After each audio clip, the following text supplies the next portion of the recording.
Attention, all true believers. Marvel Comics is on the air. Out of the pages of the world's greatest comic magazine come the adventures of the Fantastic Four. This week's epic, the first tale in this new radio series, is from the original book of Marvel called The Fantastic Four Meet the Moleman, the beginnings of which we shall witness in just half a moment. It's mid-afternoon in New York City. Through the din of midday traffic is heard a strange explosion. A symbol takes shape in the city's sky, and a legend is born. Hey, look up there. What does that mean? Could it be an invasion? And high above the excitement and hubbub, one man holds the still smoldering flare gun. One individual who is somehow more than just a man. He is the leader of the Fantastic Four. This is the first time that I've had to use the signal, and I pray it will be the last. In another part of Manhattan, Susan Storm is having tea with a society friend when she hears... Sue, look out there. What? That symbol in the sky. What do you suppose it means? Oh, I'm sorry, Jackie. I have to go now. What? But we haven't even started our lunch. So it's happened at last. I must be true to my vow. There's no turning back. She's gone. But how? It's time for the world to meet the Invisible Girl. And at the same time, in a men's clothing store downtown... I'm sorry, sir, but we don't carry anything large enough to fit a man of your stature. Bah! Everywhere I go, it's the same story. I'm in a world too small. Say, look in the sky. That bright red symbol with the number 4 inside. Huh? What can it mean? Let me see that. So the time has come. Out of my way! What? Why do they build doorways so narrow? Holy smokes, a monster. Officer, do something. Halt! Halt or I'll shoot! I warned you! What I like about New York people is so friendly. You see that? He'll hit that manhole cover out of the ground with his bare hands. Take my special underground express route. There's so many tunnels under the city, and this is faster than subways. Quieter, too. This ought to be far enough. There's no opening above. I'll just have to make an opening.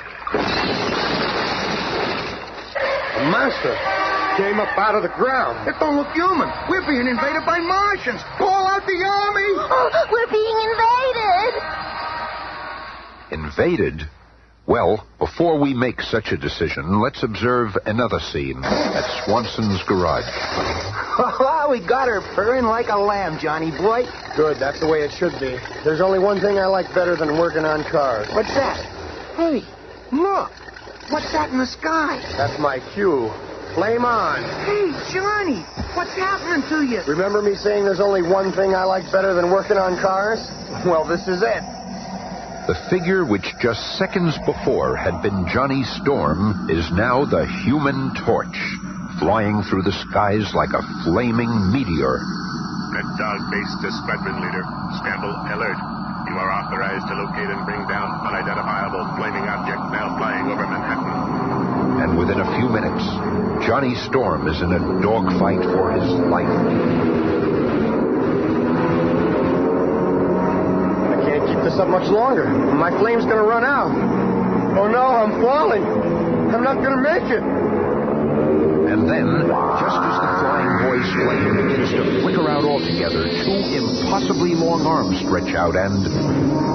Gotcha. The now flameless Human Torch is plucked from the air by the strange man who fired the flare which caused all the commotion. Thanks, Reed. Oh, you're safe now, lad.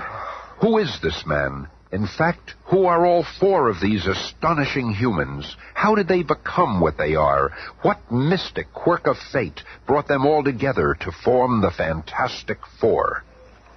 Well, you all came when I summoned you. Good. There's a task that awaits us. An awesome task. There's time for us to learn of the task awaiting these four, but first, let us uncover the origins of this colorful quartet.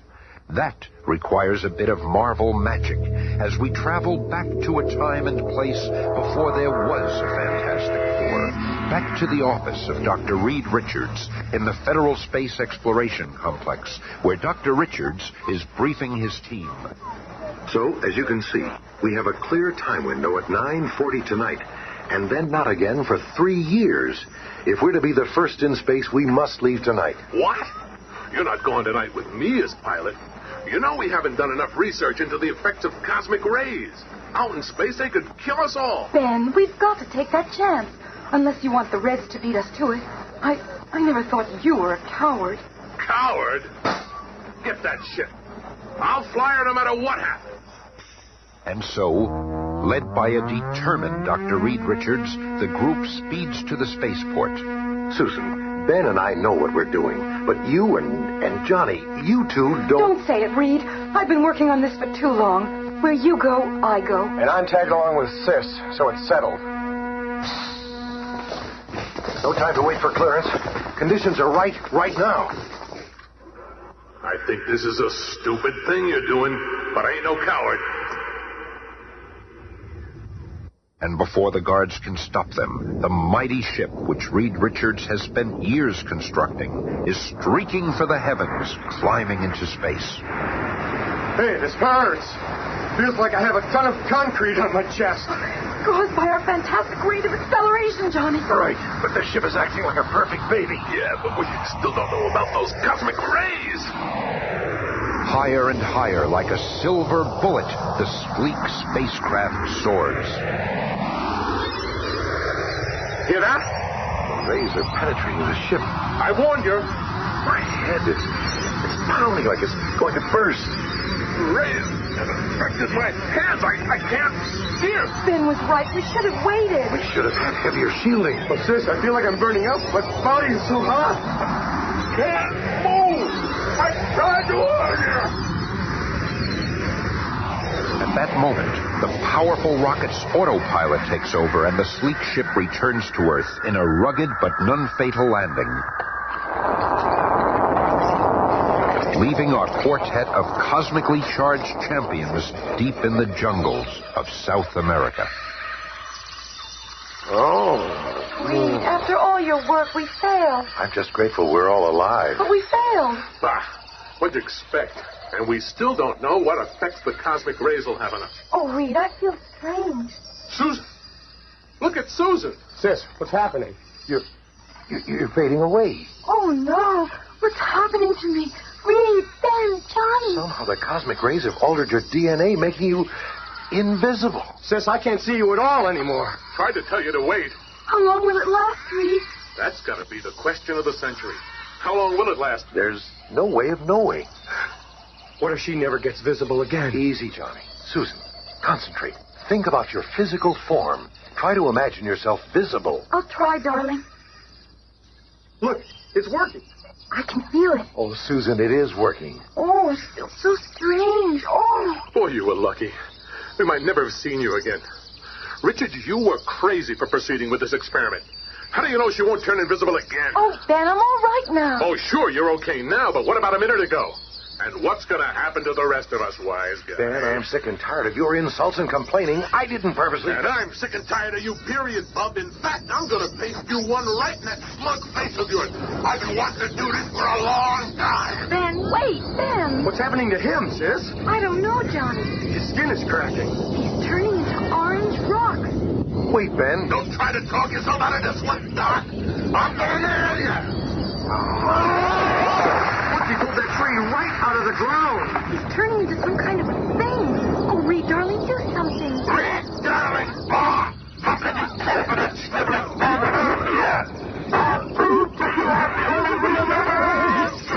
Oh, no, you know. You've had this coming for a long time. Oh, Reed, not you too. What's going on, sis? What's happening to Reed's arms and legs? I don't know, Johnny. They're like rubber bands or something. They stretch like elastics, even his neck.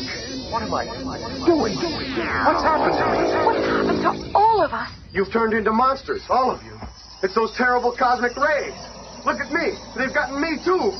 My body's beginning to flame. And I'm lighter than air. I can fly. Oh, wow, I can really fly. Oh, Johnny. It's okay, sis. I just feel a little warm, that's all. Minutes later, Johnny Storm's flame has subsided, and he returns to the others. Together, they watch a small brush fire which started burn itself out. And then they stand silently, each absorbed in his own startling thoughts. We've changed. All of us. We're more than just human. Listen to me. You too, Ben. Together we have more power than any humans have ever had. Why, You don't have to make no speech, big shot. We understand. We gotta use our power to help mankind, right? Right, Ben. I'm gonna call myself the Human Torch. I'm with you all the way. Count me in, too. I'm the invisible girl. I guess I ain't Ben Grimm no more. I'll be what Susan called me.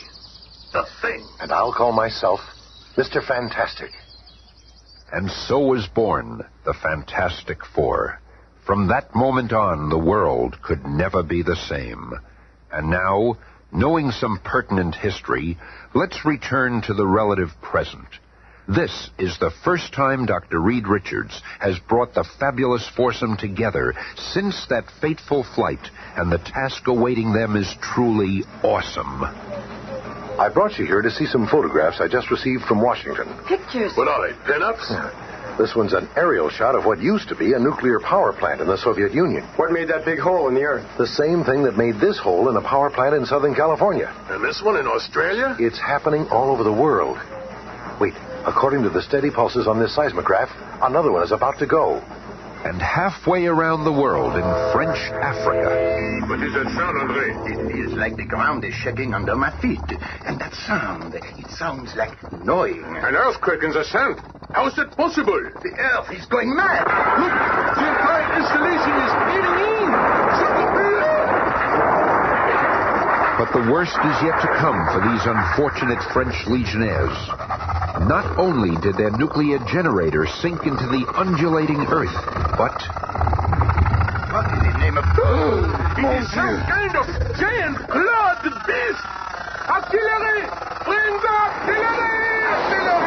But of what use is artillery against an enormous creature whose hide is tough enough to dig through countless tons of rock-hard earth? There is no artillery to stop a monster that can crush a modern tank with but one claw. But just as it seems there is nothing can stop this merciless menace... Enough! Return to the core! Our mission here is finished! And the Goliath stops in his tracks. For even a monster such as this heeds a master. A master known as the Moleman. Back at the strategy meeting amongst the Fantastic Four... You see, it's happened again. But how? That's why I brought you together. Our mission is to find out. By studying the previous cave-ins, I've pinpointed a location that is exactly in the middle of all of them. This is where we've got to go to find the answer. What's the name of this place? Monster Island. Monster Island? That's just a fairy tale. There's no such real place called Monster Island. But hours later, in their private jet, the four see a strange mountain rising from the sea like an unearthly, grotesque face. There it is. Horrible looking. Wow! Monster Island! Little dreaming of the adventure that awaits them, the Fantastic Four land and begin the long climb to the top of the forbidding peak. Wait, I hear something. It's coming from below. Look, down there. 6 eyes! Coming out of that hole! A living, three-headed nightmare hurls forth from the bowels of Monster Island. Quick, turn invisible, Sue. Seeing one of his intended victims vanish before his eyes, the monster halts in bewilderment. Just enough time for me to make a hoop out of my resilient arm. And, like a cowpoke roping a wild stallion, Mr. Fantastic lassos one of the monstrosity's 3 heads and slings it far out to sea. I read about a giant 3-headed creature that guards this place, but I never believed it. But before Mr. Fantastic and Johnny can catch their breaths... Look out! Cave in! The earth opens up and literally swallows Reed and Johnny. Hang on there, boy! Down, down, down they plummet, lost in the darkness until finally, at the bottom of the pit... It's pitch black in here. What sort of place can this be? Say, Reed, over here. What is it? Feels like a door in the wall. It's moving. Oh, that light. Right in his eye. I can't see. It's so powerful that I'm blacking out. It could be minutes or hours later when the two regain consciousness, only to find themselves garbed in strange, heavy suits that protect them from the blinding, unearthly glow.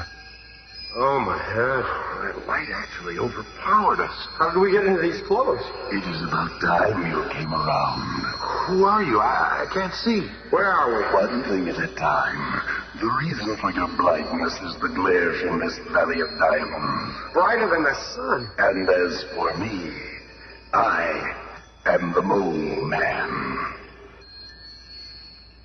While Reed and Johnny are dazzled by the Valley of Diamonds, more action awaits Ben and Sue on the surface. I've got to find Reed and Johnny. Wait, what's that sound? Other ears and eyes sense the approaching menace. Look out behind you, Sue. I'll handle it. The second gigantic guardian of Monster Isle is powerful beyond belief. But he is fighting a foe whose very body has been supercharged with cosmic energy. A foe that cannot be stopped. You've done it, Ben. You've beaten him. What'd you expect? I am the thing, ain't I? Oh, you saved my life. Never mind that. Let's go find your brother and that skinny boyfriend of yours. Oh, Ben, if you could only stop hating Reed for what happened to you. And what of Reed Richards and Johnny? Using that Marvel magic again, let's descend to the depths of Monster Isle, where we find them confronted by the strange Moleman. So you have never heard of me before. Well, soon the world will know my name, for soon the Moleman will control the power of the earth. How did you get here? It all started long ago. The people of the surface world mocked me. Me? Go out with you? Don't make me laugh. I know you're qualified, but I can't hurry. You didn't scare away all my business. Really? Is that a mask you're wearing? Finally, I could endure it no longer. I resolved to find a place of my own, the legendary world at the center of the earth, a world where I could be king. And then, when I had almost abandoned hope, soon I saw where it led, to the land of my dreams.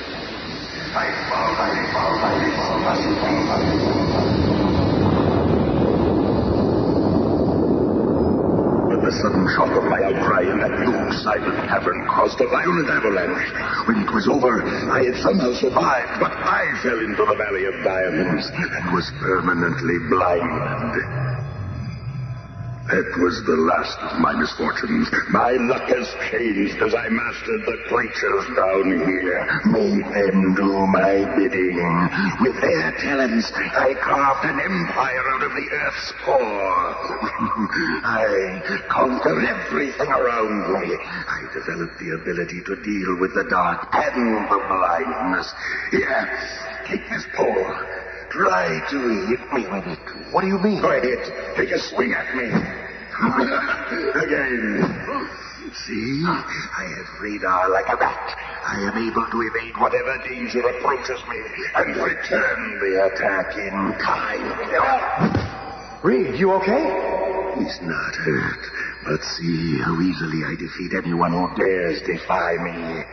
But now, at my signal, those creatures from the bowels of the earth shall destroy you, my witless intruders. We'll see about that thing, sis. Johnny! It is too late. The die is cast. Look out, Ben. Behind you. Hearing the Moleman's signal, his largest and most deadly underground creature thunderously lifts itself into the room, its brainless rage directed at the ill-fated four. Flame on. Help is on the way. Things are going to get kind of warm around here. Back and forth like a flaming hornet, the Human Torch buzzes the gigantic creature, who tries to grasp the frantically flying youth. Reed, the Moleman is getting away. Not if I can help it. And I can. You haven't won yet. You can't beat my entire menagerie of monsters. And then they come, like pieces from an insane nightmare, roaring, running, snarling, the Moleman's entire army of underground gargoyles. But the unbelievable power of the torch flying between his fantastic allies and the pursuing hordes blazes a swath of melting earth. This will cause a landslide, stealing those creatures from us. You did it! And we're free, too. We better get out of here. This whole place is going to erupt. And moments later, What happened to the Moleman? I left him there. He'll never bother anyone. Look, he's destroyed the entire island. It's the best way. There was no place for him in our world. I just hope we've seen the last of him. whether we've seen the last of the Moleman or not, one thing is certain. We'll see much more of the world's most incredible quartet in the weeks to come as we pursue the further adventures of the Fantastic Four. Be listening again on Monday when the Fantastic Four face the marvelous menace of the Miracle Man. Attention, all true believers. Marvel Comics is on the air. From the annals of the world's greatest comic magazine come the adventures of the Fantastic Four. In this week's epic, we'll hear the amazing Fantasticar for the first time as the Fantastic Four face the menace of the Miracle Man. Get ready, our tale begins in just half a moment. We're in New York City's giant concert hall, where the Miracle Man is dazzling the crowds with his amazing mystical magic show. He's always floating in the air. He can do anything. How does he do it? There's no wires or nothing. He really is a miracle man. So I am. And from my vantage point up here, I can see we have 4 celebrities in our audience this evening. The first is Dr. Reed Richards, better known as Mr. Fantastic. And next to him, and fully visible, is the so-called Invisible Girl. And on her left, we find Thing. Hey, get that spotlight off of me. Don't be bashful. Come on! Oh, well. And then we find the youngest member of the Fantastic Four, known to the world as the Human Torch. What's he up to? The Fantastic Four. They are supposed to be the most powerful, most amazing quartet in history, but I say to them, bah! Next to my power, they are nothing. Can they become more power giants at will? The power begins through their being. They learn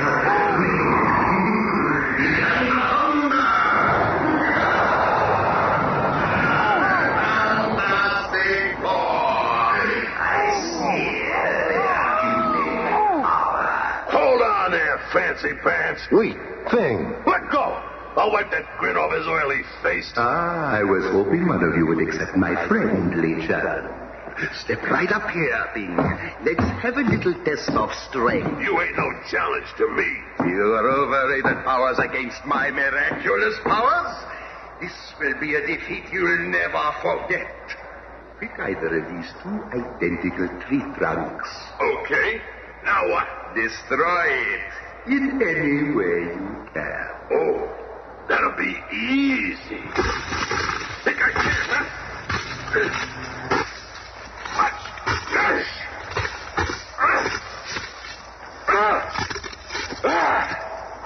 How's that, huh? Not bad for mere brute force. Okay, wise guy. Now it's your turn. So it is, but for me, the power of one finger is quite sufficient. Gotta be a trick. Nobody's that powerful. You lumbering fool, what do you know of power? You, with all your animal strength, could not hurt me with your hardest blow. Oh, yeah?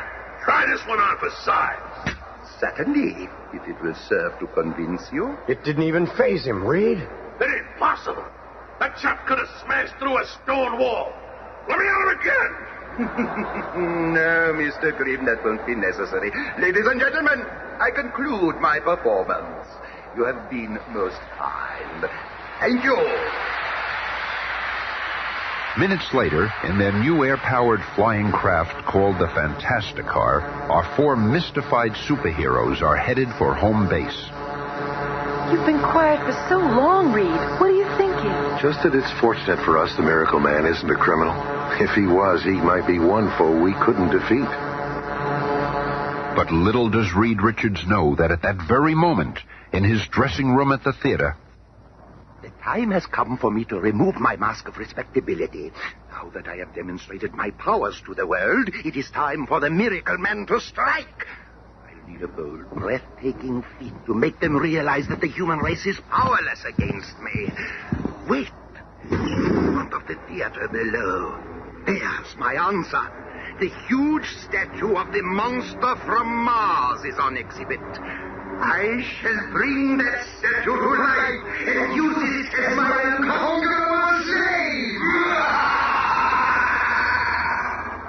and so the groundwork is laid for the Fantastic Four's next battle. I've set the controls on automatic. We're almost home. The Fantastic Car actually lands itself. And the roof on top of headquarters works like an aircraft carrier deck. Reed, are you sure that the Miracle Man isn't a criminal?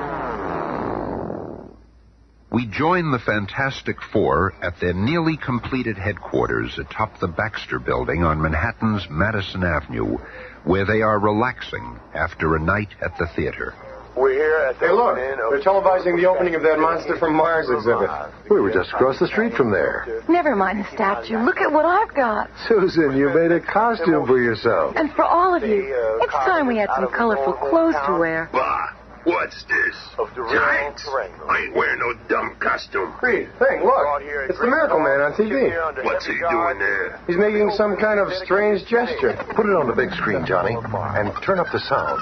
Oh, my God. The monster statue has come to life. It's moving. Look out. The monster from Mars is alive and loose. I've never seen anything like this, ladies and gentlemen. This huge monument to the people of Mars has, by some power, suddenly begun to walk, and he's crushing everything in his path. It's amazing. When he is standing erect, he must be 250 feet tall. And with a little Marvel magic, we travel to the scene. Crouch back, Sarge. We gotta stop that thing. Look out, Charlie. What the? He's crushing our car like it was a tin can. Get that bazooka over here on the double. Okay, let him wait. It's disappeared. Vanished right before our eyes. The monster's trail of destruction is all that remains. The most amazing thing I've ever seen. The monster vanished right before our very eyes. It was the Miracle Man. I don't know how, but it's him. This is what I dreaded. The man whose power seems to be greater than ours has turned on mankind. Power schmower. Just let me get my hands on him again, that's all. We've got to get in touch with the commissioner, Reed. We've got to warn him. Phone call for you, sir, from the Fantastic Four. Good.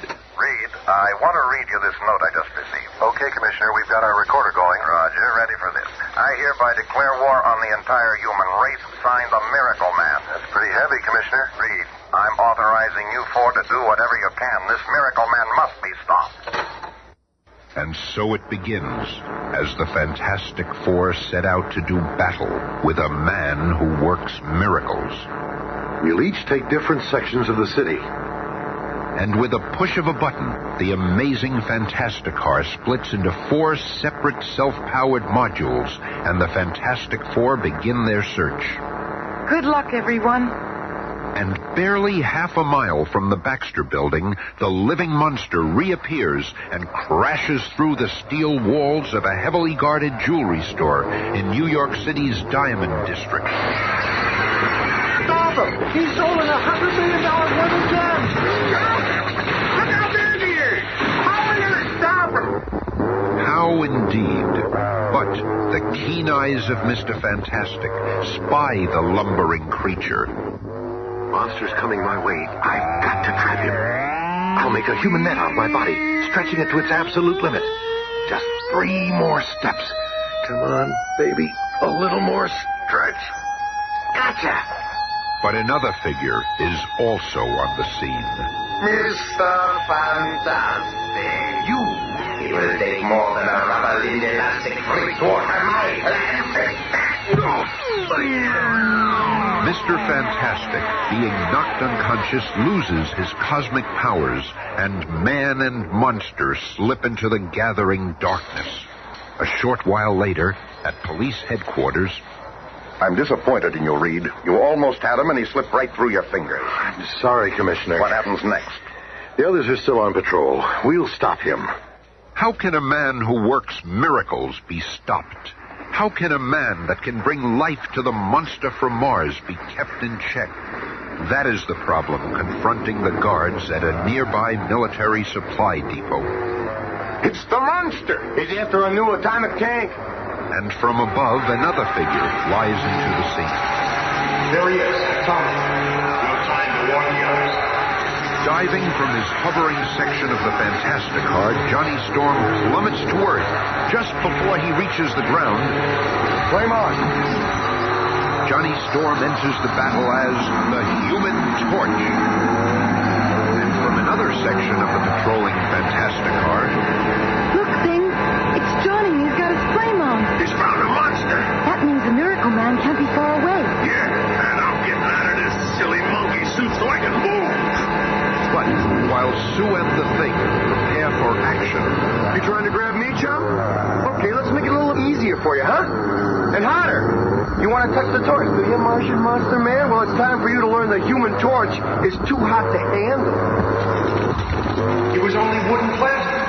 So how did the Miracle Man make him move?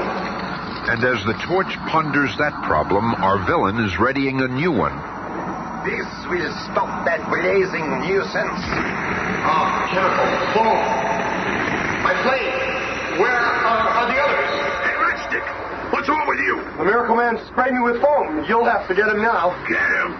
I'll get him all right. Come here, you slip. Come on. Okay, Magic Pants, let's see you get out of this one. It's opening up. Another time I have beaten the Fantastic Four. Take warning. The next time will be the last.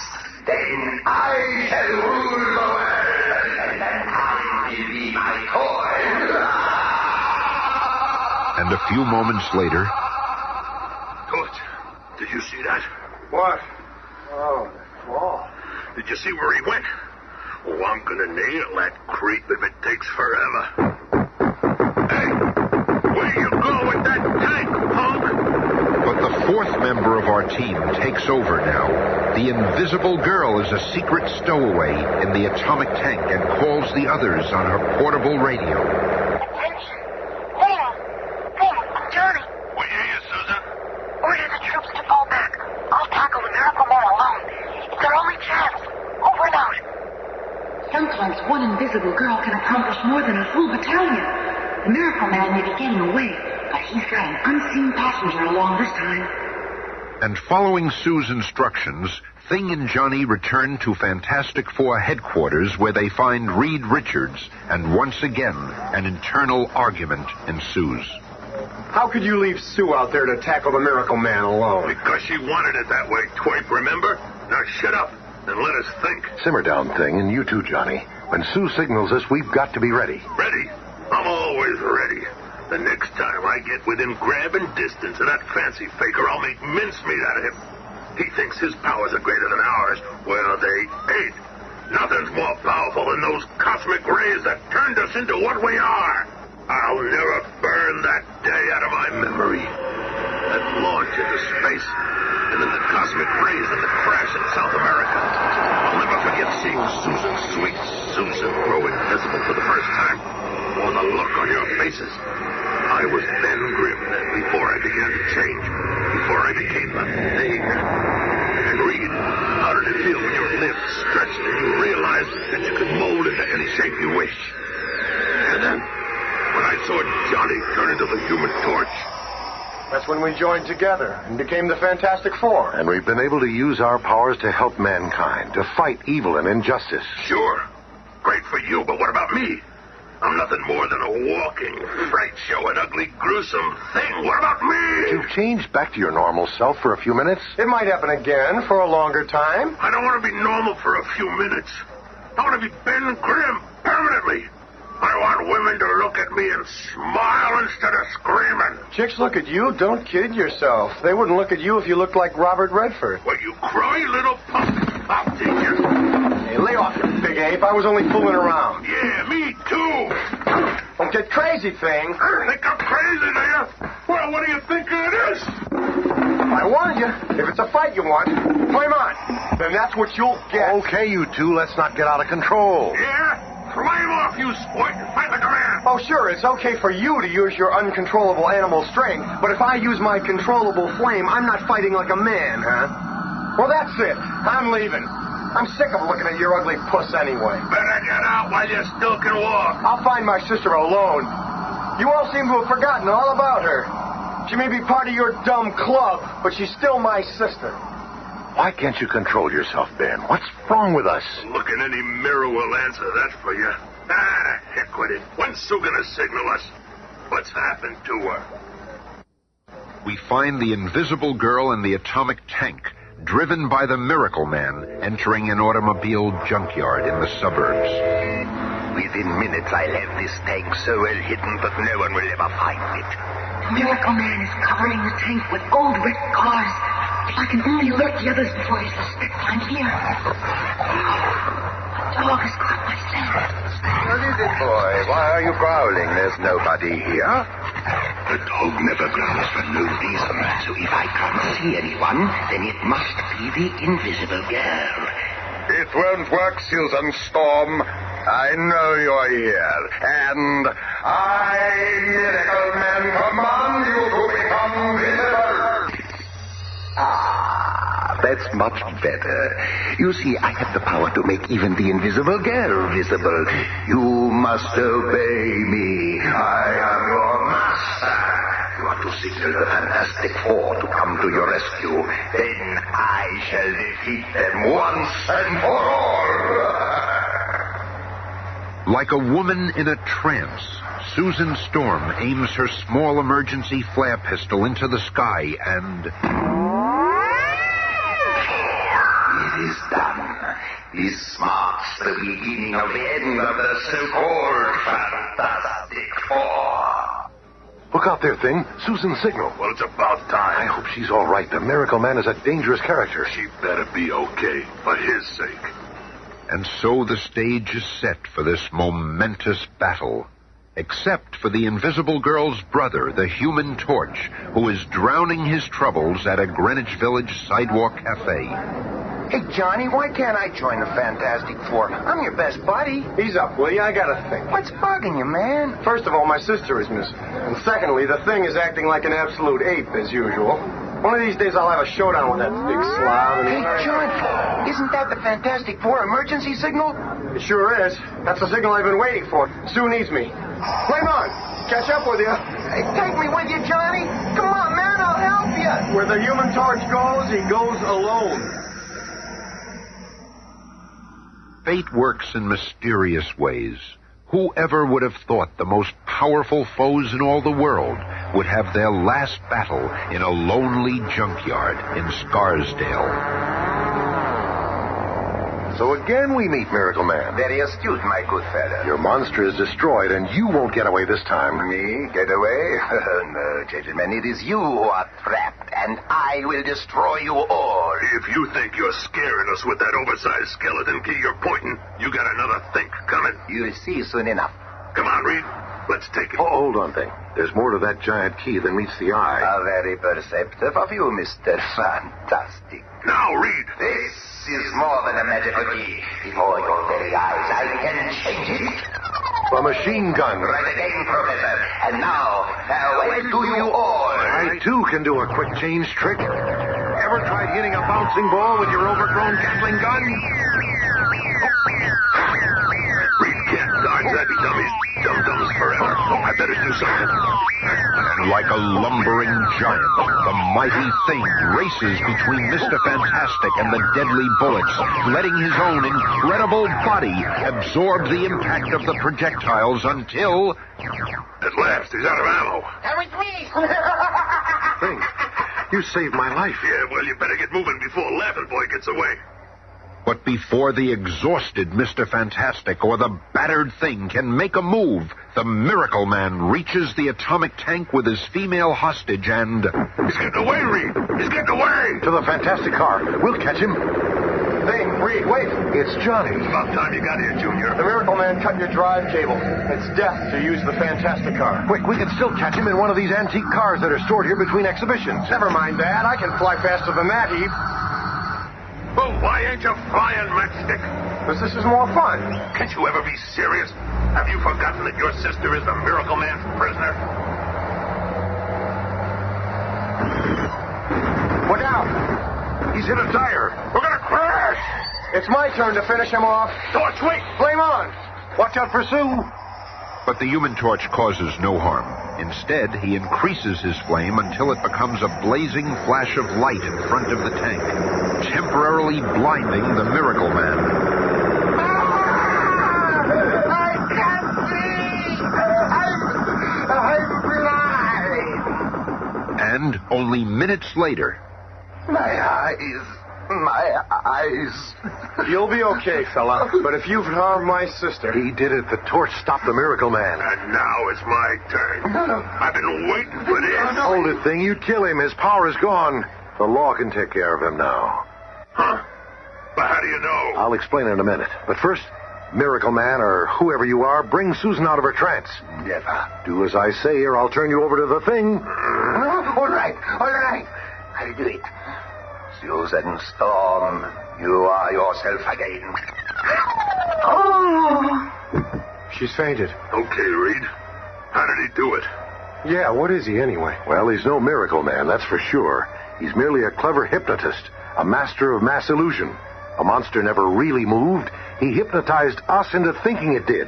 You mean he never really split that log on stage with one finger? He only made us think he did. The same for all his other miraculous feats. How did you guess, Reed? A true Miracle Man wouldn't have needed to steal jewels. He could have conjured up all the wealth of the world. A true Miracle Man would not have needed to flee from us. He could have simply vanished or caused us to disappear. But now his hypnotic power is gone because of Johnny's blinding light. Hey, wait a minute. Reed, are you trying to give that flaming juvenile delinquent all the credit for solving this caper? Well, what did you do, gruesome? Oh, boys, please. Don't start arguing again. I just can't stand anymore. Not right now. Relax, sis. We're not going to get into another hassle. I've had all the bossing around I'm going to take. I really am cutting out of this combo right now. Oh, you can't quit us now, Johnny. Oh, let him go. He's more trouble than he's worth. That doesn't. Flame on. Torch, come back, Torch. Johnny, don't leave.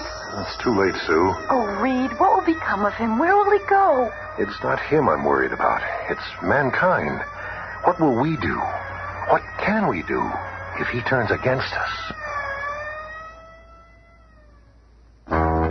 Be with us next week for the coming of the Submariner.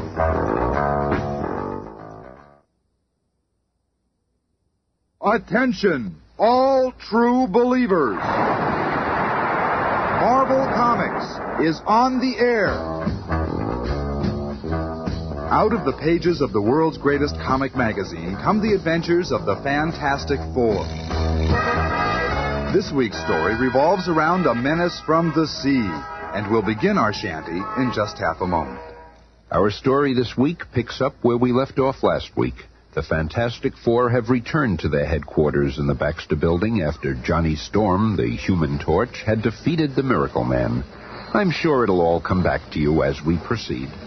Somewhere out there among the teeming millions of New York City, Torch is hiding from us. We've got to find him. But he can stay hidden for all I care. He's nothing but a spoiled teenage brat anyway. How can you talk about my brother that way? He saved us from the Miracle Man, and he may be out there hurt or in trouble. Oh, I'm sure Johnny's all right, Sue. As for you, Ben, it's all your fault that he ran off in the first place. Oh, sure. Everything around here is my fault. It is your fault, Ben. Johnny ran after the Miracle Man single-handedly, and single-handedly he defeated him. And thanks to the torch, the atomic cannon was returned safely to the army. And everyone was happy about it. Everyone except you. You were jealous of Johnny's achievements, so you picked an argument with him. Your bickering made him leave us. I'm through with you, you big bully. And I'm through with the Fantastic Four. Understand?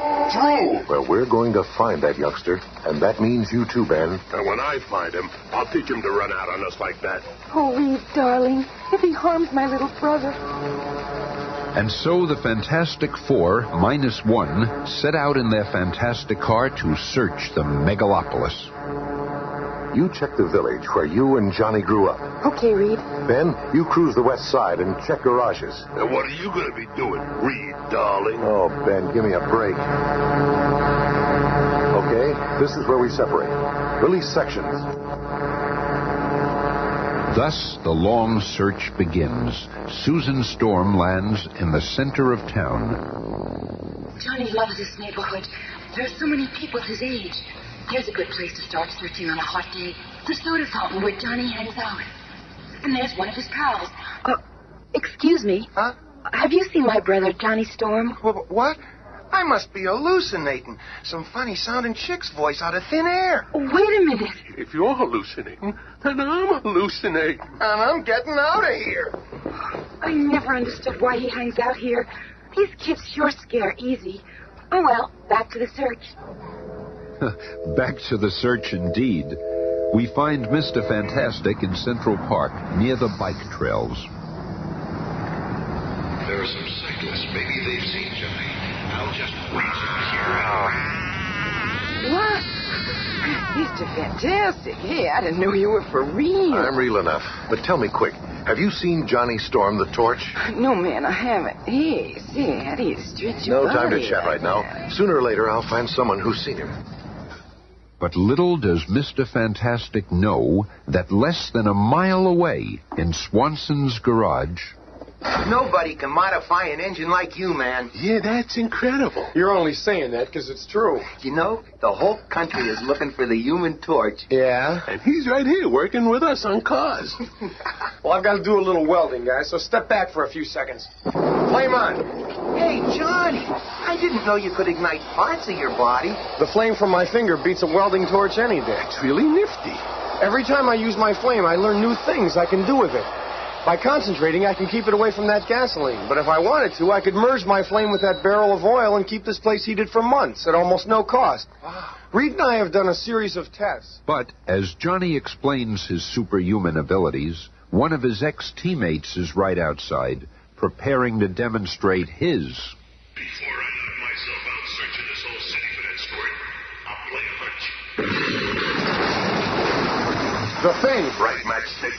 And now I'm going to show you what we do to deserters. You can't beat the torch thing. He's too hot for you. That flame doesn't scare me.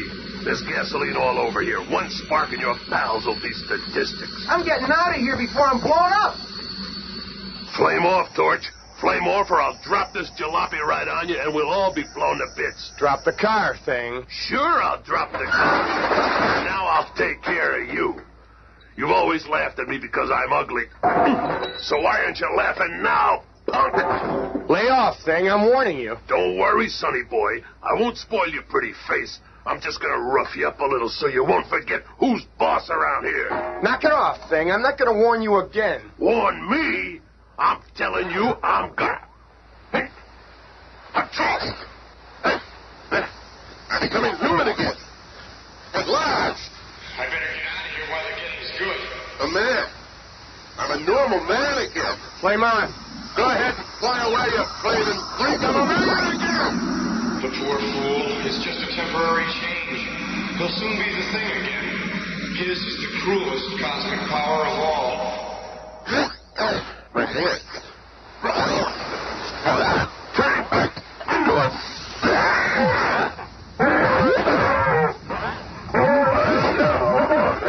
And even as Ben Grimm reverts to his cosmically altered form, Johnny Storm reaches his chosen place of seclusion, in the Bowery.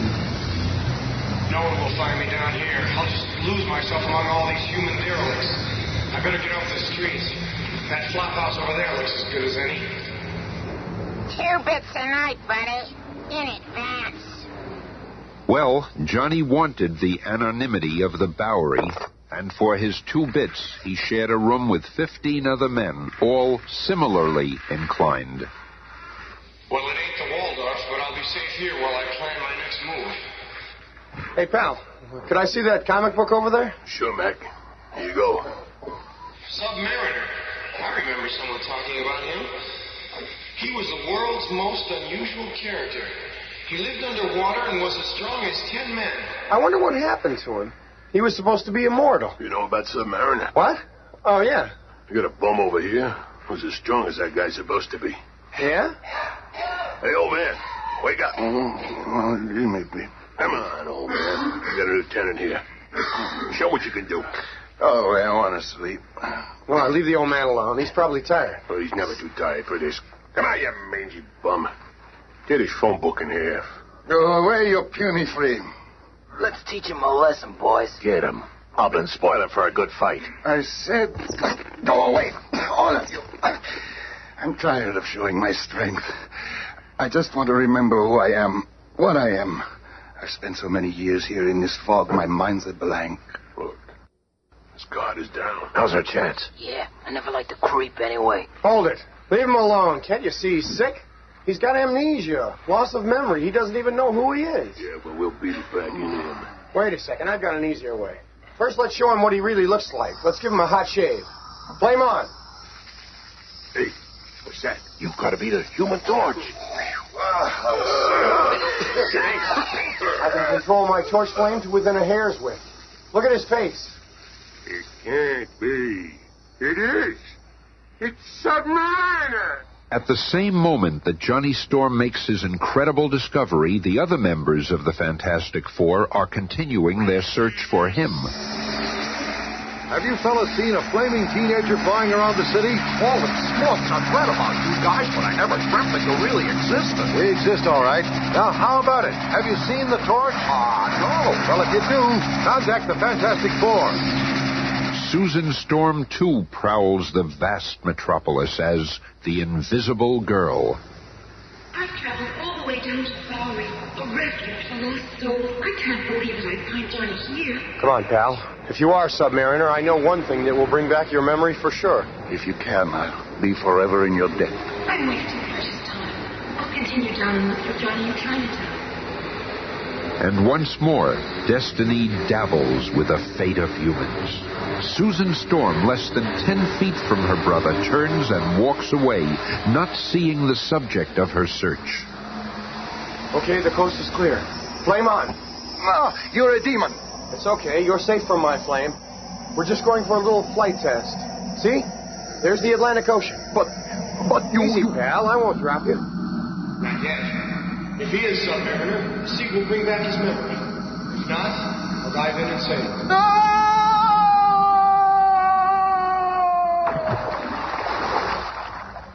Once submerged in the mighty Atlantic, a startling change comes over the derelict. In one sweeping motion, he removes his outer garments and stands revealed as the legendary ruler of the sea, the invincible Prince Namor, the Submariner. I remember who I am now. I must return to my family, my friends, to my undersea kingdom. Once again traveling in his native element like a rocketing torpedo, Prince Namor soon reaches his almost forgotten land, only to find... Destroyed. It's all been destroyed. Oh, what's that glow in the water there? It must be radioactivity. Now I know what happened to my world. The selfish humans poisoned our water with their atomic tests. My people, though not harmed by the radiation, must have moved elsewhere. Dispersed when this part of the undersea environment was no longer inhabitable. The oceans are vast, nearly endless. How can I ever find them? Where shall I begin to look? And moments later, Johnny is standing at the pier. You're back. You are Submariner. I'm so glad you're safe. Do not be proud of what you've done. By returning my memory, you have signed a death warrant for the whole human race. What are you talking about? I'm talking about a revenge. The revenge I shall have for the destruction of my undersea kingdom. I am Prince Namor, the Submariner. And now you shall fear my strength as it is turned against you. And so speaking, Submariner submerges, leaving Johnny Storm alone. I better warn the others. My grudge with Ben is insignificant compared to the threat from Submariner. Seconds later, the other 3 members of the super team see the Fantastic Four emergency flare in the sky. Look, it must be a signal from Johnny. It's coming from the piers by the river. Why can't that rat stay out of trouble? Faster, Reed, faster. He must be in danger. Easy, Sue. We're almost there. There he is. I got eyes. I can see him. What's the idea of shooting off that flare? You're only supposed to use it in emergencies. This is an emergency, you big ape. What'd you call me? Quiet, Ben. What is it, Johnny? Well, we're going to need each other now. Submariner is back, and I just wanted to tell you. Submariner? I thought he died long ago. Well, he's alive, all right, and from what I've seen, he's more dangerous than ever. Bah, who's worried? Nothing human can stand up to the Thing. That's just it, big boy. He ain't human. Prince Namor of the Sea isn't quite human. His race was old when our sun was young, and he knows well the secrets of the deep. I shall unleash a monster upon mankind, the likes of which they have never even dreamed. Ah, there he is, slumbering still, as he has done for ages. The largest living creature in all the world, the deadly Giganto. His slumber can only be interrupted by his trumpet shell, which my ancestors buried here centuries ago. Come, Giganto, it is time. Ah, it's working. I have awakened the monster. Now nothing can stop him. He will follow the trumpet shell wherever it leads. And in the hands of the vengeful Submariner, the trumpet shell leads Giganto to the surface world. Look, Captain, off the port bow. What do you make of that? Oh, madre de Dios. It is huge. Headed right for us, sir. To the lifeboat, man. He's going to run his ship. Mindlessly, a giant sea behemoth splinters the tiny tramp steamer as the crew barely manages to escape to sound the alarm, and within minutes, for the first time in history, the order is given to evacuate New York City. Just keep moving. We've got plenty of time. Everyone will get out safely. Keep moving. Keep moving. And through the now silent canyons of the huge city, the nation's most powerful weapons are brought into place, and the battle is at hand. Sector 2 reporting, sir. We can see the monster coming into New York Harbor. A monster is coming within range. Prepare to launch ground control missiles. 5 seconds. 3 seconds. Fire! Look at that. Those rockets didn't even slow the monster down. What will happen when it reaches the city? Hey, there's Reed. He's going after the monster with the Fantastic car. Maybe this chemical smoke will confuse the creature. Slow it down before it reaches shore. The Fantastic Four are keeping Giganto from reaching the city. Another blast on my horn will set him straight. Like something out of a nightmare, the hulking mountain of a monster slowly turns, following the sound of the trumpet shell, and the beast crashes into the city. He'll wreck the city if he's not stopped. It's like a giant whale. But it walks. Gives me an idea. Moving like a man possessed, the thing rushes to the military supply depot and returns. What's that bomb? Strapped to your back. Nuclear bomb. Oh, I can't believe it. Relax, kids. I ain't no hero. I'll be back. You wait and see. And as night falls on an evacuated New York City, the lumbering thing, with a timed nuclear bomb strapped to his back, finds Giganto sleeping on Fifth Avenue. All I gotta do is slip through that joker's teeth and get inside, like in the Bible. Then I gotta get out again before this little number goes off. Yeah, that's all. Well, here goes. This bomb is heavy. Boy, it sure is weird in here. I hope he doesn't wake up before I get out.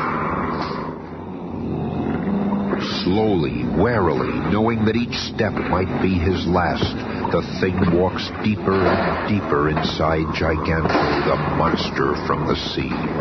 Past remains of long-since forgotten vessels, victims of this enormous creature. This big guy could swallow sea monsters whole. Yeah, I'm one of them. I've fought just about everything else in my day. I might as well whip you, too.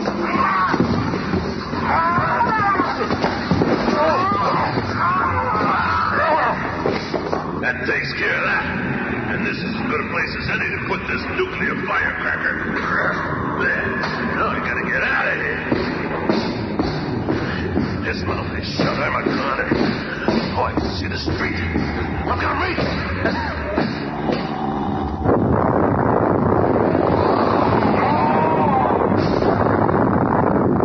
Ben did it. Submariner's monster is dead. He saved the city, maybe even the world. The explosion blew him right out of the monster like he was shot from a cannon. I didn't think anything could stun the big ape. I hate to admit this, Ben, but I'm proud of you. So what, Squirt? Letting it die will get you. That horn. Soon the whole world will again know the Submariner. You haven't beaten me, and with the power of this horn, I shall summon countless others to attack you. I will have my revenge. So, it's the horn. Huh? I'll take that. It's floating in midair. That can't be. I'll find the answer. Oh! I thought so. A human, but an invisible human. Give up. You cannot win. And seeing the futility of her struggle, the invisible girl becomes Susan Storm, prisoner of the Submariner. Well, this is a prize worth catching. You are the loveliest human I've ever seen. If you will be my bride, I will show mercy to the rest of your pitiful race. How can I make such a choice? You won't have to, Susan. We're here now, sis. But we're gonna fix you, Fishman. Fools! You are finished. Now I will have this girl and my revenge. The next time you hear this horn, I shall unleash millions of undersea monsters, such as mankind has never seen. Helpless before the invincible attack, you shall be driven out of your cities and returned to the caves from whence you came. Oh, you mustn't. I'll become your bride. You speak as though you are sacrificing yourself. You realize that I offer you the honor of becoming a Princess Namor, bride of a Submariner, Queen of the Sea. This has gone far enough. You're crazy. Let me at him. Lay my hands on that scale-bellied fish. Back, you fool! He's more powerful than we thought. This calls for a stunt only the Human Torch can do. Flame on. After reaching an altitude of 1,000 feet, the Human Torch begins circling in an expanding ring above the Submariner, creating at first a light wind and then building into a tornado of unimaginable force, so powerful and well-aimed is the vortex that Submariner forgets about Sue and devotes his energy to the whirling wind about him. I'm being sucked into it. The pressure is unbearable. It's pulling me off the ground. Torch's tornado hurls Submariner's helpless form higher and higher until finally he and his victim are over the deepest part of the vast Atlantic. Now this ought to put the world in proper perspective for you. The menacing sea trumpet slips from the hand of Prince Namor and is lost in the depths forever. Moments later, revived by the water's magic healing powers, Submariner reaffirms his vengeful vow. You humans may be strong, but not strong enough to defeat Namor. When I return, I will reduce you to cavemen. Yes, perhaps he will be back, but he will still have to face the most incredible quartet of humans in all the world.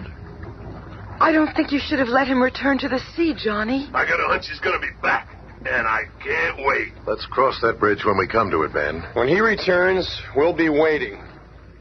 Be with us again on Monday when the Fantastic Four will encounter the diabolical doings of Dr. Doom. Attention, all true believers. Marvel Comics is on the air. From the annals of the world's greatest comic magazine come the adventures of the Fantastic Four. This week, our fabulous foursome will encounter the dreaded Dr. Doom. And we'll begin our story in just half a moment. This time, the fabulous foursome face their most evil foe. They don't know it now, but Dr. Doom could be one of the immortal escapees from Pandora's box. And if you don't believe me, bring your skeptical little ear a little closer so you don't miss a drop of this adventure. The Fantastic Four. They are but mere pawns in my hands, and it is time to let the phony foursome feel my might. Only I, Dr. Doom, have the power to defeat them. We'll leave Dr. Doom for now and whisk your imagination to the heart of New York City as towering skyscrapers empty their working day population into the streets. One by one, the lights flicker out, except those at the top of the Baxter Building, the headquarters of the Fantastic Four. Wow, this is neat. What are you reading, Johnny? A great new comic magazine. Hey, look, doesn't this monster remind you of Ben? You mean our own bashful blue-eyed thing? Oh, yeah? Give me that, you squirk. Hey, that's my book. I'll teach you to compare me to them comic book monsters. Look out, Lumpy. It might get too hot for you. Yeah! You little punk. I'm going to get you this time. Flame on. Come back here, you matchstick. Come and get me, big boy. And when I do... Knock it off, thing. And this ought to cool you off, little brother. Sis, we were just having a little fun. Fun? The two of you won't be satisfied until you have pulverized each other. What's the matter with us? Whenever we aren't fighting it out with some enemy of mankind, we're fighting amongst ourselves. Skip the lecture, big shot. I don't need you to tell me. Reed! Who turned out the lights? Impossible. We have our own generator here. Then how? For the answer, let us look to the sky. Soon this electrified wire mesh will completely enclose the headquarters of the Foolish Four, and they will be at my mercy. No one can escape my web. Fantastic Four, heed my words. This is Dr. Doom. Dr. Doom? I thought he was dead. You are my prisoners, all of you. If you wish me to spare your lives, you must do exactly as I say.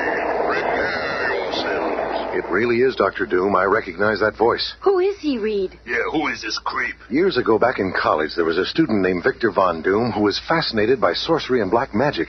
He was a brilliant science student, but only interested in forbidden experiments. Then one night, he went too far and conjured up powers which even he could not control. He managed to escape with his life, but his face was terribly disfigured. The last I heard, he was prowling the mountains of Tibet, seeking the secrets of the netherworld. And now he... Fantastic Four must send up Susan Storm. She shall be my hostage. I'll give him an answer. First, I'll snap this puny net of his like I'll snap his... Listen, Groom. You ain't getting Sue.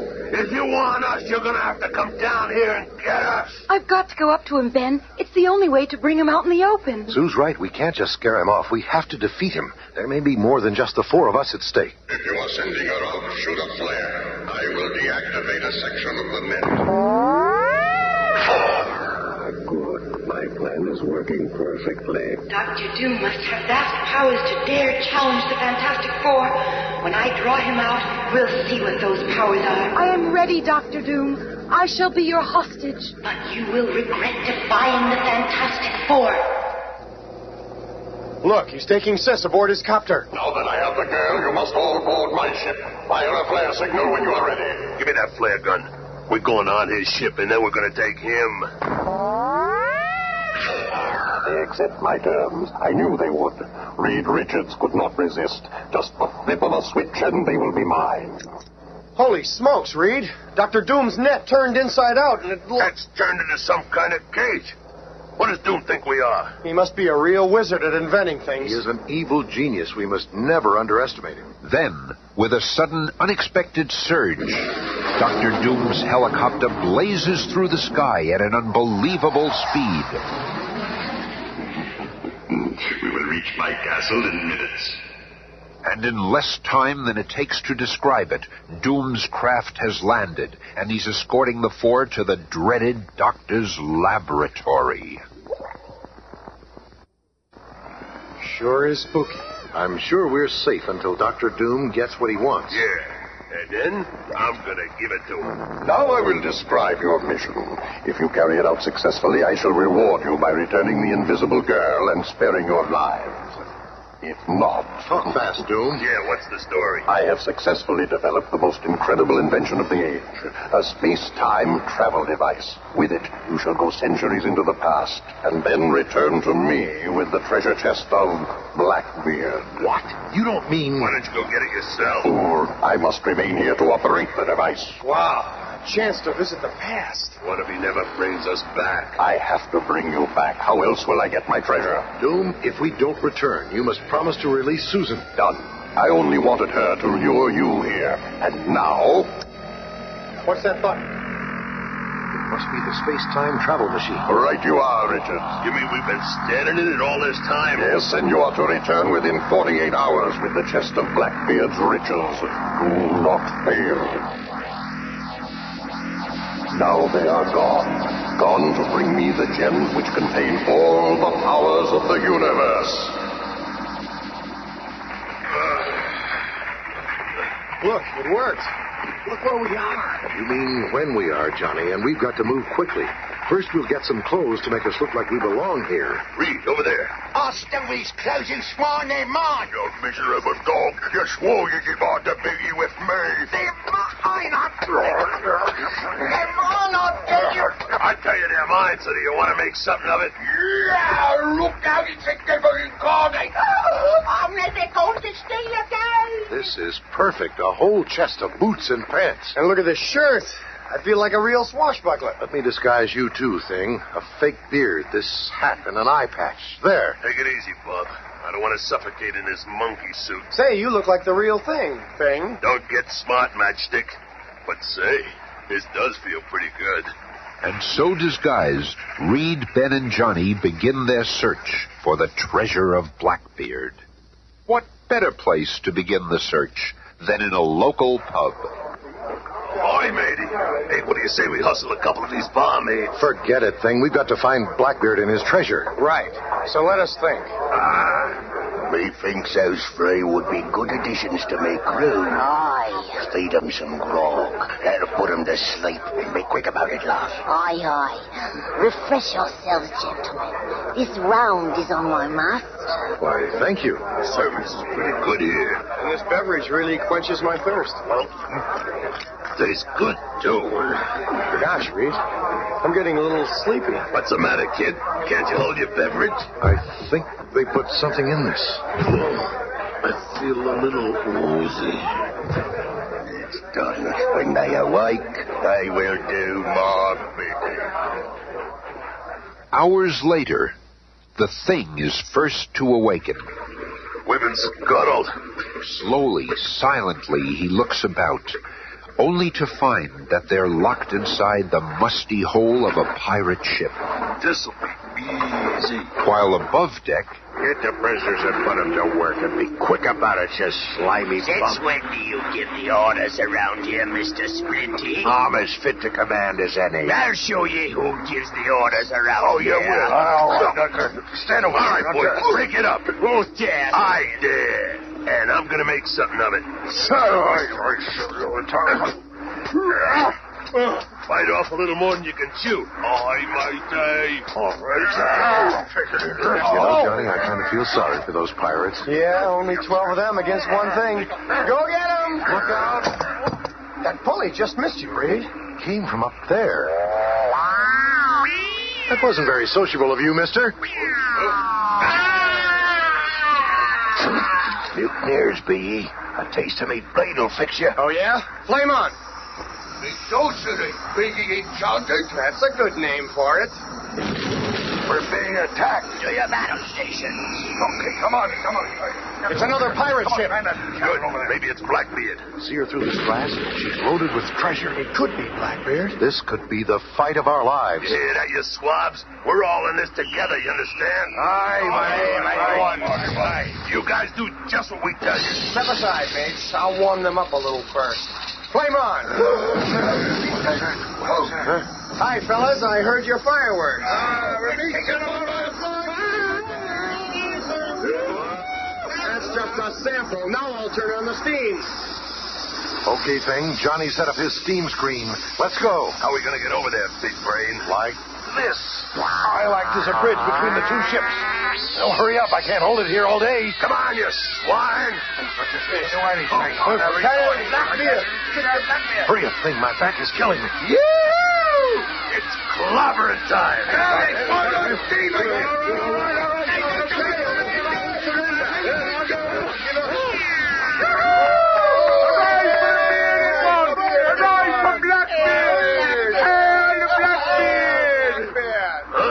What are you talking about? Blackbeard? But they're talking about Thing. Amazing. I understand it now. Ben is Blackbeard. We came back in time to find him and his treasure. Wow. All this stuff. It's all yours, Thing. The men have chosen you as their leader. Kind of looks that way. This is terrific. We came here to find Blackbeard's treasure, and it's been ours all the time. But it won't be for long. Dr. Doom sent us here, so if he wants it, there must be something evil in it. We let the men divide the booty. And as we promised, we'll return to Dr. Doom with Blackbeard's treasure chest. And the time is nearly up. But how will Dr. Doom find us to bring us back? You two guys can go back if you wanna, but I like it here, and I'm staying. Reed, he actually likes being Blackbeard. But you can't stay here, Thing. Why not? The future in the 20th century holds nothing for me. There I'm nothing but a monster, a freak. Here I'm somebody, a leader, a man, a captain. I'm the guy who started the legend of Blackbeard. Kids will read about me at school someday. I ain't giving this up. And at that instant, across the gulf of centuries, a wrinkled hand reaches for the control panel. They have had enough time to get my treasure. They have failed. They shall all die. Ahoy, mate! There's something up in the sky. Doom's space-time warp brought us here, and it'll take us back. There's nothing anyone can do about it. We've got the chest, and now Doom wants us. I can't move. This force field has paralyzed me. Don't fight it, Thing. We're about to return to the 20th century. Doom's gadgets are really incredible. Yeah, and wait till I get my hands on him. Ah, my three emissaries. You have returned as I knew you would. Oh, yes, Dr. Doom, and we have Blackbeard's treasure chest. Good. With the gems in that chest, I shall have mastery over the world. They originally belonged to Merlin, the ancient sorcerer. He gave them mystical powers to make their possessor invincible. And now that power is mine. Break it open. What? Tricked. I've been tricked. And that's not all you're gonna be, Buster. I'll fix you. Ah, there's nothing there. A hologram. Of course, you fools. I'm in my hidden master control room. A room from which I shall now press a button draining the air from your little chamber. Farewell, forlorn for. No one can betray Dr. Doom. He's forgotten about me. Being invisible, I can edge up on his control. control panel. So many different gadgets here. Space-time, warp locator, shrinking ray aim activate. There it is.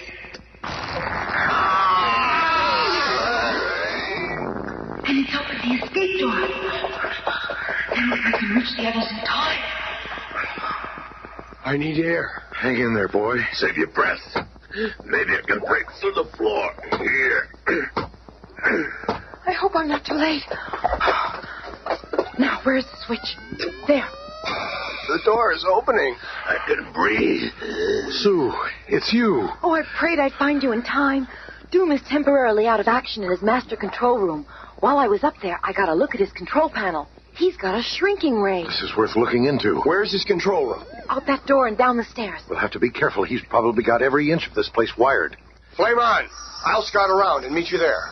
He'll be recovering by now. Sue, you'd better be invisible, just in case. I hope he's in a bad mood.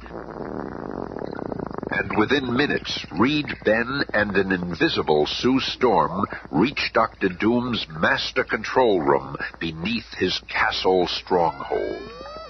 It looks like Doom is split. Be careful, Johnny boy. Yeah, that Doom creep could be anywhere. Look at all the stuff he's got here. What's this device over here? It must be some kind of laser projection system. That's how he appeared to be in the same room with us when we returned. This is the control panel over here. It's got 1 million dials and switches. One here called a hypersonic detector ray. This whole wall's for programming that computer robot. He's got controls here for a shrinking ray. Let me see that control panel. Look, he's got this whole place bugged and booby-trapped. I don't see how we got past all his defenses. You have not gotten through them. You are trapped in one. This is my incredible shrinking ray gun. Oh, yeah? Well, I got the control for it right here. I, too, have a control for it, gargoyle, and I can aim it. So what? You can't get all of us at one time. I can broaden the beam, and by setting the intensity to full force, reduce you all to 1 virgin trillion of your original size. What? And you will be so small that 1 atom is a solar system, and people live on planets that we call electrons. Oh, no, you don't. Where'd she come from? Good work, honey. Doom, this ray is pointed straight at you, so you'd better not try any funny stuff. Let me give it to him, Reed. You'll never take me. I call on the ghosts and spirits of Carcosa. You have cheated me out of Baron's gems, but I still have the powers of the underworld. You shall pay for your deceit with your lives, Carcosima. You can forget that mumbo-jumbo, Dr. Doom. You got it. I can feel myself getting smaller. That shrinking ray really works. Of course it works. Look, those creatures he conjured up are dissolving. As he shrinks, his powers are decreasing, too. Don't just stand there. Do something.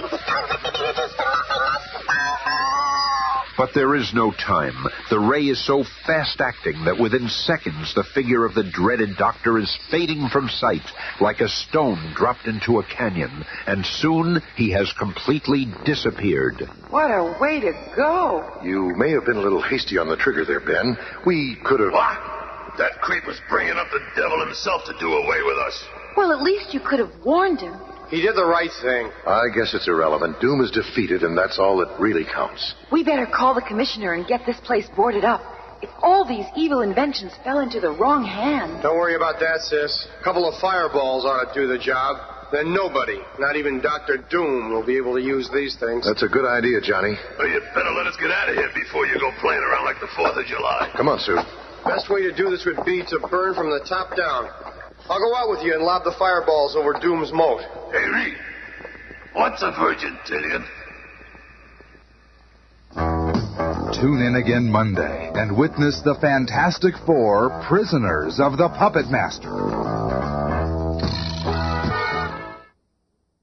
Attention, all true believers. Marvel Comics is on the air. From the annals of the world's greatest comic magazine come the adventures of the Fantastic Four. This week, Reed, Sue, Ben, and Johnny star in Prisoners of the Puppet Master. And here's the creator of Marvel Comics, Stan Lee, with a prologue to our tale. Thank you. Throughout Africa and in many parts of Central and South America, voodoo is the practiced religion.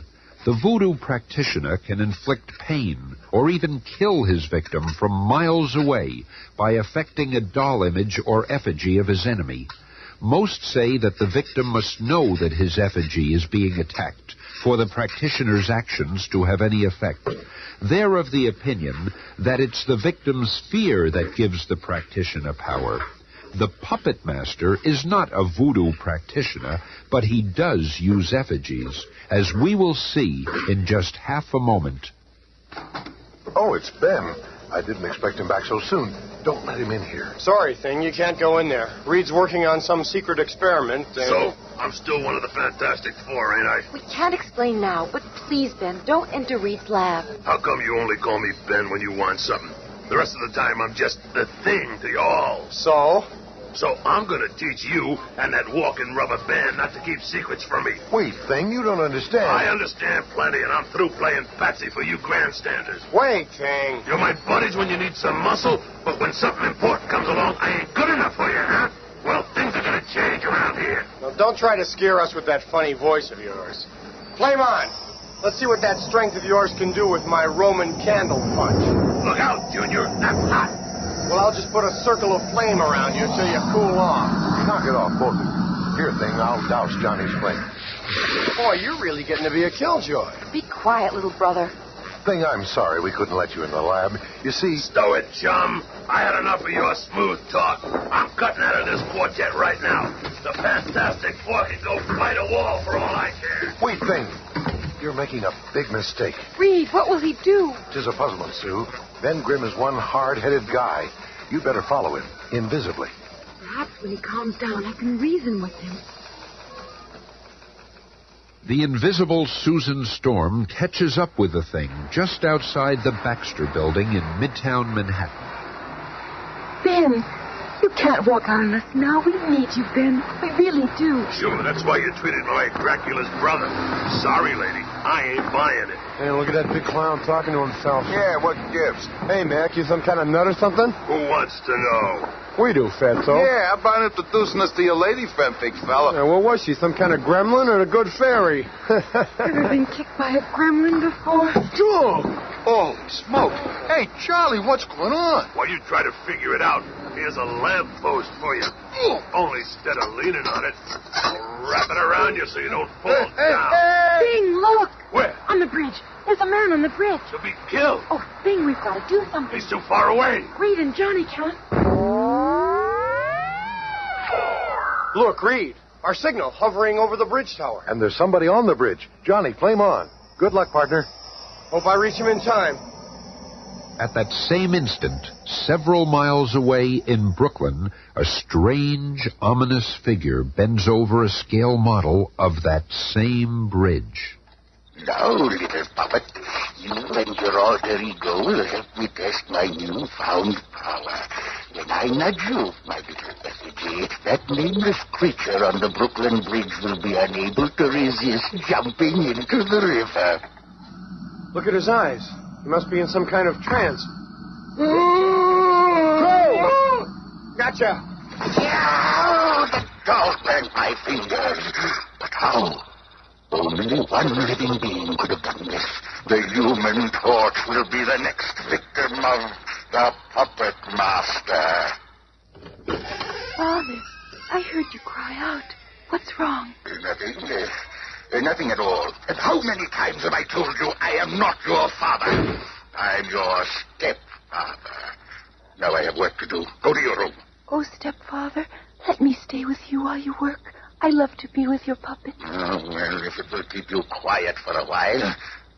It's a good thing the girl is blind. She has no idea what work I'm doing or what power I hold.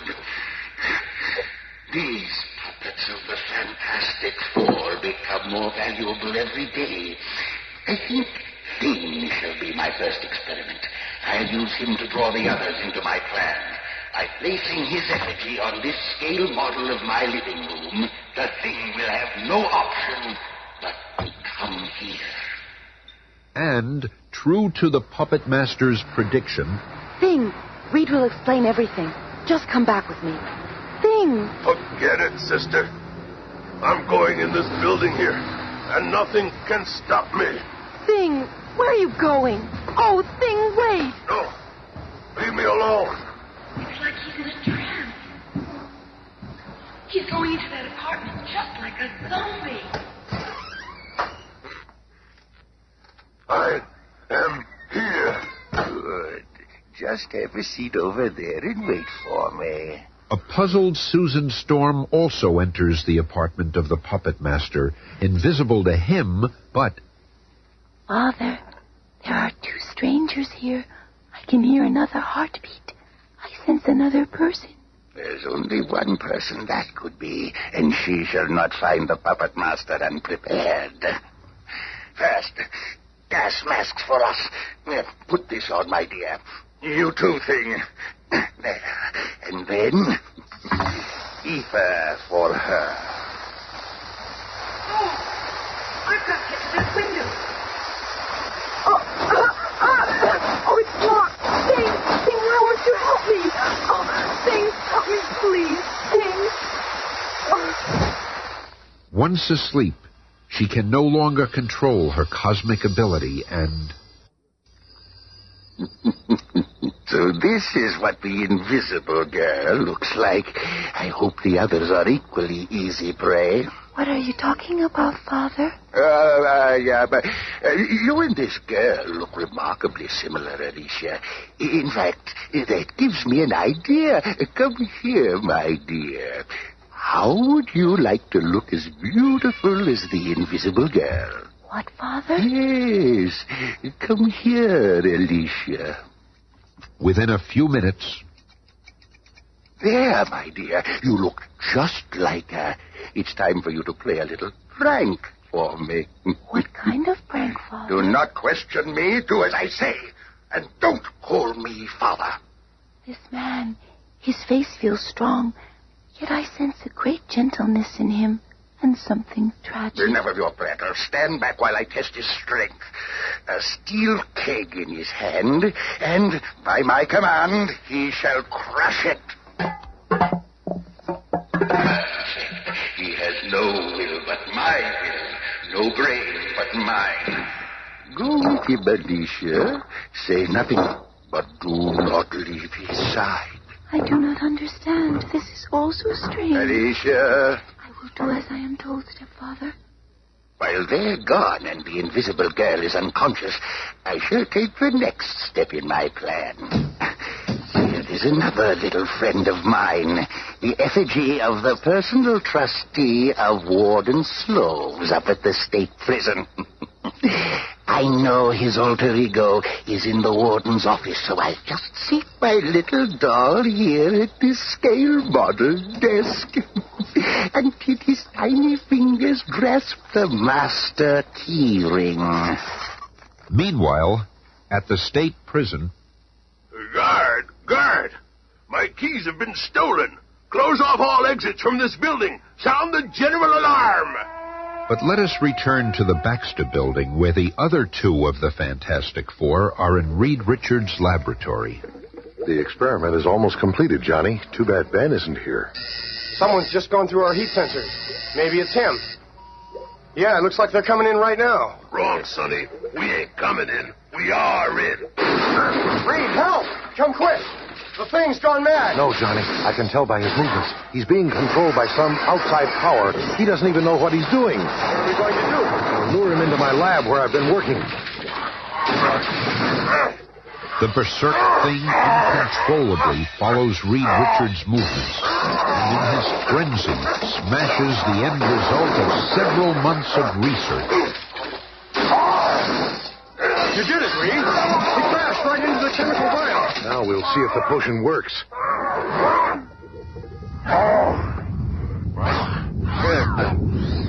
As the thing's skin is exposed to the chemical, he becomes limp.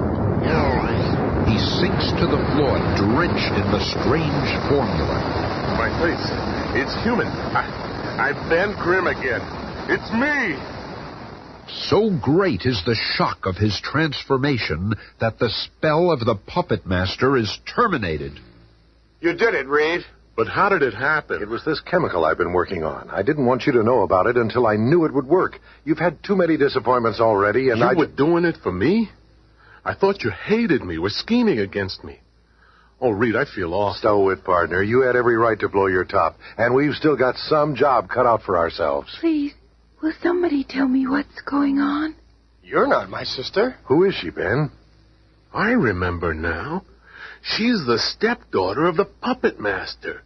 The poor kid's blind. She looks just like Sue. This is all so frightening. Don't worry, kid. You're safe and sound here. We're all your friends. Your voice. You are the strong one. So kind. But you seem so different now. No, wait. It is you. It's that same wonderful man. It must be that chemical stuff it reads. I guess it only works when it's wet. When it dries, things go back to normal. Oh. But the clincher is that Alicia likes me better as the Thing.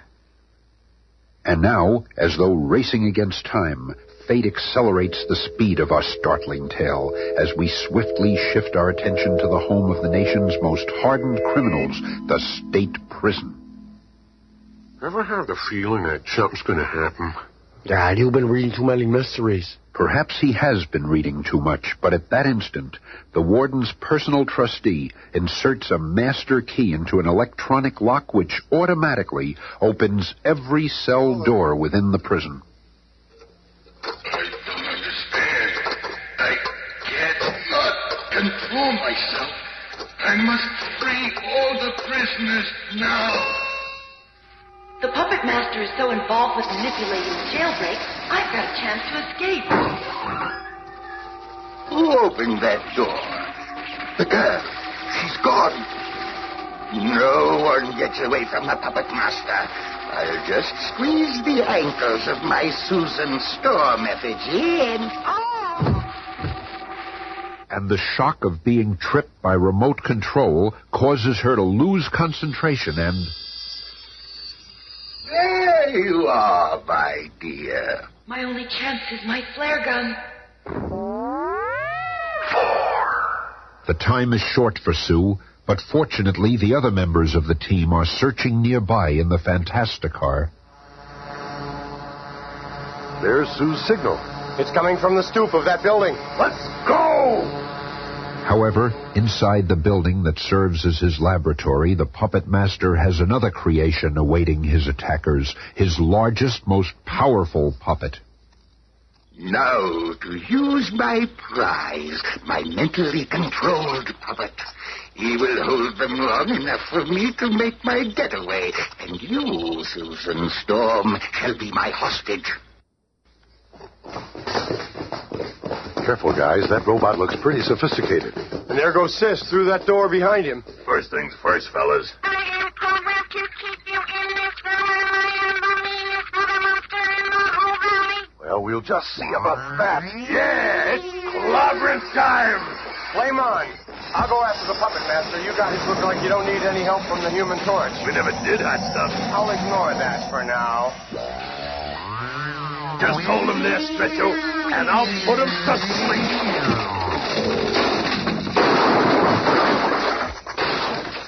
My flying horse is my most surprising puppet of all. You'll never catch me now, nor my hostage. Oh, no, you don't. Oh, Johnny, I'm falling off. Help! We'll meet again, puppet master. I'm coming, Sis. Save yourselves. I have bigger fish to fry. Hurry, Johnny. The puppet master got away, but at least Susan and the others are safe. Here's the bulletin. A riot has broken out at State Prison. The most dangerous prisoners have broken free. The warden's trustee appears to be the ringleader. He himself opened the cells and is giving all the orders. They have the warden as hostage, but have not yet made any demands. This is your last chance, Rocco. Release the warden before you get in more trouble. You want him, come and get him. Listen, guys, so long as we got the warden here, we got nothing to worry about. So let's take real good care of him, all right? But even as the arrogant convicts plan their escape, a blazing, burning figure melts through the stone wall beneath. I hope I accurately calculated the position of the cell where the prisoners are holding the warden. Like a fiery avenger, the Human Torch sears through the earth and concrete between him and the captive warden. I should be right under them now. Got you, Warden. It's the Human Torch. Let's blast them. No, we can't kill the Warden. Now that you're safe, Warden Sloves, my partners can go to work on those convicts. Let's go, boys. We can still shoot our way out of this hole. It'll take more than a flaming freak to stop us. Well, I ain't no flaming freak, and I'm gonna stop you. Thing, what are you doing? Just watch and see. It takes more than just brains to handle their kind. Hey, wall's caving in. Hey, guys, trying to track that. Oh, no, jailbird. We got the thing. Hey, Rocco, help. Don't ask me for help. Your pal ain't gonna do you no good. Hey, let go. Smarter. You want out, don't you? Well, here's a free ride. Hey, pal, look out what you can do. Just wrap these iron cell doors into a cage for those monkeys. But unknown to the Thing, there are some other convicts on the loose. They've been to the arsenal and are returning with automatic weapons. There's the big guy. Come on, come on.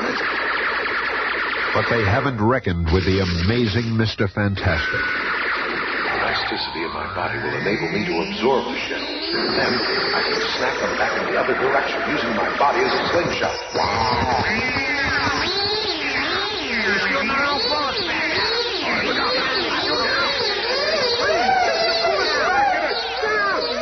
You fellas have done enough damage to those guns. I'll relieve you of them. And I'll wrap you all up nice and cozy with a ring of flame. Over here, Reed. I've got a stray for you. Where did that voice come from?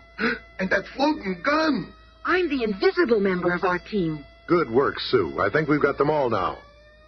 No longer under the puppet master's thumb, so to speak, the warden begins to restore order to the prison. Meanwhile, in a lonely room deep in the canyons of New York City, a tearful girl stares out of a window with sightless eyes. I never suspected my stepfather could be so evil. I wonder if he will return and force me to help him in his future plans. Good evening, my dear. I have returned in order to manipulate my greatest puppet of all. I wish you could see it, my dear. It is a small figure of your stepfather. Oh, no. Not as me now, but as the ruler of the world. Now that I have tested my ability, I know my power. I can do anything. I need only make a puppet. And then I control that person. No one can stop me. Oh, stepfather, my first act will be to abolish the United Nations. The Puppet Master will control the destiny of all nations in the world. None will be mighty enough to get in my way. Stop. I will hear no more of this. Following the sound of her stepfather's voice, Alicia reaches out and... No, you fool! Let go of my arm! My puppet! You stupid child! Oh! And in his frantic haste to regain possession of his own effigy, the puppet master stumbles over Alicia's fallen figure and... Stepfather! Stepfather! Stepfather! Seconds later, the Fantastic Four burst through the door to find... Alicia, are you all right? Through the window. He fell through the window. Yes, we saw him below. Don't cry, Alicia. Everything's gonna be all right, kid. What happened, Reed? Yeah, why did he go through the window? I wonder if we'll ever know.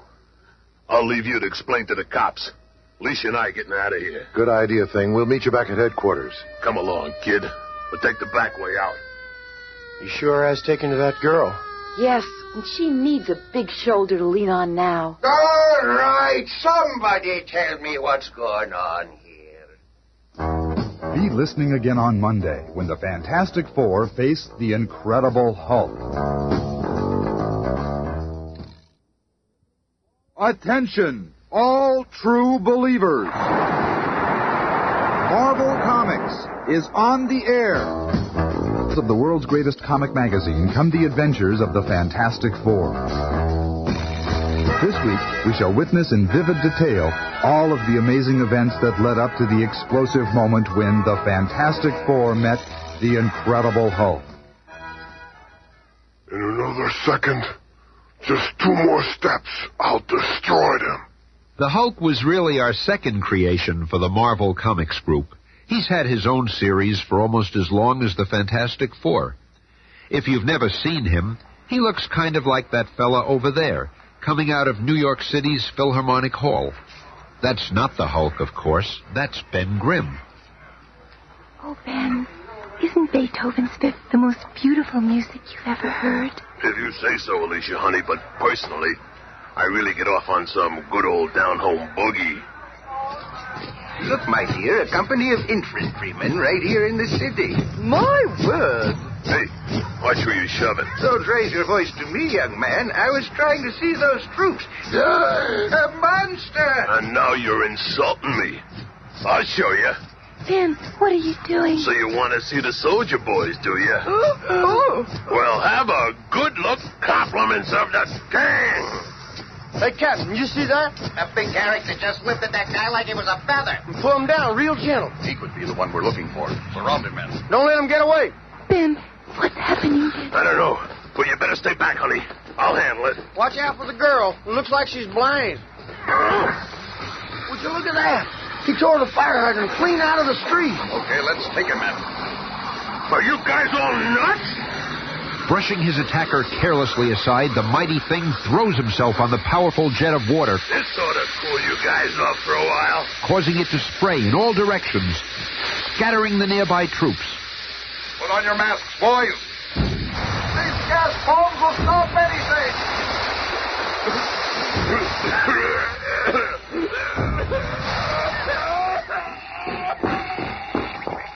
Recall your men, Captain. You've made a terrible mistake. This is not the man you're looking for. And just a few minutes later... Ben, oh, Ben, darling, are you all right? Oh, sure. Takes more than just a whiff of gas to put the thing out of action. My apologies, Mr. Grimm. These men mistook you for the Hulk. There's a national alarm out for him. What? And you thought I was that brainless lump of lard? Oh, well, that crummy. Oh, please, Ben, he's trying to apologize. Thought I was the Hulk, did you? Can you control him, ma'am? Come on, honey. Let's get out of this craziness. As if being the thing ain't bad enough. Now those halfwits are thinking I'm the Hulk. Ah! I wonder why they're looking for the Hulk. The bum's probably up to no good, as usual. Oh, what's that sound? It's the emergency flare. Calling me back to Fantastic Four headquarters. I'll have to take you home now. No telling what those clowns are into these days. Taxi! Hey, taxi! Then, after seeing Alicia safely home, Ben Grimm arrives in the lobby of the Baxter Building. Oh, no. I must have lost the Duma flange that opens our special elevator. Oh, well. We've been needing a new door anyway.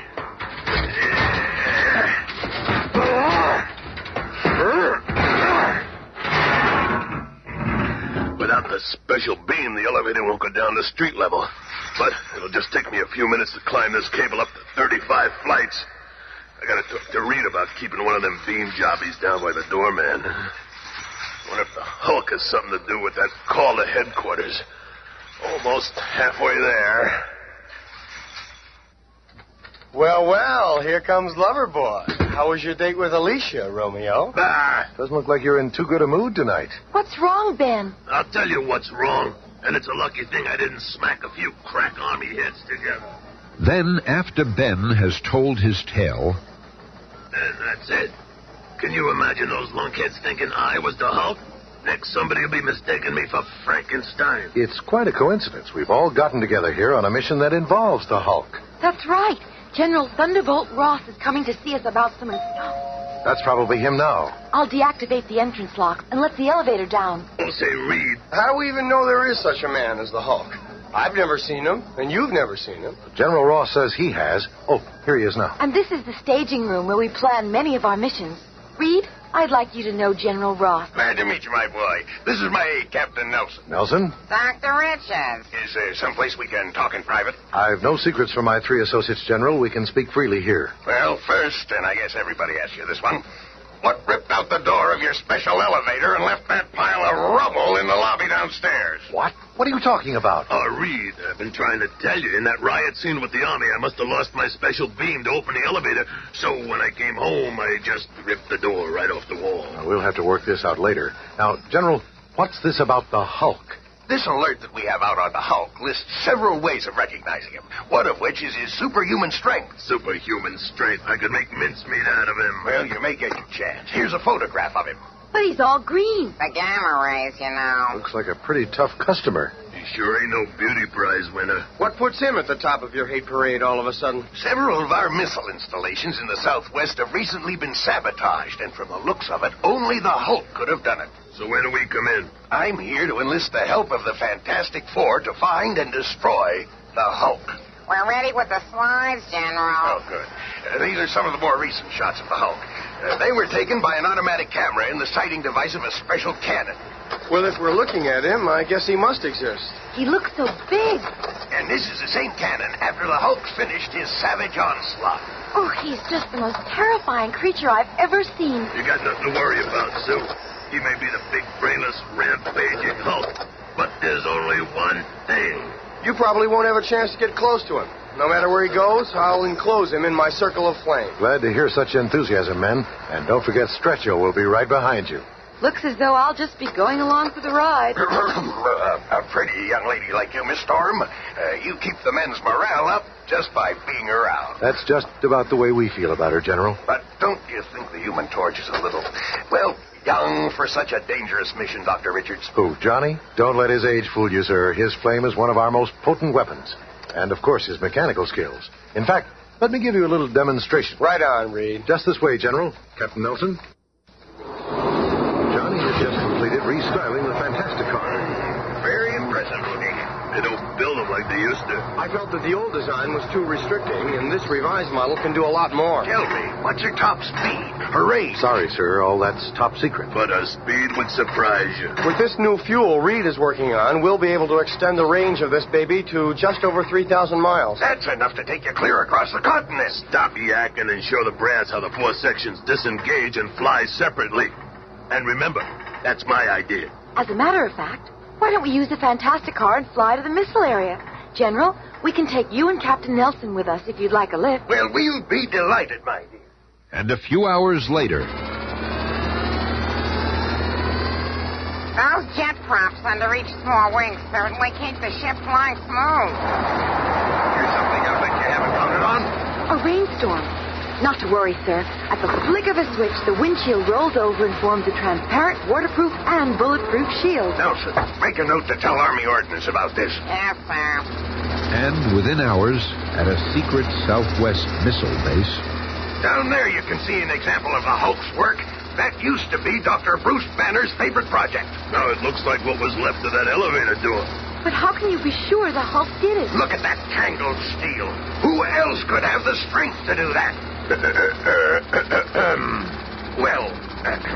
With perhaps one exception. Immediately upon landing, General Ross and Reed Richards are called into a high-level conference. Gentlemen, this is Dr. Reed Richards representing the Fantastic Four. How do you do? I'm Dr. Bruce Banner, civilian scientific exec on the base. This is my assistant, Dr. Carl Court, and my young helper, Rick Jones. Hello? Hiya. How did the Fantastic Four propose to catch the Hulk and stop him? That's the kind of talk I like to hear. Action talk. Now let's plan our campaign. But, General, I still don't think the Hulk's responsible. All of our missile apparatus was destroyed from the inside out. I'm convinced that a rampaging creature like the Hulk would have torn the devices from the outside in. Rick Banner, our mission is to get the Hulk. We'll listen to your theories after he's put out of action. Now, let's you and Mr. Fantastic put your heads together. It'll certainly be a pleasure working with you, Dr. Banner. I've been an admirer of your atomic research for many years. That's quite something coming from a man with as many scientific achievements as you, Dr. Richards. Well, I can see you gentlemen won't be needing me for a while. I think I'll get back to work. Hey, Shorty, how much longer are they going to keep us cooling our heels here? The object! Smarter, ain't you never seen a thing before? I'm getting fed up with you guys doing double takes every time you see me. I'm getting out of here. This guy's gone crazy. You'd be crazy, too, if you was made out of rocks. Look at him go. You probably scared that poor guy out of a year's growth. Yeah, and from the looks of him, he can't spare it. Look, all your hassling made that poor man drop his wallet. I'll get it. I've been wanting to try this flaming lasso ever since I dreamed it up. Not bad, either. I didn't even singe the leather. I'm sick of tired of waiting out here. Okay, you guys. There you are. Here we are. Holy Jehoshaphat! What's going on out here? Come to attention. Head, hut, all of you. That's an order. Oh, if you people weren't civilians, I'd have you all in the guardhouse. Easy, General. They didn't mean any harm. They're here to help us, remember? He's dang shooting right, soldier boy. And if we take off, who's gonna get that Hulk creep for you? So far, loudmouth, you've done nothing but talk. Looks like maybe you're afraid of the Hulk. What? Afraid of the Hulk? When I get my hands on that drum, I'll rip him to shreds. Oh, no, the big ape ruined my bound set of code books. Easy there, General. You've just got to watch what you say around him. Oh, how fine kettle of fish this is. I've hired a set of blasted prima donnas. Mr. Fantastic, if there's something I can do to help you find the wrecker, let me know. The Wrecker? That's our name for the saboteur. You see, we're sure it's not the Hulk. Hey, Rick, I found this wallet. I think it belongs to Dr. Banner's assistant. Hey, Torch, watch what you're doing. Thought I'd burn you, huh? No, see, I can douse the flame in parts of my body at will. Boy, you're just a barrel of laughs, ain't you? I can also vary the intensity of both flame and heat. Oh. He wouldn't act like such a big shot if he knew I was the Hulk's partner. Later, unseen by the others, Rick Jones and Bruce Banner enter one of the many underground tunnels, this one known only to them. Rick, it looks like it's up to us to find the wrecker. That's the only way to prove the Hulk's innocence. Gosh, if we could only take the Fantastic Four into our confidence. Whoever the wrecker is, he's concentrating on destroying my research and making it look like the work of the Hulk. Oh, I almost forgot. Johnny Storm gave me this wallet to return to Carl Court. I'll meet you back at the lab. I sure hope the Hulk doesn't appear while the Fantastic Four are here. They might be too much even for him to handle. Say, what's this card sticking out of Carl's wallet? It looks like a membership card in the Red Cycle Club. I gotta tell the Hulk. He'll know what to do. So, you are in league with the Hulk, are you? Huh? Well, now I'll be able to take care of him as well as Dr. Banner's Project 34. So you're the wrecker? That's right, my little snoop. But it's our own little secret.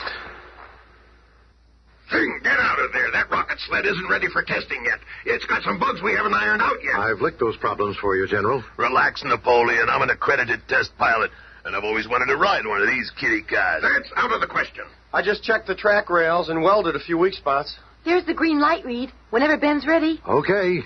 Let her rip. This is highly irregular. That sled wasn't scheduled for testing until next month. That was before the Fantastic Four got here. Things got her up to 50 G's. That's impossible. Nothing can stand that kind of force. He'll be flattened like a pancake. I don't think so, General. Through these glasses, it looks like he's having the time of his life. But from underneath the tracks, two strange prongs reach out and... Hey, what's with those tracks up there? Quick, Torch. Hang on, Rockman. The Human Torch is on the way. Ben is caught in midair by the torch and delivered safely to Earth. And a few minutes later... You're okay, big fella. Everything's under control. But your people, they ruined our rocket sled. Are you crazy? That thing was sabotaged, Bub. I saw it. Look, here comes Dr. Banner. I need your help. Rick Jones has disappeared, and I'm afraid the wrecker has him. We were looking for you, too. Someone has just ripped up these tracks and nearly killed Ben here. This must all be the work of the wrecker. Wrecker schmecker. It's the Hulk we want, and we know it. No one else is strong enough to twist those tracks, and when I get my hands on him... It can't be the Hulk. I just know it. But, Dr. Banner, I don't understand. What proof have you? None. Bah! You've just got to believe me. But we can't just give up our mission without... It's no use. Wait. You must have more to tell us. Why won't you speak? What are you hiding? How can I expect them to believe me when I can't show them the proof? But how can I possibly show them this note? To the Hulk. Rick Jones is my prisoner. Unless you remove the Fantastic Four from the area, you will never see him again. Signed, the Wrecker. Minutes later, in his secret underground laboratory... There's no way I can remove that foursome from the area in my present condition. It's time for me to again activate the only machine on Earth which can duplicate the incredible rays of the gamma bomb. For although Bruce Banner cannot cope with the Wrecker or the Fantastic Four, there is one who can. It is time. More for the Hulk to walk upon the earth. Meanwhile, the sinister Carl Court, who has also discovered the many underground catacombs beneath the desert testing site, is leading Rick Jones, his teenage captive, into a chamber directly beneath his own laboratory. Just keep walking, kid. I live in a place where no one will ever find you. We're not going to get away with this, man. No matter where you stash me, the Hulk's going to find you. That doesn't affect me. I shall do away with the Hulk as easily as the Fantastic Four. Here.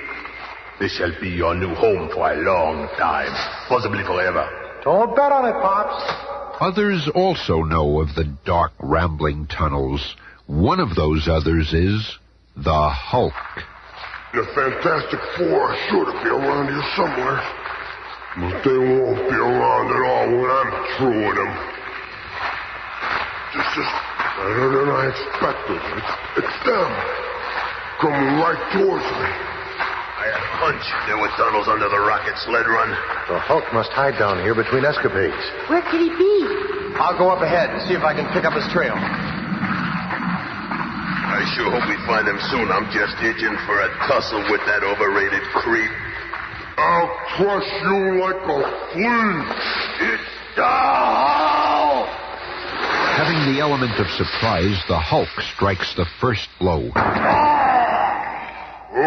It's like hitting a stone wall. So you found him, huh? The flaming one. And moving with unbelievable speed for one so huge, the Hulk scoops up a handful of sand, smothering the flame of the startled Human Torch. Gotta find Rick fast. And the incredible Hulk begins to dig his way up to the surface. Hey, come back here. I still got a few things I'd like to show you. We'll eat your topside thing. It'll be my pleasure, Doc. Come back here, you creep. What are you running away from? When I get my hands on you, I'm going to wrap you up in a paper sack and mail you back where you come from. The Hulk is the first to clear the surface, where he is met by Mr. Fantastic. Oh, no, you don't. You and things are going to... You can't hold the Hulk. But this will hold you for a while. Look out! He's going to try to crush us with that lead sheet. Oh! Oh, Reed, darling, are you hurt? Oh, just my leg. I'll be okay in a second. Enough. It is the Wrecker I want.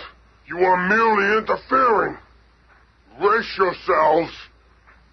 So mighty are the arms of the Hulk that when he claps his hands together with full force... That ought to keep him out of action for a while. But where's the thing? Right here, Green Man. Your number is up. It had to come to this, didn't it? And this time you ain't getting a jump on me. And so the two human behemoths meet in a head-on collision while the very earth trembles beneath them. I've been looking forward to this. Now I've got you. Slowly, inexorably, the larger Hulk lifts the raging thing off his feet as the mind-staggering battle rages to its climax. My pile driver punch is coming right down on you. Smash you to the ground like a bag of clay. Suddenly, a strange ray shoots out of the ground, debilitating the Hulk. Hey, I didn't even land that punch. Some sort of ray came out of that tunnel. And zapped the Hulk right in the head. What?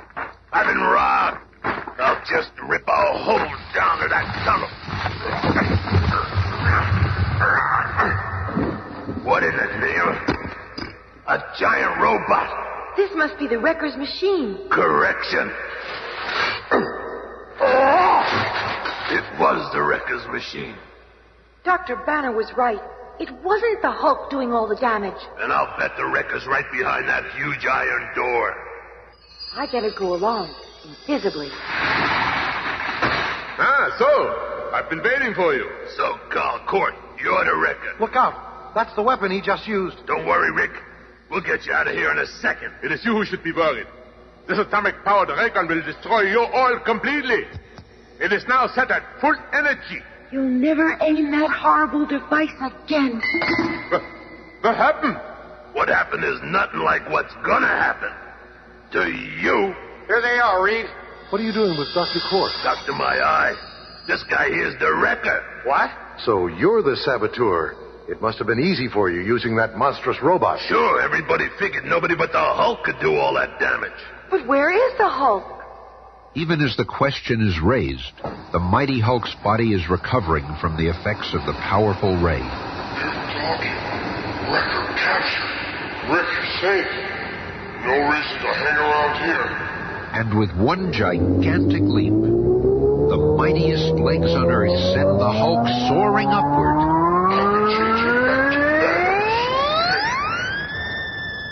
In that same place, a little time later... No sign of him around here.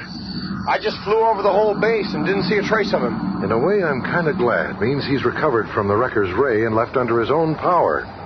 Well, I see you found your saboteur, Richards. Rick, you're all right. Hiya, Bruce. Yep, I'm in the pink. Yes, General, and Dr. Banner was right. How's that? All this damage was caused by Carl Court, not the Hulk. So what was I fighting him for? Reed, I'm grateful for your help. I hope we can meet again sometime under better conditions. So do I, Bruce. I think there's a lot we can talk about. Like you and Rick and the Hulk, for instance. Well, see you later. Goodbye, Rick. Goodbye. Bye-bye. See you, Rick. Take it easy. Goodbye. Take it easy. Doc, do you suppose he suspects? Hard to tell. With a mind like Reed Richards, I'm just glad he's on our side. Well, I guess we'll be shoving off, General. And as the Fantastic Car departs for New York City, a mighty figure stands alone on a hilltop, watching the scene. I got feeling this isn't last time we meet.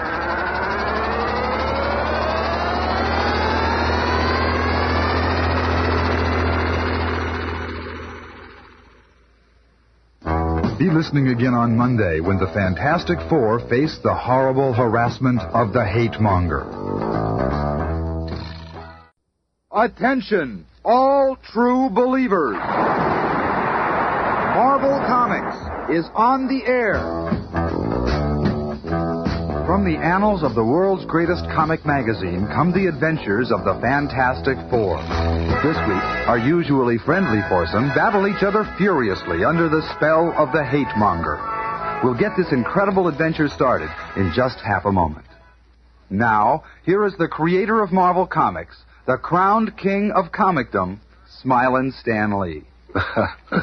At this moment, in the observatory of Fantastic Four headquarters, Dr. Reed Richards is puzzling over some highly unusual tidal movements.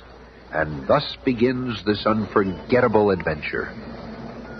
Strange, the tides all over the Earth are not following their normal patterns. Something seems to have affected the moon's gravitational pull. But how can that be? What's happening? That impact upset my tidal measuring device. Maybe the others know what happened. But when he meets the others in the hall, he finds that Sue and Johnny are also in the dark as to what caused the crashing. Hey, Reed, you experimenting again or something? No, I thought... What on earth? That felt like it came from Ben. Further down the hall, Ben is working out in his gymnasium. At last, I made myself a punching bag that's got some oomph in it.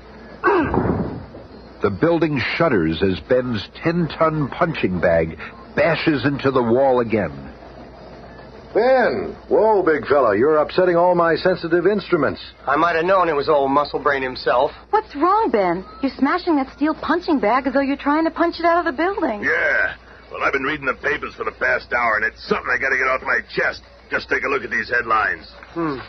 Militia called out to quiet mobs. Battle continues in Far East. That crumb, the hate monger's been causing trouble everywhere, and nobody can stop him. The hate monger is the most dangerous type of menace. He preaches class inequality, race hatred, and religious blasphemy. But his activity don't concern us. Yeah, a creep like the hate monger is free to say what he wants to, but if I ever cracked him one, they'd toss me in the slammer for a month. Don't worry, Ben. He'll get what's coming to him sooner or later. Bigots always do.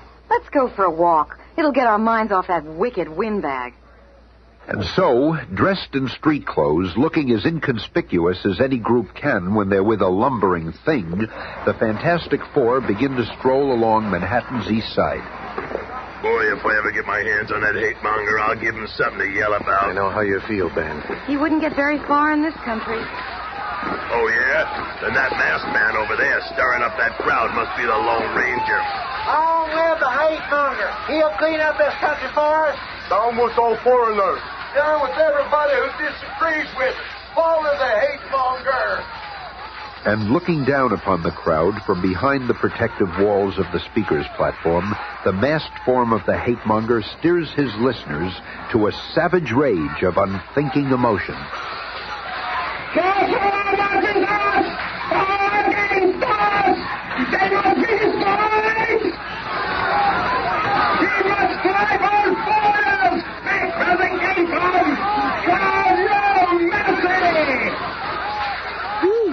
Unbelievable. He seems to have the crowd in his hands. The hate monger is right. Keep the foreigners out. Hey, they're actually agreeing with him. No, stop.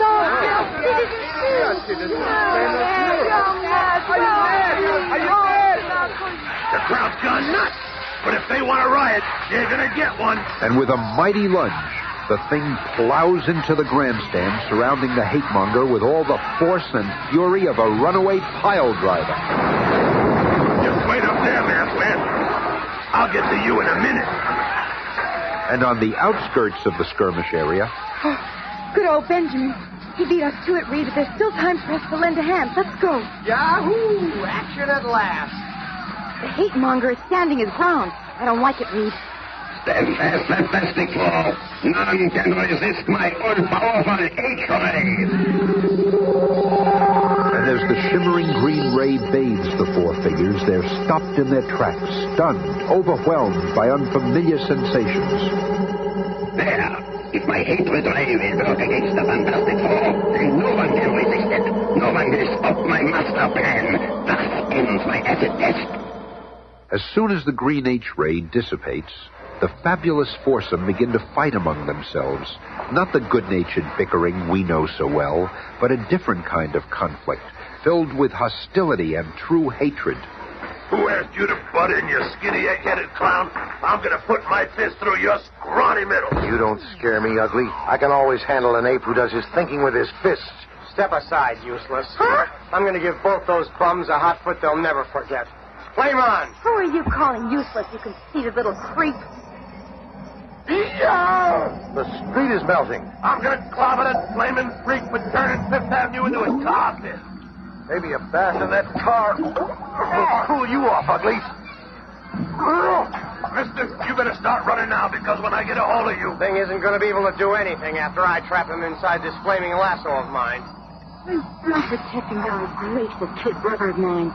From now on, I'll treat him like the rest of those freaks. Seconds later, a window washer watches his water bucket float in the air, and then... What the... Dump water on me again, you invisible creep, and I'll forget you're my sister. Meanwhile, having relinquished his clothes and shoes to the tar, Ben is up again. Ha! It takes more than a tar pit to stop the thing. And now... I was hoping you'd try for me again, loudmouth, because I've been itching to hog-tie you for a long time. Listen, Stretcho, being wrapped up in your rubbery little limbs ain't exactly enough to stop the thing. Just wait till I get my hands dry. I'll just tie a little knot in your wrist and put him around his fire plug. I'll pulverize both of you. And then stretch you out a bit while I take care of some unfinished business. Thought I forgot about you, huh? You flaming freak. Get your clammy meat hooks off of me, you gorilla. Sure, buddy, sure. I'm gonna let both of you go. Ben uses the wriggling Johnny Storm as the load for the slingshot he's made of Reed Richards, and as he pulls back to fire... This is my chance to get all three of them arrested. If I can just untie Reed's hands before so much goes. I never thought I'd see the day the Fantastic Four would fight each other and mean it. There. They didn't expect anyone to untie a conceited leader's hands. They had good riddance to all of them. Look out! Yow! Who's the wise guy? Finally, after the three have recovered from the backfiring slingshot... I've had it. From now on, you can get yourself a new stooge. I'm cutting out. Me too. You can take the Fantastic Four and shove it down a gopher hole for all I care. I'm sick of looking at your ugly mugs. And that goes double for me. And with that, Reed, Ben, and Johnny stomp off in different directions, each thinking his own thoughts. I'm going to visit Alicia and forget I ever knew those creeps. If I ever hear that corny name Fantastic Four again, it'll be too soon. Who needs them? They've been living off my brains for years. I'm through playing nursemaid. I must have been mad to think I loved Reed Richards. He's a big zero. And what of the man who caused this incredible sequence of events? I've done it. Now, with the Fantastic Four safely under the spell of my hate ray, I can proceed. Before I'm through, all of Earth will be in the iron grasp of the hate monger. The Master of Hate has made his first big mistake. Considering the Fantastic Four completely defeated, he now forgets about them.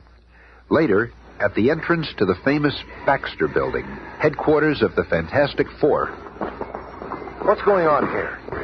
Oh, Dr. Richards, I'm glad to see you, sir. Some crazy man is tearing up the lobby apartment because he can't get up to your headquarters. Who says no one's allowed up there without permission? Quick, call the police. We need help. Then suddenly, a familiar face appears in the midst of the mayhem. Richard, you old hound dog. This is one hell of a way to treat an old army buddy. Nick Fury. Oh, Nick, I haven't seen you since the end of the war. That's your loss, pal. Now call off your watchdogs. You and me have some important business to discuss. Minutes later, in the technical research lab of the Foursome Skyscraper headquarters...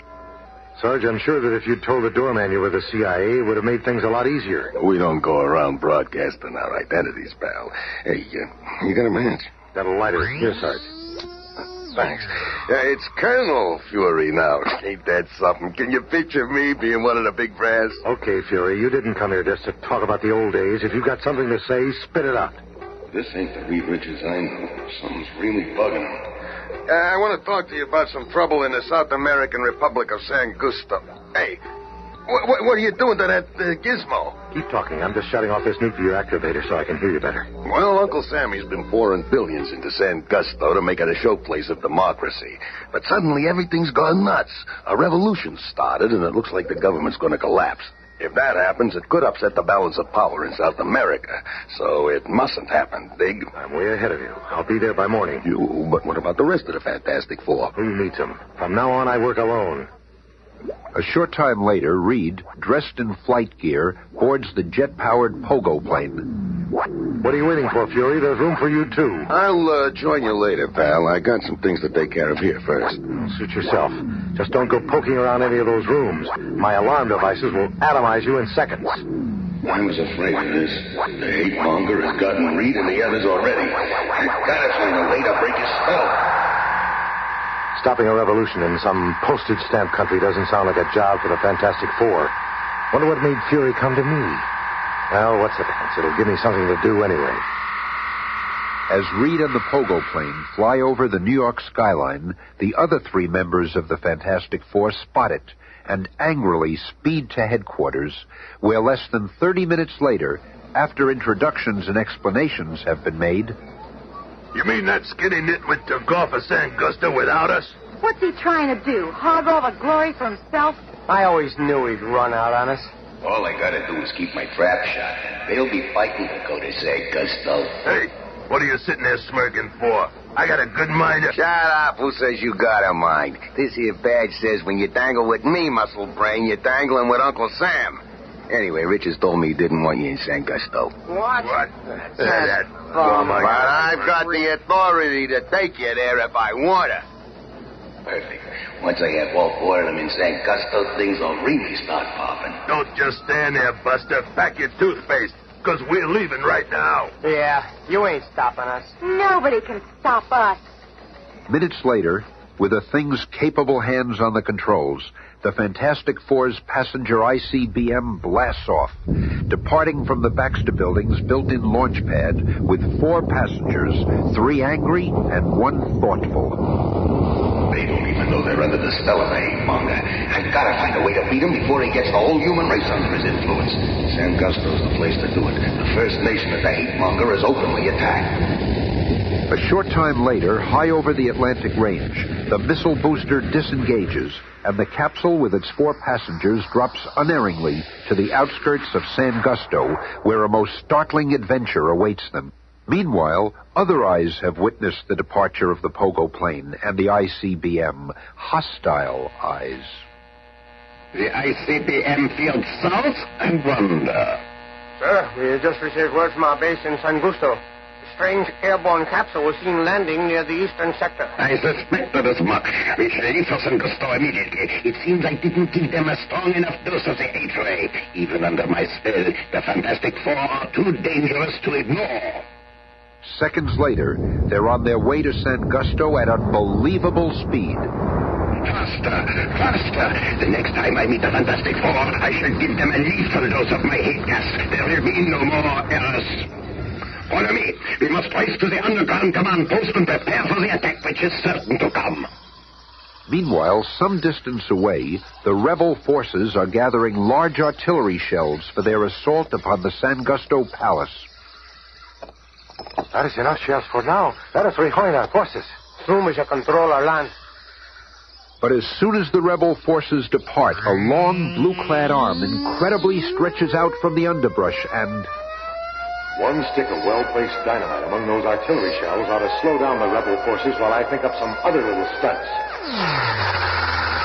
What a fool I was to waste all that time with 3 useless ex-partners. They did nothing but cramp my style. A short time later... It is a most strange thing, this smooth road washing here this morning. Who could have built it? What does it matter? See how it helps us move closer to the capital. But suddenly, the mysterious road begins to heave and swell, as though imbued with a life of its own. Here's one squad of rebels that won't be back for a while. The road is bewitched. It was obliging of them to leave their guns behind. I'll just toss them into the stream so they can't ever be used against San Gusto. And then, while planning his next move, Reed Richards makes a fateful discovery. A ray machine of some sort, sending out high-potency beams into the air. The main power supply seems to be buried below ground, right here. While scouring the area, Reed finds a hidden passageway leading to a dark underground chamber. There's more to this revolution than meets the eye, and I suspect I'll find the answer at the end of this stone passageway. Strange, I can hear the pulsating throb of some mighty machinery. And then, without warning, the passageway fills with gas. Nerve gas vapors.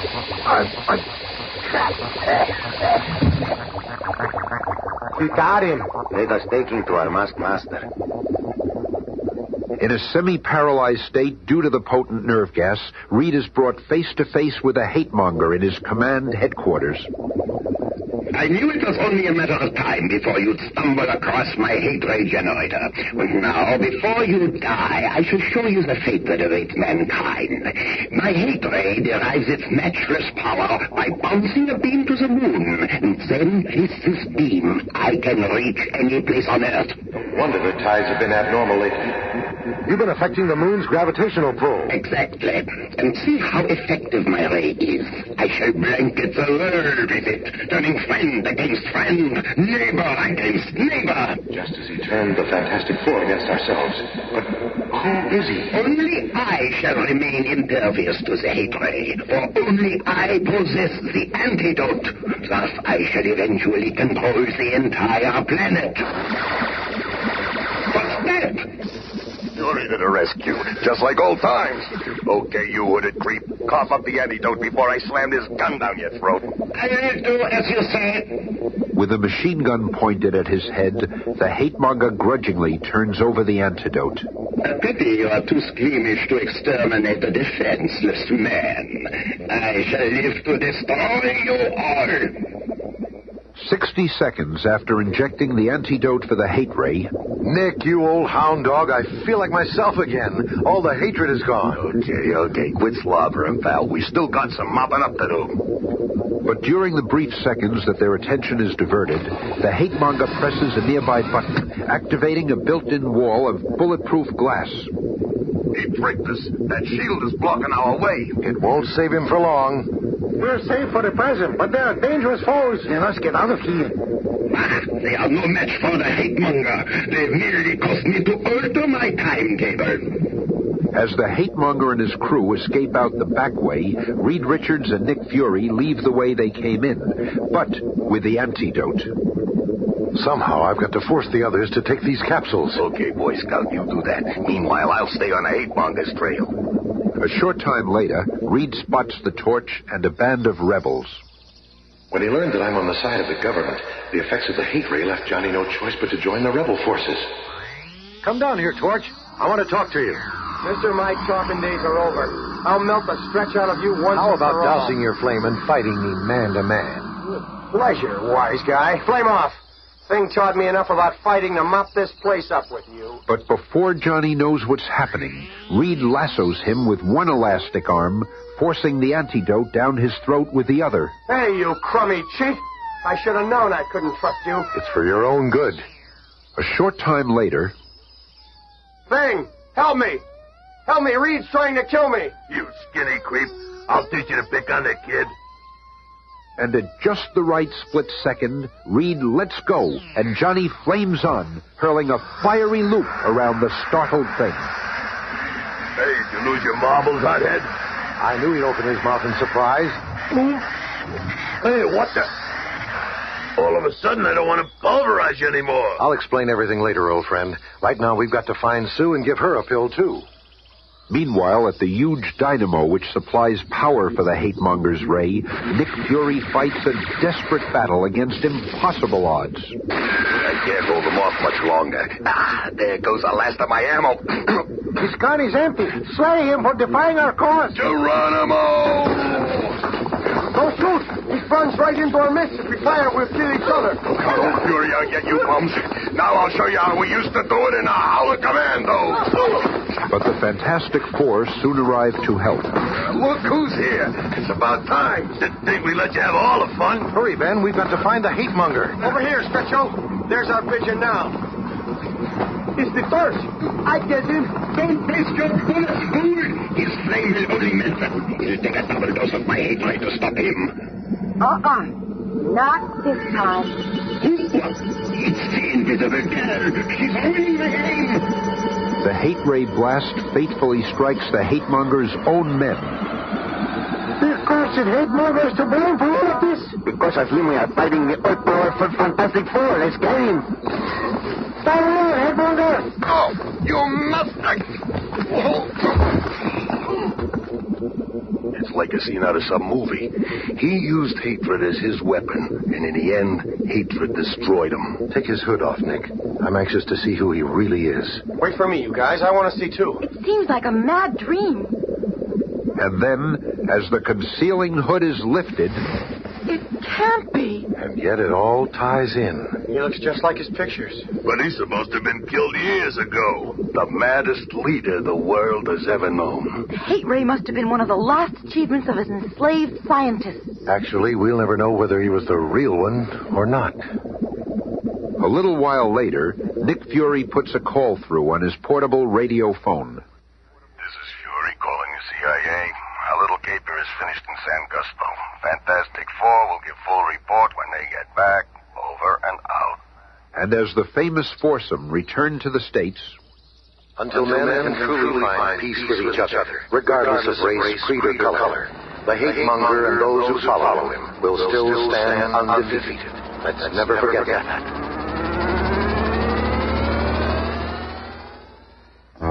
Tune in again Monday when we begin a 2-week epic featuring the world's most incredible supervillain.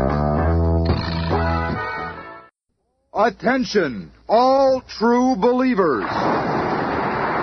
Marvel Comics is on the air. From the annals of the world's greatest comic magazine come the adventures of the Fantastic Four. Today we begin a 2-week epic. our heroes will encounter the world's most incredible supervillain, Dr. Doom. Yes, believers, Doom survived the amazing shrinking ray which backfired on him those many weeks ago. And we shall meet Ant-Man as we travel to the micro-world of Dr. Doom. Stan and our fearless foursome will be with you in just half a moment. It is night in New York City.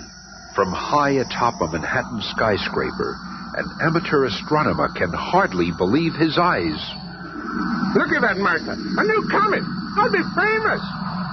And in the same neighborhood, a daring robbery is foiled when the night sky is illuminated by a blinding streak of light. That's your dead to rights. Don't move. Hey, where'd that light come from? The cause of what we have just witnessed blazes through the sky at almost unimaginable speed. Once again, the Human Torch is flaming overhead. Something must be wrong at headquarters. Nobody answered my signal. I wonder what could have happened. No power on Earth could put the Fantastic Four out of action. Or... Breed!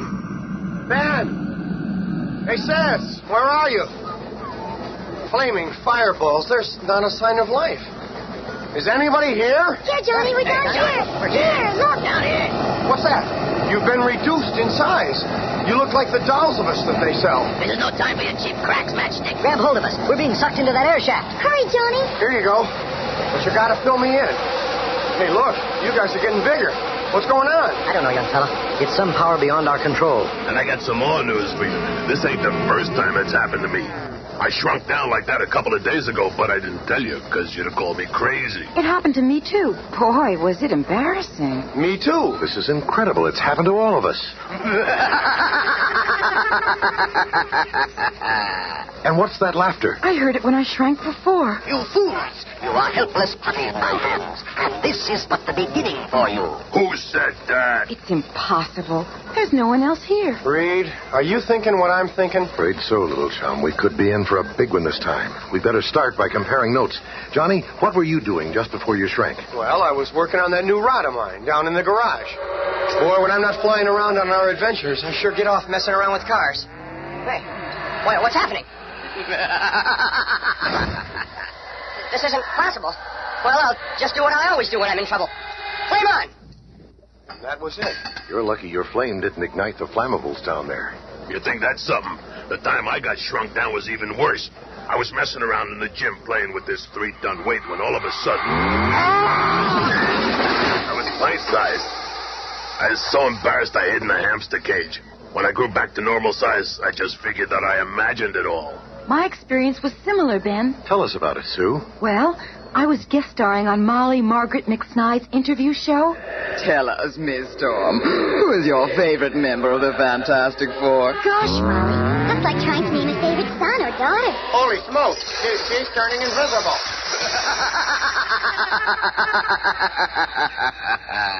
Goodness, that's rude. It was an uncanny, terrifying experience. I was nearly trampled by those people. I was nearly killed when it happened to me as well. I was on my way. Sounds like we're playing Can You Top This? I guess you're right. But there are several similarities in each incident. Yeah, every time the shrinking takes place instantly. We all nearly get killed each time. And that laugh. We're going to need some help to solve this one. Some special help. There's one person who might be able to figure out an explanation for all of this. The Ant-Man. Ant-Man? Ant-Man, Schmad-Man. Since when do we need help? How could we contact him? How do we even know he exists? Even if he does exist, who says we need him? Hold on. There's more to this than meets the eye.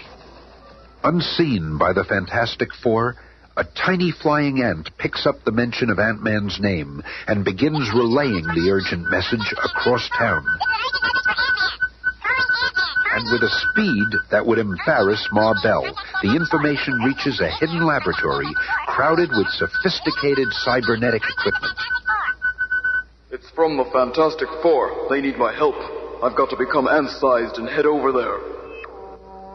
The handsome man's figure instantly takes on the size of a tiny black ant, and Ant-Man enters his high-powered miniature rocket for his ride across town.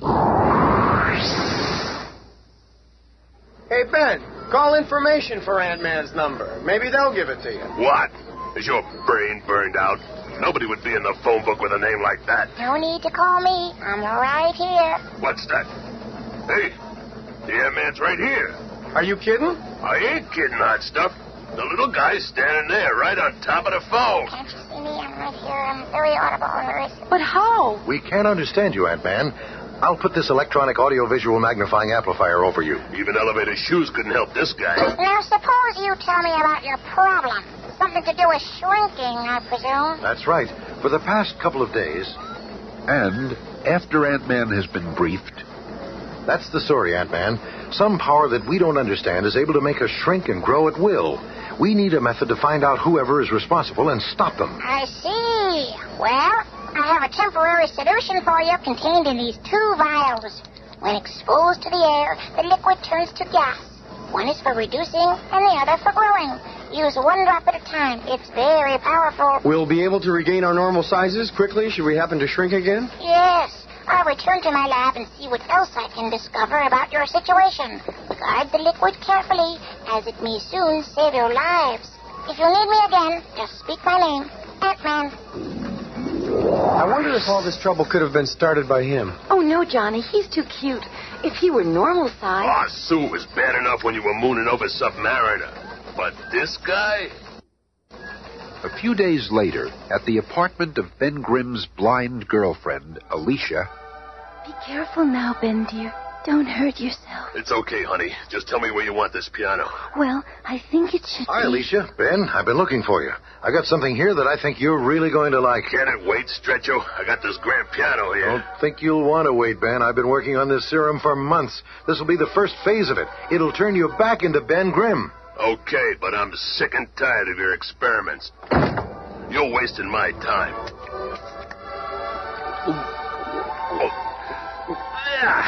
This tastes like horse pit. Never mind the taste. Now it's starting to burn. You poisoning me. That means it's working. But don't get your hopes up, old friend. It won't last. But I'm on the right track. Well, you're right about one thing. It's working. I can feel my point of view changing. The 2 personalities are so... Oh, Ben, dear, are you all right? Your voice, so... I'm okay. Your face, it feels so different. I love you.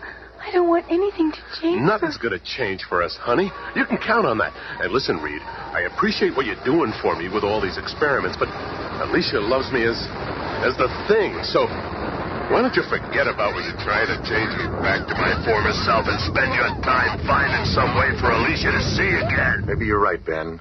I just feel responsible for... Flee for your lives. Beware of Dr. Doom. What was that? A girl's voice. So strange sounding and so far away. And as the web of fate begins to tighten around our colorful characters, let's look in at the famous Baxter Building in Midtown Manhattan, where the Fantastic Four headquarters appear to be empty, but... The only ones that can find me when I'm invisible are dogs, due to their sense of smell. This new spray we developed is supposed to protect me from that. Let's see how it works. Oh, for goodness sake. You're so cute. Flee for your life. Beware of Dr. Doom. That voice. Where did it come from? We're just in time. Did you hear that voice? Sure did. You and your horse water drinks. Oh, I'm so glad you're back. Oh, you startled me. Did you hear that strange voice? Kind of like that voice the other day. Yeah, but it's a woman. And warning about Dr. Doom. Look, Mastermind, we've been hearing those voices for days. Ain't it about time we did something? Ben's right. Boy, it's time for action. This is a video cassette of the last time we saw Dr. Doom. Let me show it to you. Remember, he was shrinking into nothingness, the victim of his own shrinking ray gun. You can forget that mumbo-jumbo, Dr. Doom. You got it. I can feel myself getting smaller. That shrinking ray really works. Of course it works. Look, those creatures he conjured up are dissolving. As he shrinks, his powers are decreasing, too. Don't just stand there. Do something to counter the resistance. After viewing the videotape, the Fantastic Four reconnoiter in Reed's laboratory. Here, I've portioned Ant-Man's formula into equal parts. The blue vials are for reducing, the yellow ones for growing. What are we waiting for? Here we go. Be careful, everyone. Good luck. The serum takes almost immediately, and the quartet begins to shrink so fast it seems as though they're being hurled into the vortex of a madly spinning whirlpool. Smaller and smaller they get, until finally the spinning slows and the world around them begins to take shape. Oh, Reed, darling, that was some trip. There's a whole world here. Right you are, Johnny Stone. Welcome to the micro-world, Dr. You were right. He is alive. What have I gotten you three into? Your arrival here is not unexpected. In fact, I've been waiting for you. Yeah? Well, now that we're here, let's get started. Do you think me unprepared for you, brute? He's got a control panel for all his latest toys right there in his throne. His latest shrinking ray. Oh, no. Here we go again. And now, hapless hero, distinguished people, you need powers against mine. You bet we do. We're going to get you, Doom. We'll get you, Doom. We got our hands on you for you. Before you answer, let me tell you a little story. The story of how I became ruler of this world. When I took leave of you last in a rather abrupt fashion, I arrived in this micro-world, a peaceful, primitive place. The people were so contented and blissful that it made my blood boil. I soon put a stop to it. The king and his daughter, Princess Perla, were kindly, trusting, simple folk.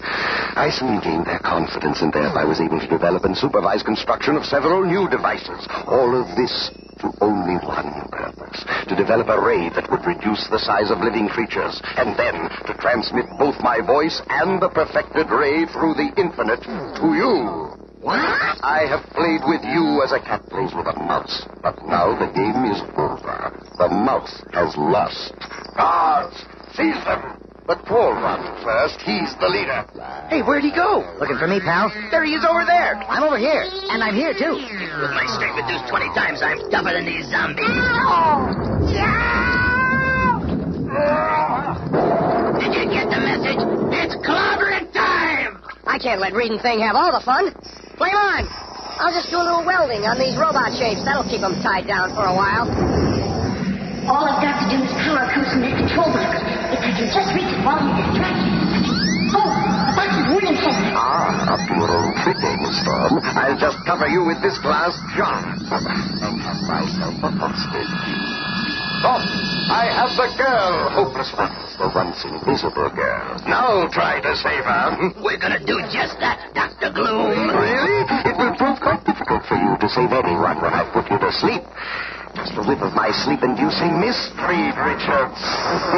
You may be a great scientist, but I am Dr. Doom. I am far greater. Long minutes later, the Fantastic Four regain consciousness to find themselves imprisoned in a dark, dank dungeon with a captive king and his daughter. Boy, that Doom is devilish this time. Don't count us out yet, young fella. You are from the same world as the tyrant? Yes, Your Majesty. We've come here to capture him and bring him back to justice. And as long as Doom's twisted mind keeps thinking he can outfox us, we still have a chance. First, we gotta get out of here. We seem to be in some kind of underwater cell. Maybe we should call the Submariner. No, stranger. It's not water out there, but a deadly acid. What? It's another diabolical joke from Dr. Doom. But those fish out there, in reality, they are devices that he uses to spy on our every movement. Wait, Princess, your voice sounds familiar. It should. I used Dr. Doom's transmitting device a few times to try to warn you. You see, Dr. Doom wants me to marry him. What? After seeing what he has done to our peaceful world, I despise him, and that's why he keeps Father and I prisoner. He intends to destroy all of us if I persist in refusing him. Even now, he's in contact with the warriors from planet Toke. He has offered a Tokians a reward for joining him. You are that reward. What? Yes. He intends for you to be slaves of the Tokes. They're ruthless warriors feared throughout our universe. What makes them so strong, Princess? They are huge and extremely powerful. Toke is a larger planet than ours with a much denser atmosphere. The gravity there is more than 10 times stronger than ours, and it takes much more strength just to walk. The lizard men of Toke will enslave you for as long as you live. They will condemn Thing's great strength to their enormous diamond mines, digging and burrowing until he drops. The Human Torch will be forced to burn the Toke's enemy fortifications till he's all burned out. Even the invisible girl will be nothing but a scullery maid to the lizard men from the planet. And I fear there is nothing you can do about it. Don't be too sure about that, Your Majesty. Yeah, Doom hasn't beaten us yet. And he never will if I ever get my mitts on him. Meanwhile, in the normal-sized world above, Ant-Man has returned to Fantastic Four headquarters, only to find... It's bits of glass from the serum vials. They must have shrunk to almost nothingness right here. Well, I better go after them. Within seconds, Ant-Man finds himself in the micro-world, doing battle with Dr. Doom's deadly guards. Another intruder over there. Seize him. Uh-oh, Trevor. He is too powerful. We'll need reinforcements. Sound the alarm. Oh, more guards coming from every direction. I can't defeat them all. And then, from out of nowhere, a brutal blow is struck. There, take him to Dr. Doom. He'll know what to do with him. Here, Master. Another invader. Good. The lizard men of Took will pay me well for this healthy specimen. They will arrive very soon. And in the dank dungeon that contains Doom's other captives... Reed, if you just let me bash a hole in that wall, we could get out of here and after Doom. Forget it, Ben. If that acid were to get in here, we'd all be finished. Reed, I've got an idea. The walls themselves must resist the acid. How does that help? I know what Sue's getting at. It just might work. Ben, see if you can carefully peel off. Minutes later, the Fantastic Four are almost ready to take a most desperate gamble. Well, you see, Master, we will escape in this crude but serviceable capsule made from the walls of our cell. Ben, be sure to leave enough outer walls so we don't get any of the acid leaking in here. Ah, this is kid stuff. I'll have this section welded in no time. That should be enough of the walls, Ben. Okay. This last chunk is for the hatch. Just in time. Even though the acid is pouring into our former cell, we're all safe inside this little acid-resistant capsule. And as the deadly liquid fills in around them, the makeshift vessel slowly raises to the surface. Johnny Storm shoots out rays of light to blind the scanner fish. But what of Dr. Doom and Ant-Man? Let us return to that confrontation. Doom, you're a madman. You cannot barter with human lives like so much beef stock. Silence! The lizard men of Took must be ready to take them royally. What's this? Someone is undoing my bonds. Someone I cannot see. Quickly, we return to the escaping Fantastic Four. Hurry, Your Highness. We have already stood in front of the enlarging ray. We know it works. Tell me that it tickles. Johnny, after you restore the king and princess to normal size, meet us in Doom's control room. Come on, Ben. It's clobbering time! We'll be just in time. I see a ship approaching. It must be the Tokes. Stand back, fellas. That ship looks like a speedball, and I haven't had practice today. I'll use this control tower for a back. And give her a few practice swings. And now, one home run.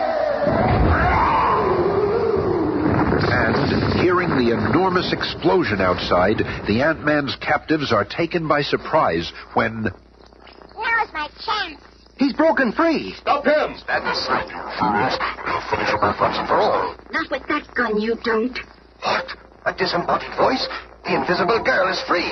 I've got you now, Dr. Doom. Not so fast, young lady. I can still get away through this trap door. Then all the Fantastic Four must be free. But by the time they figure out how to find me, I'll be gone. I'll be waiting for them on the surface of our own world to give them a reception they'll never forget.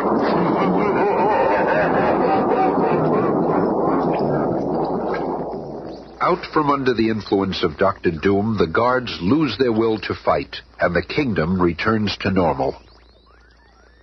You have saved my people. You have driven Dr. Doom back to his own world. How can I ever repay you? That's easy, Your Highness. Simply let us use the enlarging ray so we can go after Dr. Doom. Of course, you have, of course, granted. Oh, you are the most fascinating man I have ever met. A flaming one. Must you go, too, if you were to remain? I couldn't leave my partners, Princess Perla. Oh. But perhaps I'll return someday. Knock off the mush, Matchstick. We still got a lot of work to do. Remember? So, stepping in front of the enlarging ray, the Fantastic Four and Ant-Man bid farewell to the micro-world as they continue to hunt for Dr. Doom, the most dangerous man on Earth.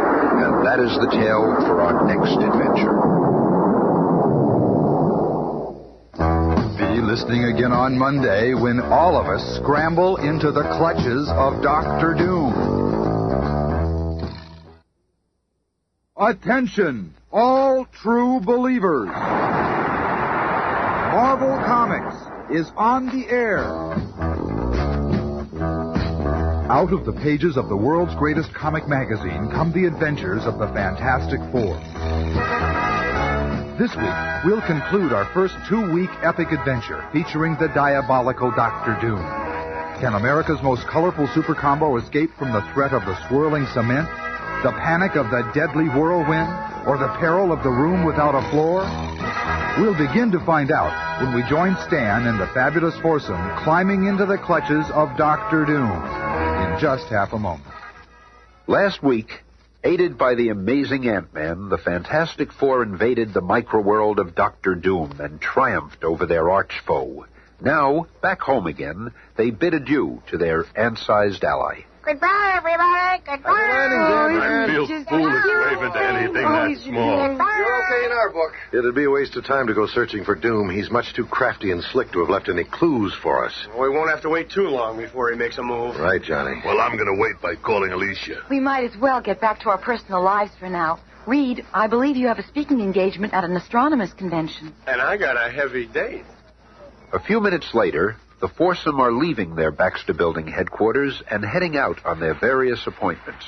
3, 2, It's a good thing we didn't use our personal elevators. That's quite a crowd of fans down there. Yeah, but we got to get out of here somehow. I don't want to be late for that date.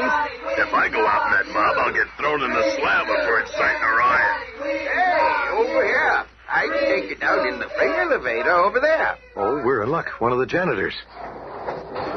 You're the Fantastic Four, ain't you? I'd have spotted you anywhere. And Ben thought he was hiding behind them shades. First time I ever been so close to celebrities. Wasn't my face you recognized, Matchstick. Must have been the fire in your eyes. Oh, before you go, could I shake your hand? Oh, sure, old-timer. It's my pleasure, sir, and thank you for helping us. Oh, you've done so much for mankind. Just don't squeeze too hard. As they leave, none of the colorful quartet notice that the janitor has secretly affixed a tiny tissue-thin plastic disc to each of their hands. It worked like a charm. All of my plans do. With those specially treated identical discs on their hands, my followers will be able to track the Fantastic Four wherever they go tonight. Now, I'll return to my hidden laboratory and put phase 2 of my master plan into effect. Nothing shall stop me from defeating the Fantastic Four this time. A short time later, in Dr. Doom's amazing secret laboratory... Go, my followers. I release you to do the task for which I created you. Each lighter-than-air robot is tuned to a different identical disc emitting frequency. Now, find your objectives. Of course, each follower does find its objective, and now the Fantastic Four have separately returned to the Baxter Building in Manhattan after several hours of harassment from Dr. Doom's floating robots. Now, calm down, everyone. I've got a little gadget here that'll tell us what we need to know about these objects. I've modified this electrodetector to zero in on whatever it is that's attracting them to us. There. Reed, it's pointing to your wrist. Big deal. What's that mean? He's got a nice watch? Here, this tiny plastic disc. I'll bet you all have one. Hey, yeah. Look at this. Mine's even got cracks on it, just like my skin. Dr. Doom has to be behind all this. Hey, look, the thing that's been following me is disappearing. When I took that disc off my wrist, the floating jobbies just vanished. They were inanimate with no life of their own. The discs must have given them life when attached to our bodies. Mine's gone, too. Reed, if Dr. Doom is behind this, then he could be monitoring us right now with one of his machines. All right, he is.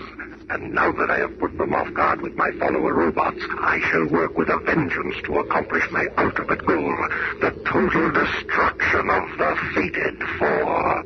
While spying on the disgusting thing, I saw the way to defeat the 40 foursome. I shall strike at them through their weakest link, the woman that Ben Grimm loves, the sightless Alicia. Ironic it is that even a gargoyle such as Thing can find love and mingle with normal people, while I dare not even expose my face to the view of others. I alone must hide like a ferret from the sight of my fellow man. I shall soon have my revenge upon the entire human race, starting with the Fantastic Four. Starting now. Suddenly, without warning, with the flick of a switch on Dr. Doom's control panel, a strange grapple array is beamed down to the street where gentle Alicia is walking. And then... What's happening to me? I feel like I'm rising from the street. But how? It's impossible. However, few things are impossible to one who is a master of science and evil. Seconds later, the astonished Alicia has been lifted up into what from Earth would appear to be a cloud floating over the city, but is in reality a floating laboratory for the diabolical Dr. Doom. Just a little further, my dear, and my trap will be set. And then, later that same day... Ben, come here. Look at this newspaper story. Huh? It says here, girl walks on air, stuns crowd. And that picture looks like... It's Alicia. My Alicia. If anything happens to her, I'm gonna kill her. Oh, look out, Reed. He's going on a rampage. It's gotta be Doom. He's trying to get to me through Alicia. When I get my hands on him... Easy there, big There you go. I'm gonna get that face and finish him this time. Ben's got every right to be mad. I'll even help you, partner. But suddenly, a grim vision appears on the great screen of the Fantastic Four's viewing room. Your anger will avail you nothing. This time I hold all the cards. This time my victory shall be complete. There he is. Excuse me for transmitting my image to you in this manner, but I too am human and wish to gloat over your hapless plight. Now the game begins in earnest. I will tolerate no interference from you. If you attempt to stop me, I shall release my illusion ray and cause mass hallucinations all over the city of New York. And of course, don't forget my greatest threat. Alicia is now my prisoner. If you wish to ever see her again, do not oppose me. Thus, I do render the Fantastic Four helpless. Thus does Dr. Doom become the most powerful. Farewell to you, foolish four. He's making away. Hey, wait a minute. Hey, what about Alicia, you crumb? Hey, come back here. It's no use, Ben. He's gone. Does he really think he can threaten us? Does he think anything will stop us from tracking him down? Ridding the world of that evil menace that is Dr. Doom? Wait a second, Reed. I ain't letting you go after him while Alicia's his captive. You gotta stay away from him while she's in danger, do you hear me? Don't you see, Ben? This is what he wants, to tie our hands and keep us... Don't try to sweet-talk me, Rubber Man. I ain't letting you or anyone else cause harm to Alicia, no matter what. You understand? I am victorious beyond my wildest dreams. They are again fighting amongst themselves just as I had planned, and let them for a while longer. They and the entire world will tremble before my next maneuver. It is not money I seek, nor personal gain. No, what I crave is power, and power is what I shall have. Now I shall send this tape-recorded message to Washington, D.C., outlining my demands. They are not outrageous.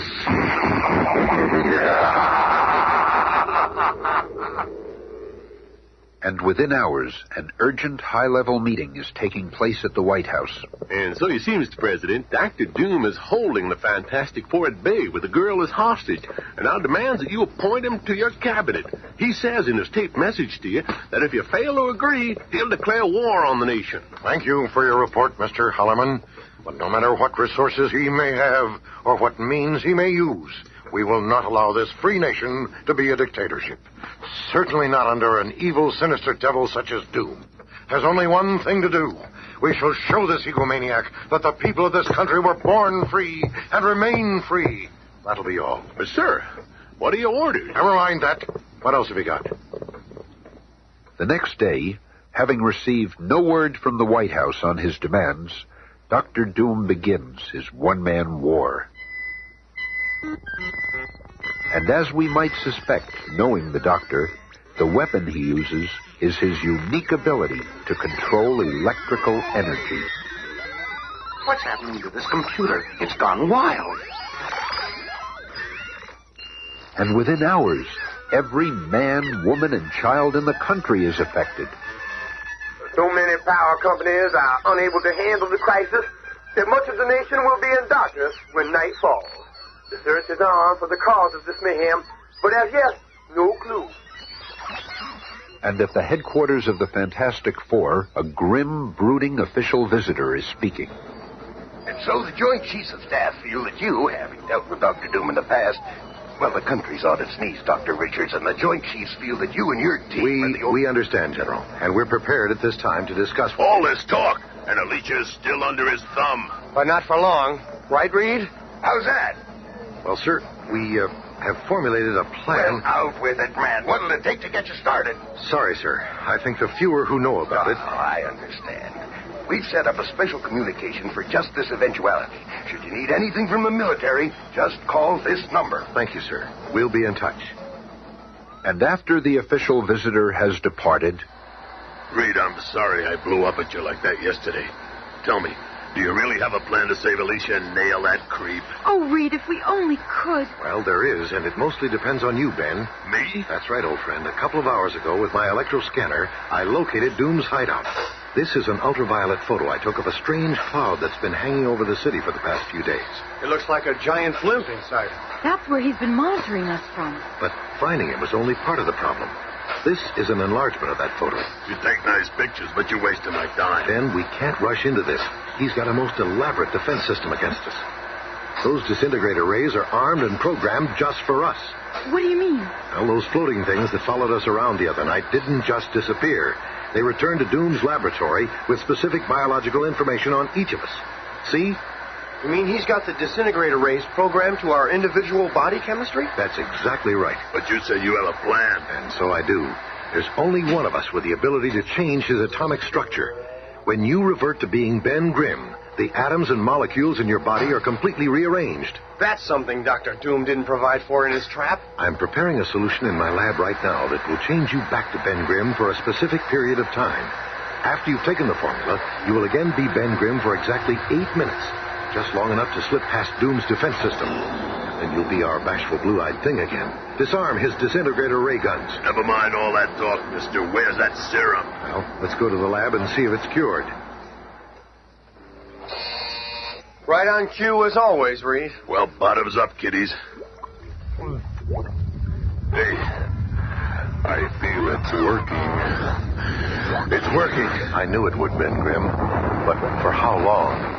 Minutes later, in a silent, transparent, magnetically powered one-man plastic bubble, Ben Grimm begins the most perilous journey of his life. Those ribbons of tinfoil trailing this flying fishbowl ought to jam Doom's radar. Reed said they would. And there are the rotating disintegrators. This potion I took has got to last. Oh, no. My hands. The beginning. If I can only get past those detectors, I can't lose my love, Alicia, to that demon. And there, inside that silent, lonely capsule, an exhibition of sheer raw courage and willpower takes place, such as few men have ever experienced. By the strength of his own unconquerable determination, Ben Grimm forces himself to remain in his normal form for the most crucial few seconds, the most important time of his life, until... I made it. I'm past the detectors.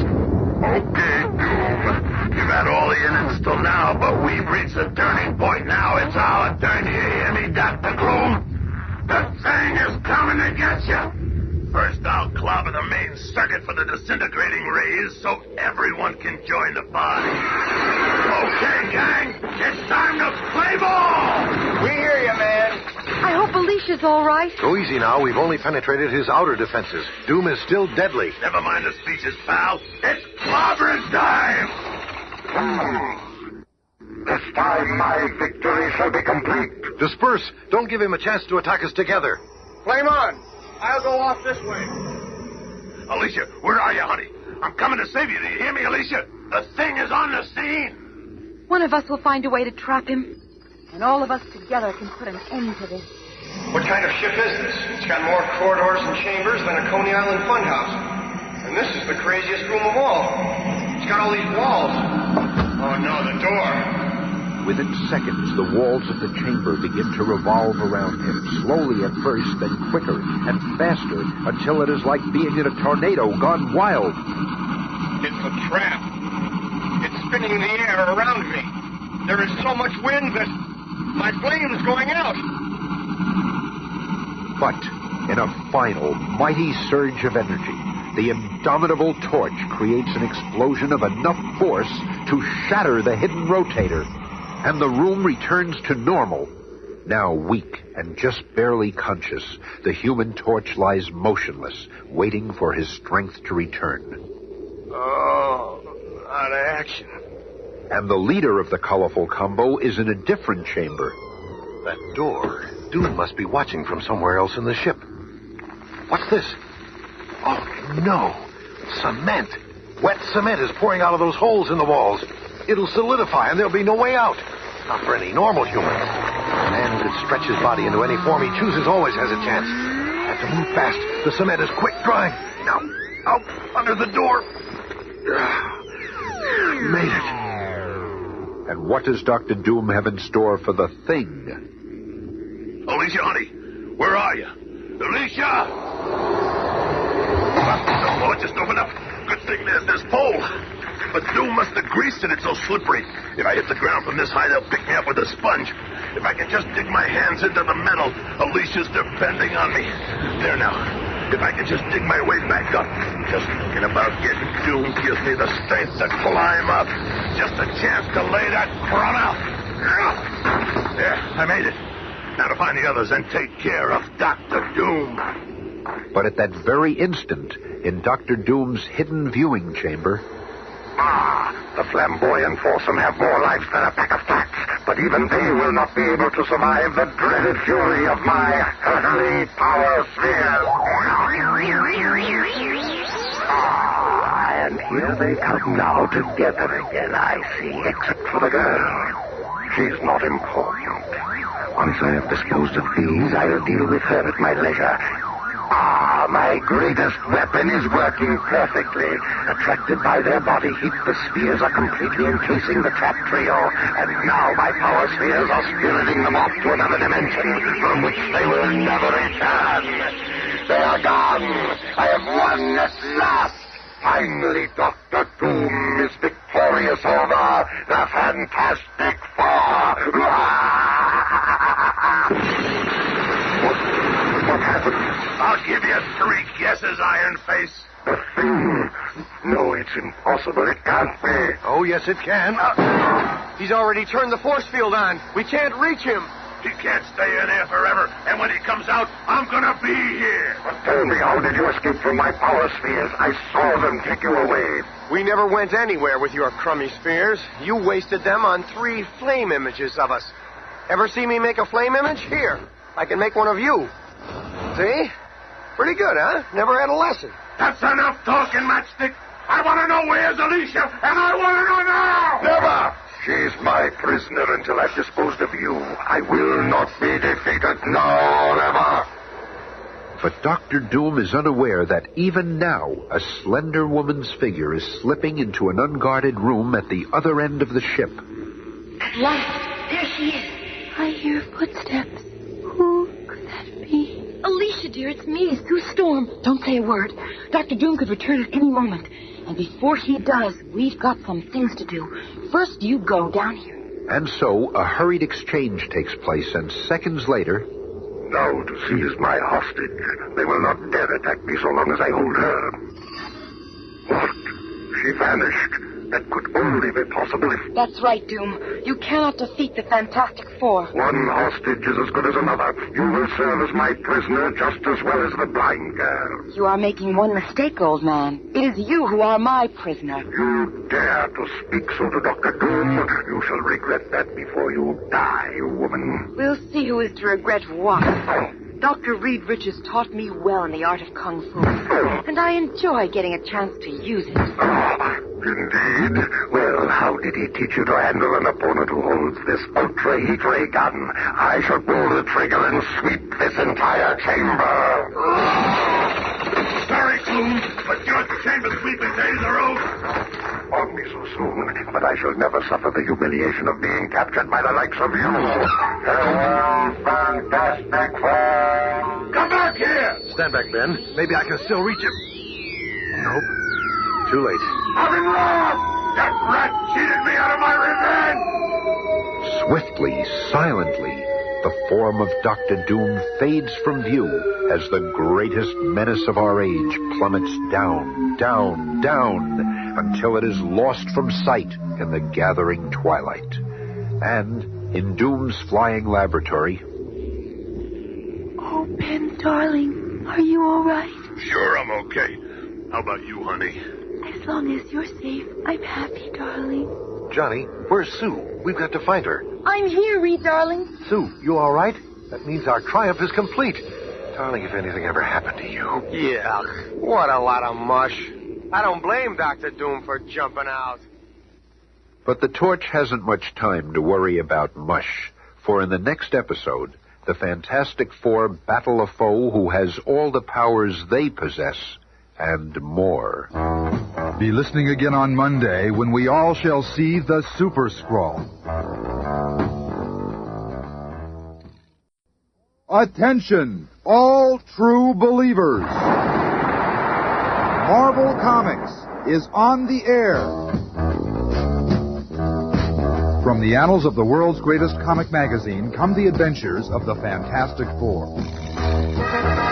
This week's supervillain is serious. And here's Smilin' Stan Lee, the creator of Marvel Comics, to tell you about him. With all the billions of stars in the universe, there must be other inhabited planets, other civilizations. That is the premise of this week's epic. On a planet in the fifth quadrant of the Andromeda Galaxy, there is a civilization called the Skrulls. All Skrulls have the ability to change the makeup of their bodies. The Fantastic Four have previously encountered and defeated a group of Skrulls who were trying to invade and then control Earth. Now, the alien foe has developed a Super-Skrull. I am the Super-Skrull. I have all the powers of the Fantastic Four combined. And more.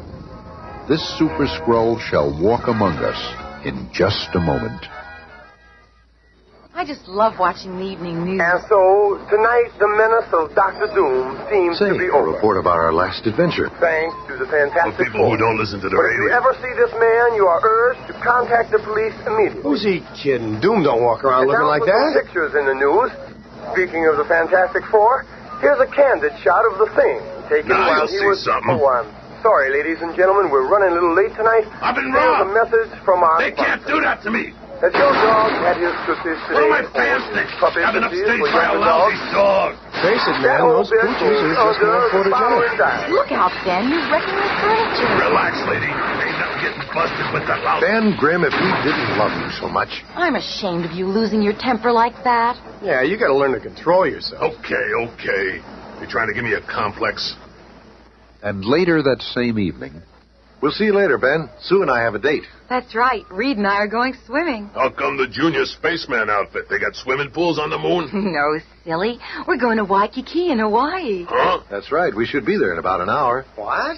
I've been waiting to give our new experimental passenger ICBM a workout. And this seems as good a time as any. We'll be back in a couple of days. And so Reed and Sue board the new rocket, bound for Hawaii. Look, there's a Fantastic Four's latest number. Ha! They're flying around in spaceships, and we still haven't paid off our used Etzel. And back at Fantastic Four headquarters... They can have that oversized sky plane. The Fantastic car is still good enough for me. Me too. Alicia and me's gonna fly up north for a little fishing. Been needing a vacation. Wait till the guys see me driving my day through Central Park in this job. At that very moment, countless light years away in the fifth quadrant of the Andromeda Galaxy, on the home planet of the dreaded Skrulls. The Supreme Wizard and his Super-Skrull. He approaches. The one who cannot fail. Your Majesty, allow me to present the mightiest warrior in the universe, the Super-Skrull. All homage to your Supreme Majesty. I await your command. As you shall see, Your Highness, the Super-Skrull is all-powerful. I have given him the potential of the Fantastic Four and then some. Let the demonstration begin. You are aware, sire, of the stretchability of Mr. Fantastic's body. Observe how my Super-Skrull can stretch even further. Within seconds, he shall retrieve a spectro-fish from the deepest part of the Skrull Sea. But the sea is more than 100 miles away. That is correct. That is impossible. But in almost no time... Here, Your Majesty, your spectro-fish. You are more powerful than Mr. Fantastic. Of course, sire. Notice how the Super-Skrull duplicates the powers of the Human Torch. Flame on! Not only do I have all the skills of the torch, but I can fly faster and maintain my flame longer. I have one weapon which even he does not possess. My anti-matter fireball. Taken the creek right off that mountain. I am royally impressed. Yes, sire. Behold now, my lord, an exhibition of physical strength far surpassing that of Thing.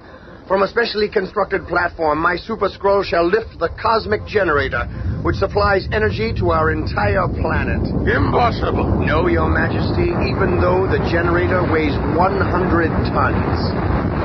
He's doing it. It exceeds my wildest dreams.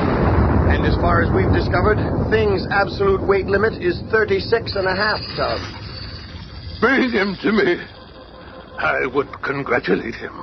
I believe he's right in front of you, Your Majesty. Huh? What? I don't see anything. But that is my fourth power, sire. Thus I can match the invisible girl. To match her is not enough. You must be her superior. He does possess one power she does not, sire, which I shall describe to you later. But for now... It is time for me to embark upon my mission. I vow to your majesty that I shall not return until the Fantastic Four are defeated and the planet Earth is yours. Farewell, sire!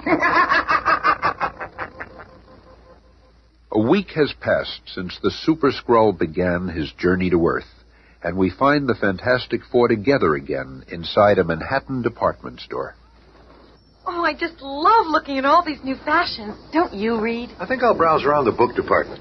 Yeah, they got some new albums in the records section. Records, schmeckers. I'm gonna go look for new bowling ball. You sure this is the biggest one you got? Just try it, sir. That one would fit even a gorilla. Okay, laughing boy. Let's see. Oh, no! You must know some pretty small gorillas. Hey, come back here. What am I going to do with a squashed bowling ball? Meanwhile, Johnny is looking over a new FM tuner for his stereo system. Wow, this one's really great. Dolby, equalizers for each channel. Sounds good, too. Here's a bulletin just in. An alien spacecraft has landed in Times Square, creating panic and widespread turmoil. If you are in the area of Times Square, please be advised that the police department... And within seconds, Johnny has located Reed and Sue, and they are headed for the scene. With just a little Marvel magic, we are instantly transported the 15-block distance to Times Square. I hereby claim this planet and all it possesses in the name of the Imperial Skrull Empire. What's going on here? What's he advertising? Nothing, fella. 3 women fainted already. Where are the cops when you need them? I will now erect my planet's banner to mark the spot. The ground is too hard. It will not penetrate. But that is not a problem. Look, he's melting that sidewalk. I thought only the Human Torch did that stunt. But after a few minutes, the crowd, seeing that the awesome alien has made no hostile advances, changes its mood from one of fear and panic to merely stunned disbelief. I never thought an alien landing would be like this. He looks like a surrealistic Christopher Columbus or something. You may now all disperse and return to your daily tasks. In a short while, I shall issue the first imperial orders from your new provisional Skrull government. I think he really means it. Why don't he go back where he came from? We got enough crackpots in this town already. Yeah, get lost, creep. How dare you speak to your new master? Be gone before I forget how weak and helpless you Earthlings are. And, in the 5th quadrant of Andromeda, the Emperor Skrull and his wizard witness these events on an enormous viewing screen. See, Your Highness, all goes well. The Super-Skrull is in complete command. Bah! That is child's play. The real test will come when he meets the Fantastic Four. Behold, the moment approaches. Quickly, adjust the focus. This I must see clearly. Flaming fireballs. It's a Skrull. This one looks much larger than the others. The Human Torch, at last. Flame on! And suddenly the sky is ablaze with two fiery forms. I am unlike anything you ever encountered before. I am the Super-Skrull! He's literally flying rings around me. I can do everything better than you. For example, I can fry the very air around you until it turns to black carbon. But finally, smashing through the screen of dense carbon, the Human Torch unleashes a weapon of his own. A miniature heat bomb ought to cool you off. He's too fast. He flew right out of its path. And then suddenly, the Super-Skrull fashions a mighty flaming war club and... I easily throw you off guard and smash you to the surface. That blow doused Johnny's flame. He's plunging to the ground. He'll be killed. Not if I can help it. And with the speed of light, Reed Richards stretches his body into a giant trampoline, creating a surface to stop the fall of the Human Torch. Just in time. Look after him, Sue. I've got to get up there and tackle that Skrull myself. Even a normal Skrull is a dangerous foe. But this Super-Skrull, how can we defeat him? If only Ben were here. Well, it looks like there'll be plenty of action as an angered Mr. Fantastic tackles the Super-Skrull single-handedly on the rooftops above Times Square. You're nothing but a murderer. Johnny could have been killed by that fall. That's what I have planned for all of you. We'll see about that first. First, I'll wrap you up in a human straitjacket. Then we'll decide what to do with you. Reed's incredible body encloses the Super-Skrull, but within seconds, the alien, completely encircled by Mr. Fantastic, begins to exert a pressure of his own. Expanding his body within mine. It's incredible. No matter how much pressure I apply, the Skrull continues to expand. I can't keep this up any longer. His power is too great. I've got to release him. Now do you see how helpless you are? I am mightier than all of you. On this planet, we call that winning the first round. Suddenly, Reed, with his fantastic arm, forms an enormous sledgehammer. My human power blow will turn the tide. You're fast, but not too fast for me. With the speed of thought, the Super-Skrull's arm stretches all the way to the Palisades cliffs and... I shall use this sheared-off sheet of shale as a shield. Mr. Fantastic's arm, no matter what shape, is still flesh and blood. The force of the blow puts him temporarily out of action.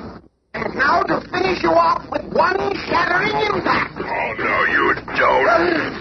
It's good to see your ugly puss. If there's any shattering to be done around here, I'll be doing it. Your only weapon is your superhuman strength.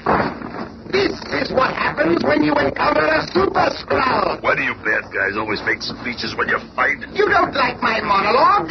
Then I shall become a battering ram. Look out, Thing. He's stronger than we thought. Stop it, Stretcho. I can handle anything this creep can throw. You should have heeded your partner's warning, fool. The battering ram blow from the Super-Skrull sends Ben Grimm city blocks, and he ends up precariously perched on the Chrysler building. Oh, that guy packs some wallop. Back on the rooftop, the Super-Skrull returns his attention to Reed Richards. So, you are recovered. It won't be for long, I promise you.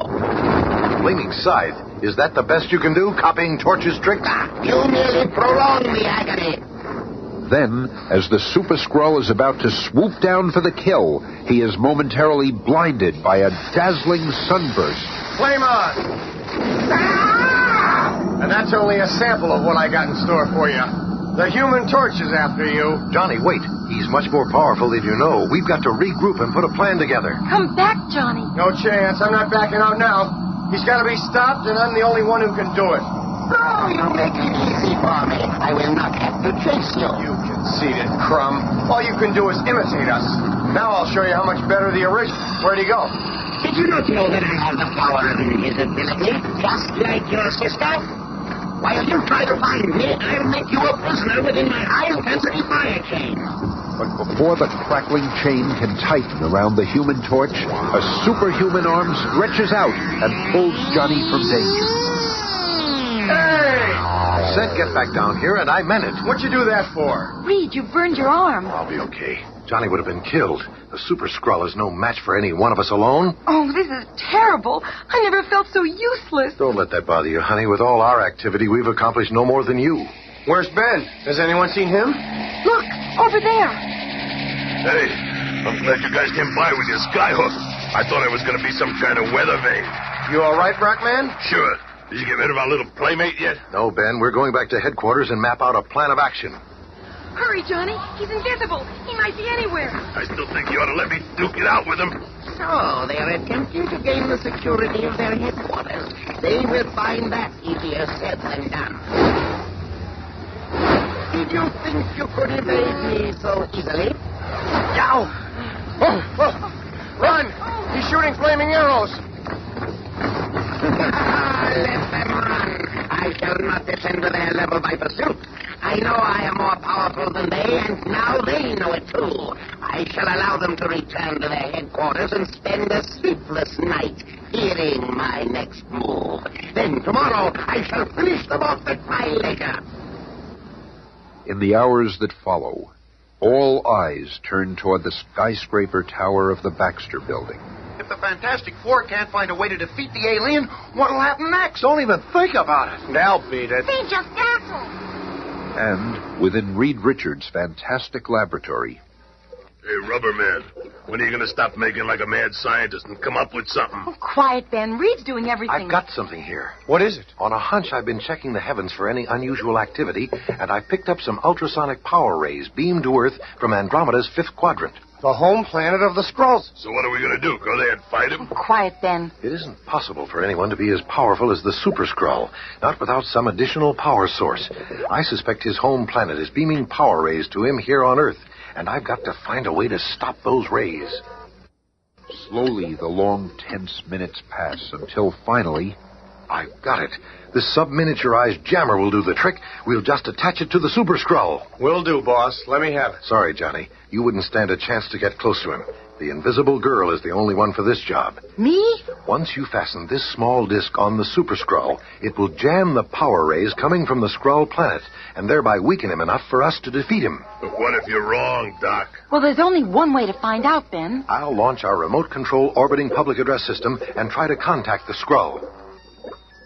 Fantastic Four calling the Super-Skrull. If you hear us, respond by speaking into the floating mic. Of course I hear you.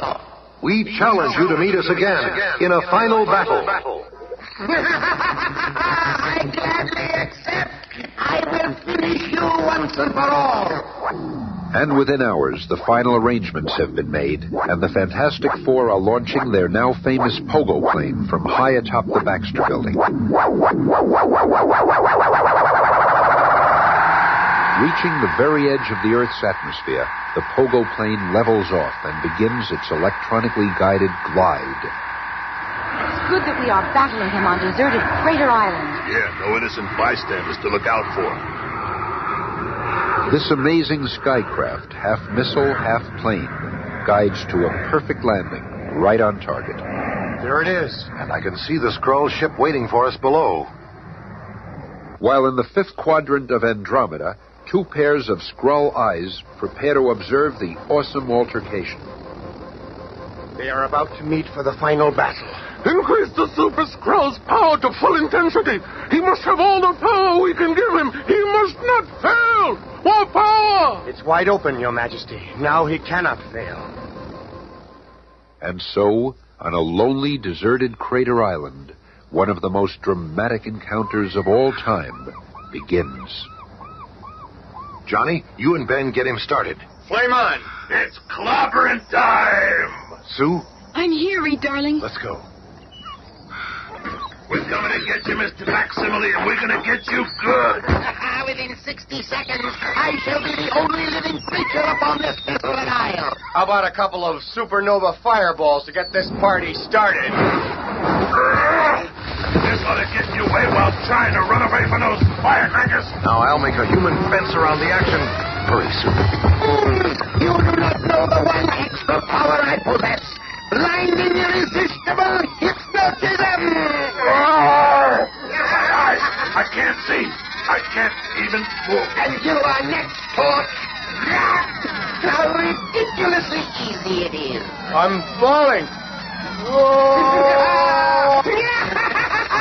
And now for you, helpless leader of the fated four. Let us stand here and take it. Give Sue time to... Oh! Now! Hearing a faint sound behind him, the Super-Skrull whirls around, but too late. There! I did it! I planted the jammer in him. I hope it works. What's happened? I feel strangely weak, as though my strength is being drained from me. What's happened? He's growing weak. I don't understand it, Your Majesty. Something is wrong with the power ray. Impossible. Keep trying. The ray is operating perfectly. Something must be jamming it from Earth. The power is not getting through. It's the accursed Fantastic Four. They've beaten us again. And for the last time. But even though the Super-Skrull has been considerably weakened, he is still a threat to the now vulnerable Susan Storm. It does not matter that I have lost my superpowers.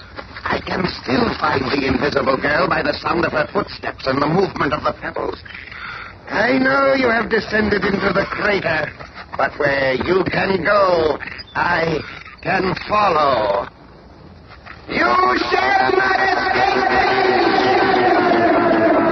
The sound of the Skrull's unearthly, savage call shakes the very face of Crater Island, causing a thunderous landslide.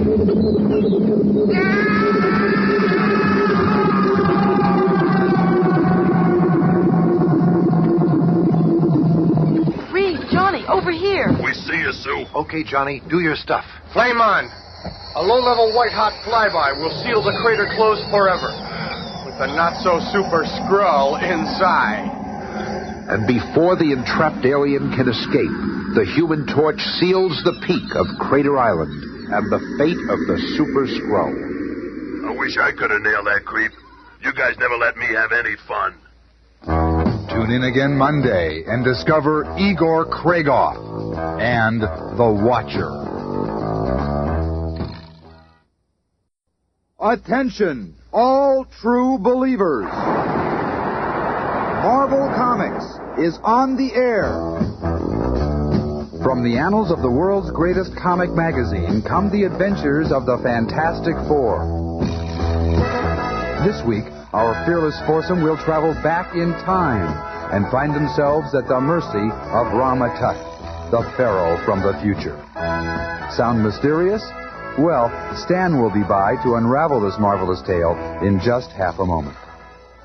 Weaponless and defenseless, the Fantastic Four are trapped in the long-dead, mysterious past, with only their own unique powers to help them face the most totally unexpected menace of their career.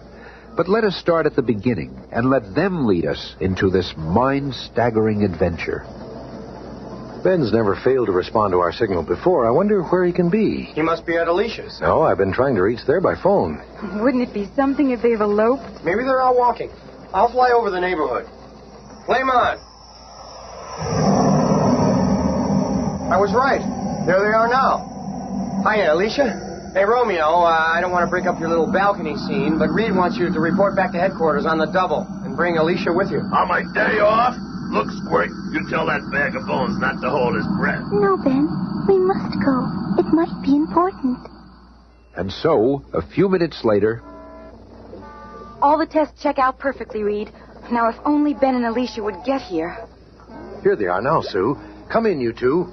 Hey, listen, Bub, you're getting to be some kind of Napoleon, telling Alicia to report here with me. Oh, Ben, It's all right. I always enjoy visiting here. Let me explain, old friend. This happens to concern Alicia. Uh-oh. When you use that old friend routine, it means look out. It all started yesterday when Sue and I went to the Museum of Natural History to check some elusive facts. I've been doing some research on Egyptology, and there are a few years of ancient Egyptian history which are completely unaccounted for, almost as if they didn't exist. Anyway, among the hieroglyphics on display was a series which showed a blind pharaoh, then a vial of radioactive herbs, and then the same pharaoh with sight. It can only mean that during those missing years, a cure was found for blindness. If you're saying what I think you're saying... I hate to build up false hopes, Ben, and yet... That's ridiculous. How could there have been any radioactive herbs when they didn't even know about atomic energy? And how can we get back to the past? You know, there's no subway. I can't answer the first question, Ben, but do you remember our first encounter with Dr. Doom when Doom's castle was badly damaged by fire? There's a chance that the space-time machine he used to send us into the past for Blackbeard's treasure is still operational. Well, what are we standing around jawing for? Yeah, let's go. We've just been waiting for you, Ben. A short time later, the fantastic car touches down outside Dr. Doom's now deserted castle. Once inside, they proceed with haste to the master control room. Hey, there's that plate we stood on when we took our little trip. Looks good as new. Lucky for us that Dr. Doom made so many things fireproof. The control panel seems to be intact, too. Alicia, you'll have to stay here to get us there and back. Think you can handle it? I'll try to learn it by touch. But if there's any danger to any of you, I just couldn't bear it if any... Forget it, kid. Okay, Alicia. I'll show you the procedure. And then, after hours of practice... Everybody ready? I'm set. Now remember, Alicia, work those buttons just as we showed you. If all goes well, we'll return in 24 hours. Farewell, you brave, unselfish adventurers. Good luck. As Alicia works the time machine, the Fantastic Four disappear from sight on their way to a multitude of unsuspected adventures. Seconds later, or is it weeks? There's no way to know with the mystery of time travel, but seemingly within the wink of an eye, the colorful quartet find themselves in the land of the ancient pharaohs. We did it! We're here. Now all we gotta do is find that radioactive herb and bring it back with us. I only wish it were that easy, Ben. I have an uneasy feeling about those years for which history has no record. Look! On that sand dune ahead. Warriors. With spears. Bob, you think they can scare off the Fantastic Four with a few oversized toothpicks? Use your head, gruesome. They never heard of us. What are we going to do? I'll take some of the fight out of those gents. Flame on! There's only one thing a bunch of spears can do in a flaming screen, and that's melt. Finding themselves spearless, the onrushing horde tries a mass attack, but on the wrong target. Going somewhere, playmates? Well, this ought to slow you down. While Ben ties up the dazed warriors in bonds made of their own armor, another danger enters from the other side. Here come more of them. I'll take care of these newcomers in my own way. Can't get very far when someone's holding onto your chariot. The battle is raging on all fronts, and the Fantastic Four are taking it all, but their victory is short-lived. For the next second... Flaming fireballs. Some sort of air vacuum is chilling my flame. Don't want to fight, huh? Okay, let's chew on this for a while. I'm losing my strength. And as Ben collapses under the weight of the tree, Reed looks over from his own battles and... Something's happened to the torch and Ben. They both lost their powers. Now it's happening to me, too. I'm losing my resilience. I can't stretch anymore. And as he falls to the ground, he senses the presence of the invisible girl. Sue, stay invisible. Something terribly wrong here. Oh, Reed. It is going to all be beaten by some unseen force. Oh, now it's happening to me. I can feel it. I can't help myself. Oh, I feel so weak. We can't defend ourselves. It's impossible. But the famous foursome have still more staggering adventures in store. For when they regain consciousness, they find themselves in an ancient throne room. Opulence surrounds them. Where are we? Well, what happened to us? We're prisoners. That's the Pharaoh. On your feet, captives. You are in the presence of Rama-Tut, King of Kings, Master of Men, Lord of the Seven Suns, and now, Captor of the Fantastic Four.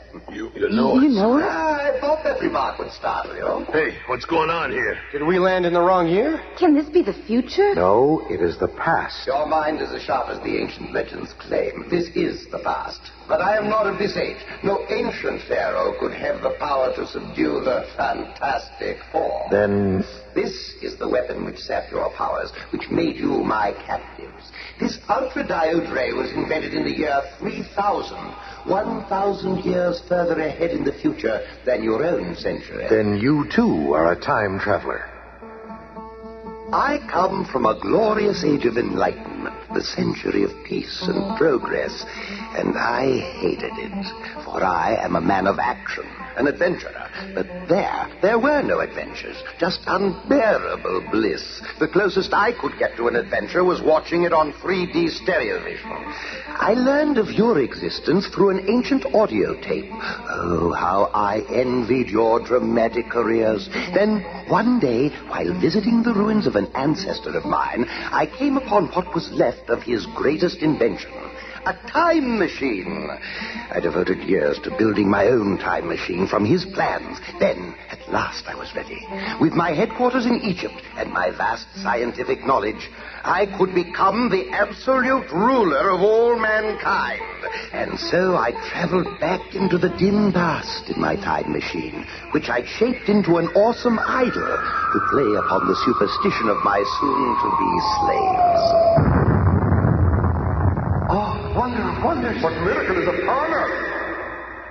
But, due to a careless miscalculation, the machine was damaged on landing. I found myself trapped in this primitive century and sightless. But by firing my ultra-diode ray at the dazzled natives, I made them obtain for me a rare herb, which, when subjected to the radiation from my damaged machine, had the power to restore my eyesight. I have ruled here ever since.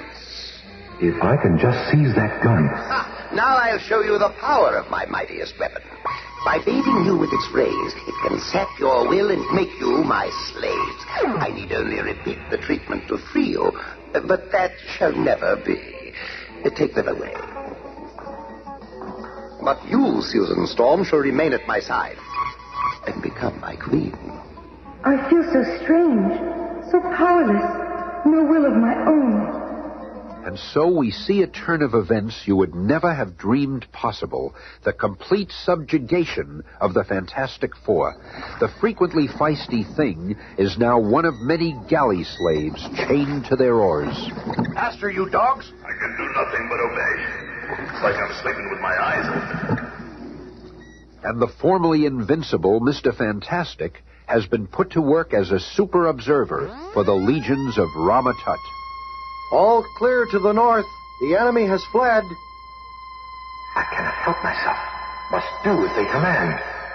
And as for the once proud Human Torch, he is now court jester, furnishing amusement for the gloating pharaoh from the future.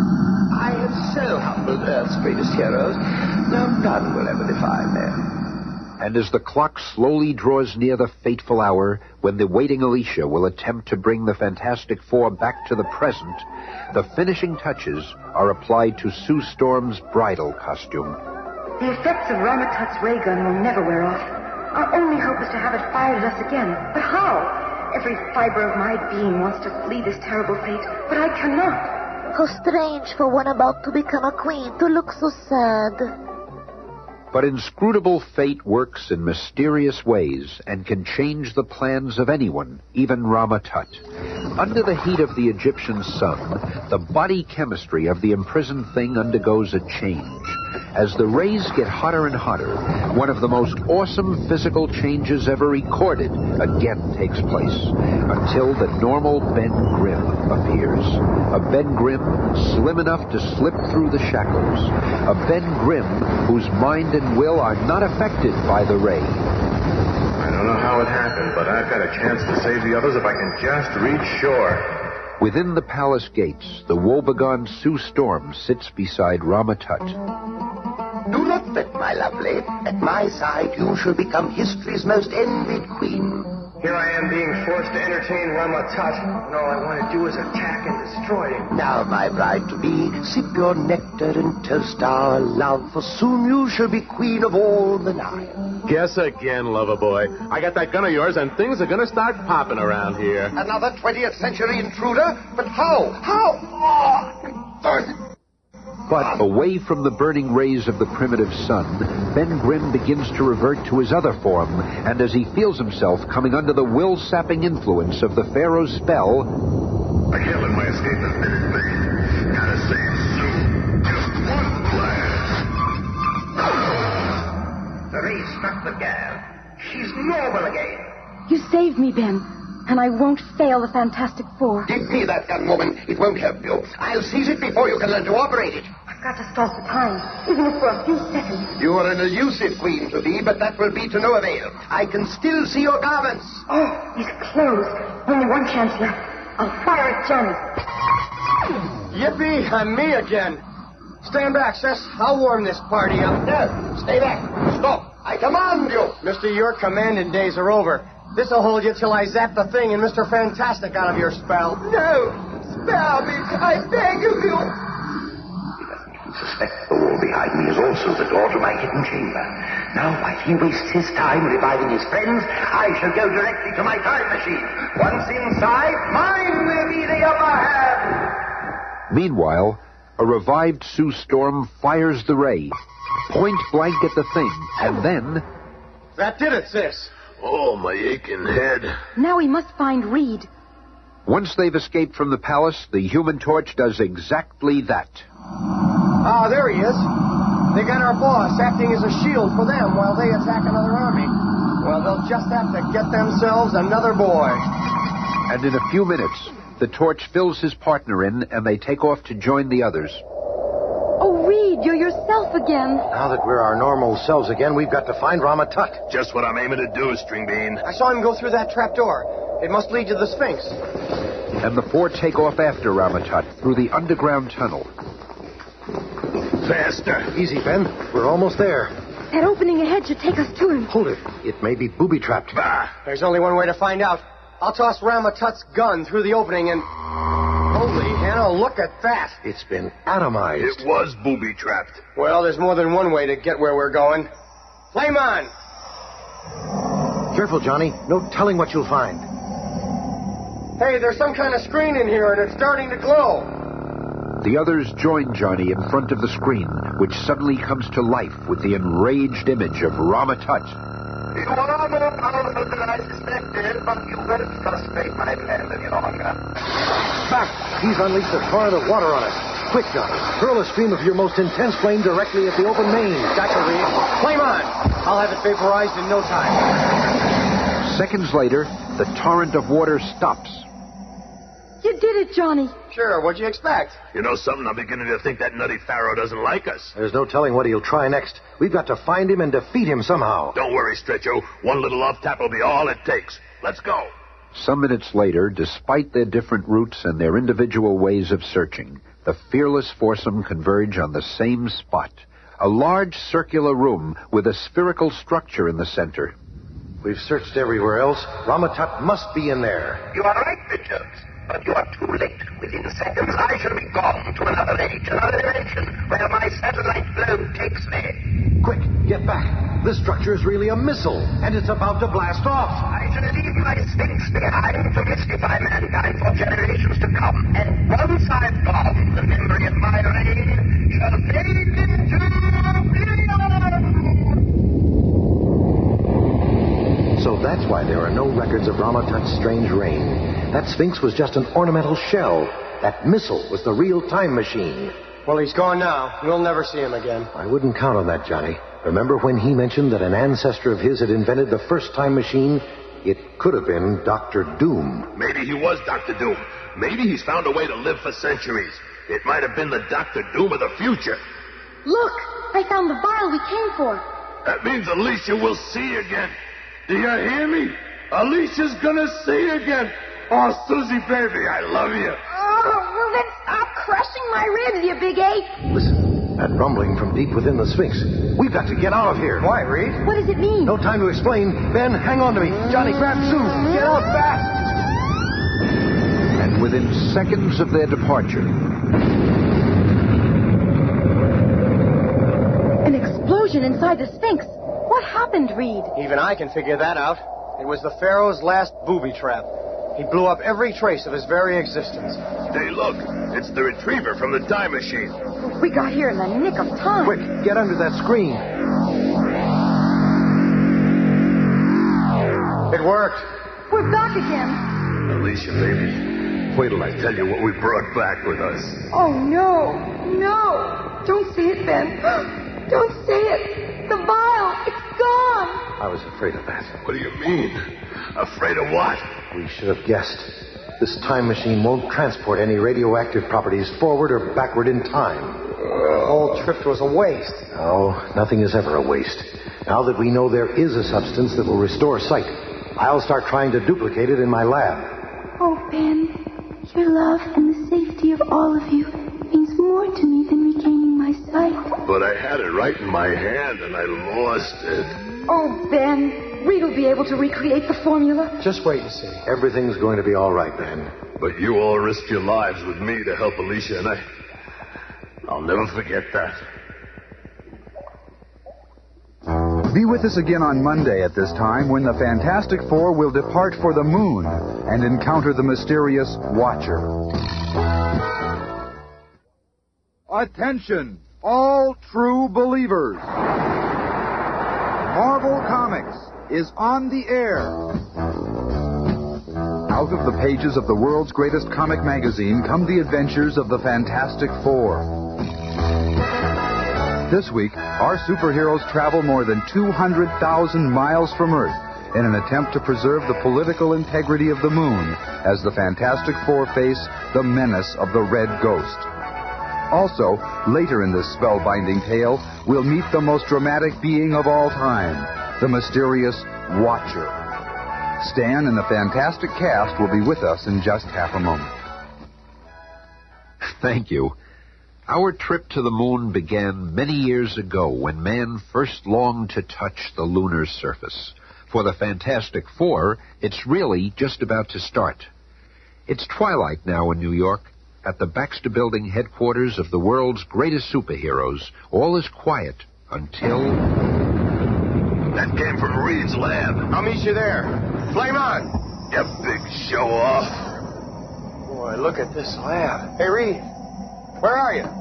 What a mess. Looks like a bomb went off here. And no sign of Reed. You stay back. I'll clear some of this away.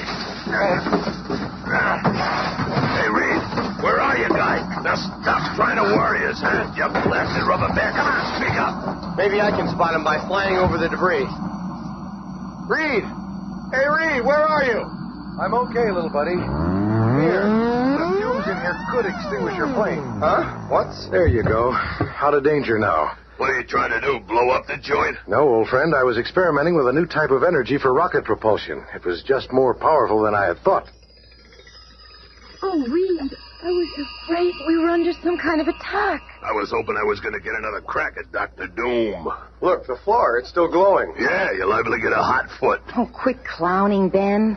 I believe I've found a new booster fuel. What's it made out of, Reed? It's composed of substances found in meteorite craters. You see, many years ago, a meteorite fell in Siberia, flattening 100 square miles of forest. I suspect that the Russians have developed their powerful rocket thrust by using energy from that source. I've been extensively studying some meteorites that have fallen in our country.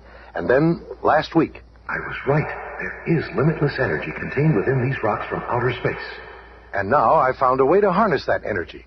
All I need to do is expose this meteorite bar to the correct amount of radiation, and it will furnish the power necessary to send a huge rocket to the moon. Oh, Reed, with all the excitement, I almost forgot to give you this message that came in over the teletype just before the explosion. Well, this is interesting. What is it, Chief? Yeah, let us in on it. It's from General Thunderbolt Ross. The guy from the Joint Chiefs of Staff? Yes, the chap that got us back working on Dr. Doom. He says that the CIA has confirmed some earlier information regarding Igor Kragoff. What information? Who's Igor Kragoff? I first heard about him 3 weeks ago when General Ross told me...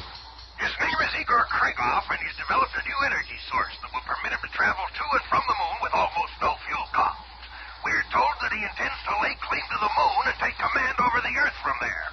We know that he's completely crazy and that most of this information is probably incorrect, but it does come from reliable sources.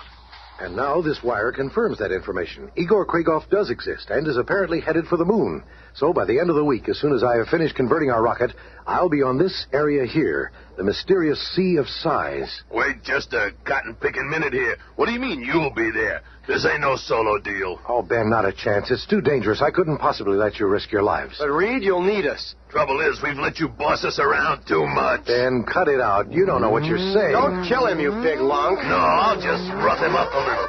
Put some sense into his stretched out little mind. And let go. Okay, Ben, okay. You're dead right. We are a team, and we all have our own special talents. We'll all be needed. And at that same moment, on the other side of the globe, another strange experiment is in progress. That's right. When you see the red light flashing, you turn the escape lead. You have learned your responses well. Only a genius such as Igor Krigoff could have trained you, a gorilla, to operate certain functions of our spacecraft. Another test in your education. That's right. Put on your magnetic shoes. Well done, my monstrous slave. And here is your reward. A nice banana. Behave yourself while I go play with your other schoolmates. Stay back, you. Not good yet. It's important that you stay vicious. And finally, you, the most brainless beast of all. But then, you don't need brains for your work. Here is your reward. You are the only orangutan in the world that can actually use tools and repair machines at my command. At last my crew of apes is ready, and now we shall go to the moon and claim it for my own to start my empire. And, as fate would have it, at the exact moment, in two different hemispheres, a similar launching is about to take place. Is everybody strapped in? Get settled, everyone. Remember the high gravitational pull just after blastoff. 15 seconds and counting. The weather station at Cape Cod says there are some high winds about 20,000 feet up. Now then, everyone safely strapped and comfy? Comrade Gorilla, watch for the green flashing light, and then you'll know to switch the firing mechanism to activate. 4, 3, 2, 1. Blast off. The flashing green light. The great moment is at hand. But Igor Krigoff's present mission is more than just reaching the moon. Krigoff has studied the history of the Fantastic Four. If the Fantastic Four were able to get their powers by being bombarded by the cosmic rays, then my apes and I shall have greater power still. In our transparent plastic nose cone, we shall have no shielding from the cosmic rays. Whatever dosage the Fantastic Four received, ours shall be even greater. I, Krigoff, shall be Lord of the solar system. And now it begins. I can feel the rays passing through me. And even the apes, they can feel the change. Meanwhile, in their own ship, the Fantastic Four are safely guarded from the mysterious rays. Look! This new guidance system is much smoother, Doc. If there's anything you'd like me to... I can see another craft on the scope. Looks like it's headed on the same course as us. Could I be seeing it out this port here, Johnny? Sure could, sis. Where, Sue? Just over there. It must be Krigoff. Good. This will give me a chance to test that new atmospheric chamber you designed for me, Reed. You want to go out there? Sure. This job keeps an artificial atmosphere around me. It'll be a gasser. And a few minutes later... Holy smokes! Krigoff's ship is transparent, and it doesn't have any shielding from the cosmic rays. And there's no one aboard except... That must be Krigoff and some apes. Now that we have passed through the cosmic rays, we shall see what miraculous powers we have.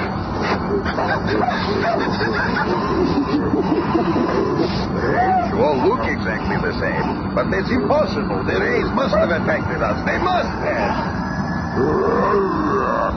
Suddenly, the massive gorilla notices the Human Torch's fiery figure through the transparent hull of the ship. What is it? Why are you gaping that way? Then, almost without effort, the lumbering anthropod seizes and lifts a 5-ton generator. You have Jake. You are 100 times stronger than before. But stay back. Stay back. This gun will kick your face.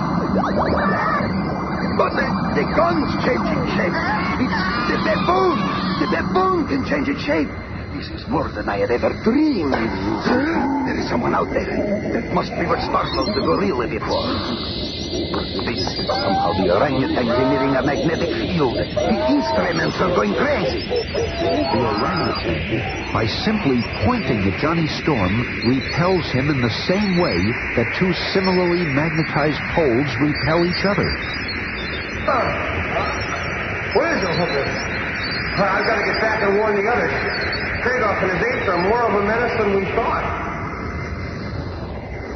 You got back just in time, Johnny. The oxygen in that atmospheric chamber doesn't last forever. Some astronaut. You don't even know when to come in out of I was so excited by what I saw.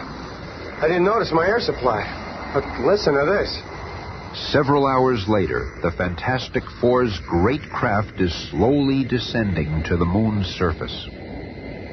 You're right on target, man. That new meteorite energy pile works great. The ship's skin probes indicate an atmosphere on the surface. Well, that's impossible. I can see what looks like the ruins of an ancient city. So man isn't the first on the moon. And not far away, another alien craft is landing. With our new powers greater than the Fantastic Four, we shall rule the entire solar system. The air here is very pure, Reed. We won't need our masks. How is this atmosphere possible? With this lighter gravity, I can really fly. Flame on! This is going to be great. I wonder where that other guy, Kragoff, is. I'm going to scout around for him for a while. I never thought I'd actually be on the moon. Hey, Reed. Sis, there's some kind of ultra-modern house over here. Someone must be living in here. Come on, Sue. Let's have a look. This low gravity and your ability to stretch sure makes us move. It's only a... Wow, the moon. Look at the Earth up there. Kicking these rocks, huh? Oh, look at that one go. What? That rock turned into a baboon. And there's two more. They must be what the torch saw. Now go, blast you. Take your hairy mitts off of me. Off my pants. Leave that grotesque thing to me. What? You have seen but a fraction of our power. Now you will be defeated as never before. Prepare to meet the Red Ghost. Ghost most. Who do you think you're kidding? One quick shot ought to set you straight. Ah! Where'd you go? Now you know. I can make my body invisible like your Susan Storm, but also intangible like a ghost. So what? With my mental powers, I can will any part of my body to become solid instantly. Solid enough to pick up this stone and... Put down your weapon. The Thing, the Red Ghost, and the three Super Apes stand in shocked amazement before the one who appears to have come from nowhere. Cease this useless conflict. The Watcher will not permit it. The three apes are captured in individual globules of shimmering synthomatter, and then the strange, rich voice is heard again. Hear my words, you of Earth. I come from a world so far from here that you do not even suspect its existence. My people roam the entire universe, watching, observing other worlds. But during our eons of watching, we have never once interfered. Never have we made our presence known. Until now. Now, I have broken our Watcher's silence of centuries to save you from your savagery. You think you can stop Kragoff's quest? Shut up and let him finish. Sooner or later, your nations may engage in a war which will devastate your entire planet. That is not of my concern. But you have brought this moon into the conflict. This moon is my home, and I will not tolerate warring peoples here. Instead, you and only you will fight it out, here and now. I have spoken. He's fading away. Well, Mac, if we're gonna settle this, there's no time like now. Fool! You cannot even touch me. I shall defeat you all! But at just that instant, unaware of what has transpired over the short horizon, Mr. Fantastic, searching for Ben Grimm, stretches out and... I found him, Sue. I'll signal Johnny. Wait a second. Hey, There you are. We've been looking all over for you. We found this strange house that we want to show you. So, you found him, eh? finding me ain't nothing. Wait till the Watcher finds you. The Watcher? What do you mean? I'll try to explain, but it ain't gonna be easy. Well, here's the place. You've met the man that made this house? This house is okay, but the Watcher himself can do anything. He wants us to duke it out with Kragoff and let the winner determine the future of the moon. Who is this Watcher? Look, that must be him inside. And slowly the Watcher becomes visible to all the Fantastic Four. He stands in his great transparent chamber. The Watcher. With his vast powers, he's able to manipulate the very fabric of space and time. I shall bring both warring factions together in a vast, secluded combat area here upon the moon. As soon as the thought has passed through the Watcher's mind, the Fantastic Four find themselves swept upward in a floating, spinning whirlpool of sheer energy, bringing them to a wide chasm in the moon's sea of storms, the site for the most crucial battle of their career. What an amazing place. A civilization hundreds of years advanced from ours must have lived here hundreds of years ago. That ancient city you saw through the port as we were landing. Well, don't go souvenir hunting. The Watcher must have put Kragoff and his apes here, too. I hope so. If that guy wants a fight, I figure we're just the ones to give it to him. This is all wrong. We shouldn't battle Kragoff. Why can't we all explore space together as one brotherhood of Earthmen? Oh, it's real noble, Stretcho, but Kragoff ain't buying it. He thinks him and those apes can lick us and claim the moon for God knows what. Hold on, Rockman. Nobody is strong enough to defeat the Fantastic Four. That horrible man and those dreadful beasts probably watching us at this very minute, waiting to strike. Right you are, female. And the first to whom shall be the first to experience my freeze gun. See, it covers its target with a gas which turns to ice. Look out, Johnny. If it gets you, you'll... Gallant gesture, but you are sacrificed. And I seize the girl. Oh, he's got Sue. Come on, Matchstick. We're always looking for action. A couple of fireballs ought to warm things up. But the Torch meets his first setback when the super baboon becomes a sheet of thick asbestos, smothering Johnny's flame. The thing rushes to Johnny's aid, and the Red Ghost barks out another order. A ton of fighting fury in the form of a maddened gorilla springs on the thing.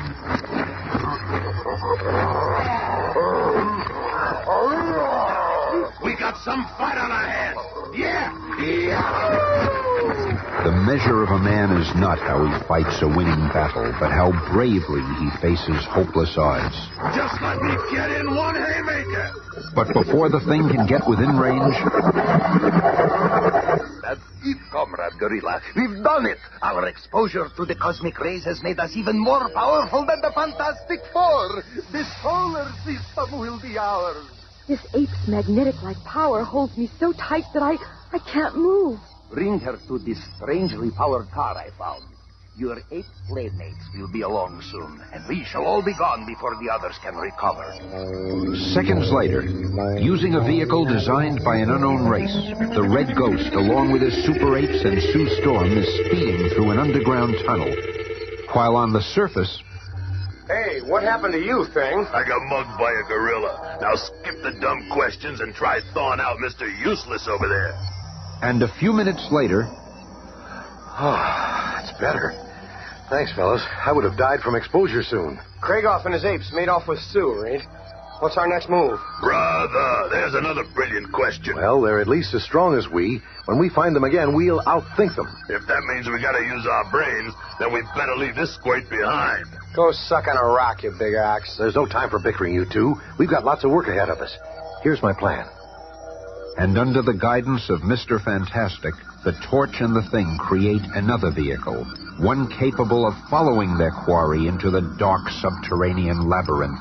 At last, it is finished. Good work, fellows. It's crude, but it'll do the job. Are you kidding? How are we gonna power this tin can? We've got a ready-made motor. Torch, jump inside the cylinder and proceed with our plan. Okay, Doc. What's the story here? You'll see. Flame on. You mean he's turned you into a human jet engine? Right on, pal. Reed's gonna follow on foot. Perhaps in all these scientific devices left by that ancient civilization, I can create a weapon that will defeat the Red Ghost. Meanwhile, less than a mile away, a mile almost straight down. So you see, Susan Storm, you cannot escape from this chamber. And this force field can keep my super apes from those packages of food. The hungrier they are, the more they seem to obey. Gloat for now, but when Reed, Johnny, and Ben find you, you're gonna get yours. Find me? I want them to find me. In fact, it's time for me to go lure them here. This locked door will keep you a prisoner, but nothing stands in the way of the Red Ghost.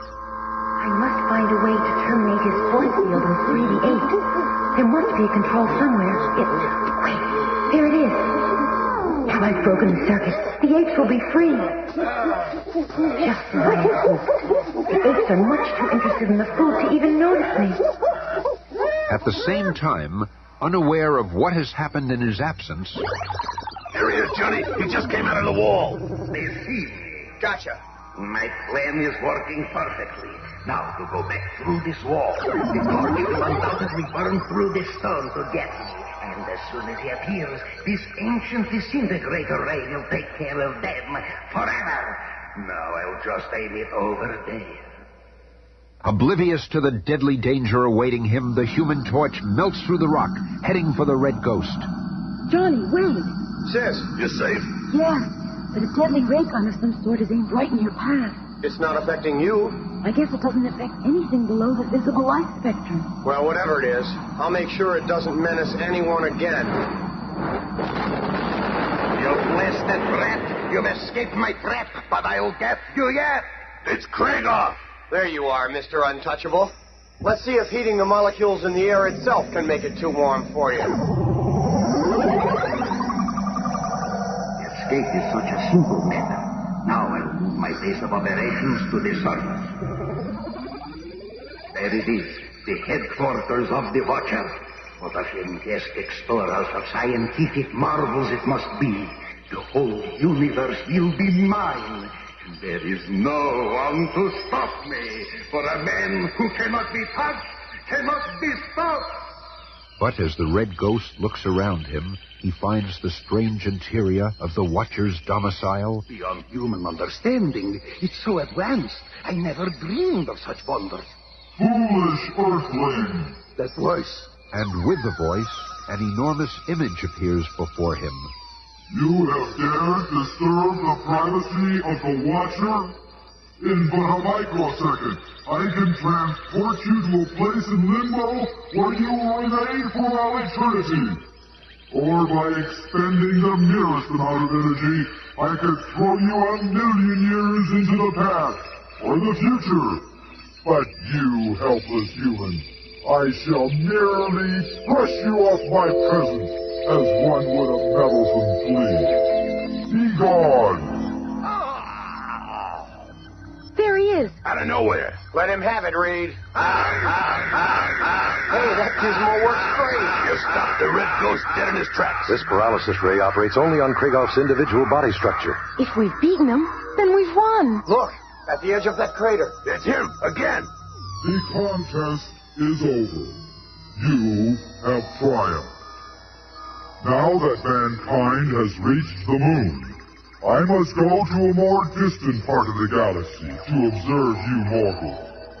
We Watchers must be ever apart from other races. I shall be departing soon, and when others of your kind return here, they will find no atmosphere. This artificial environment will evaporate without my presence. Remember this.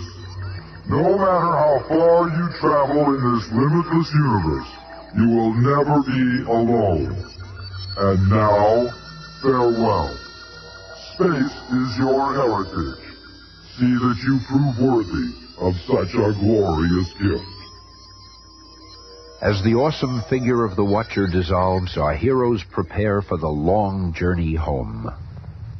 Red River, hold hoses, naked grapes, Well, I'll be glad to get French back and home, sourdough, Yes, that National Space Agency will be interested in this meteorite energy source. And I'm sure that when you speak to the UN, they'll see to it that the moon isn't dominated by one nation. We're just about ready over here. The countdown is 8, 7, 6, 5, And when the 4, Watcher's atmosphere 3, evaporates, 2, goodbye, Craig off and 1, company.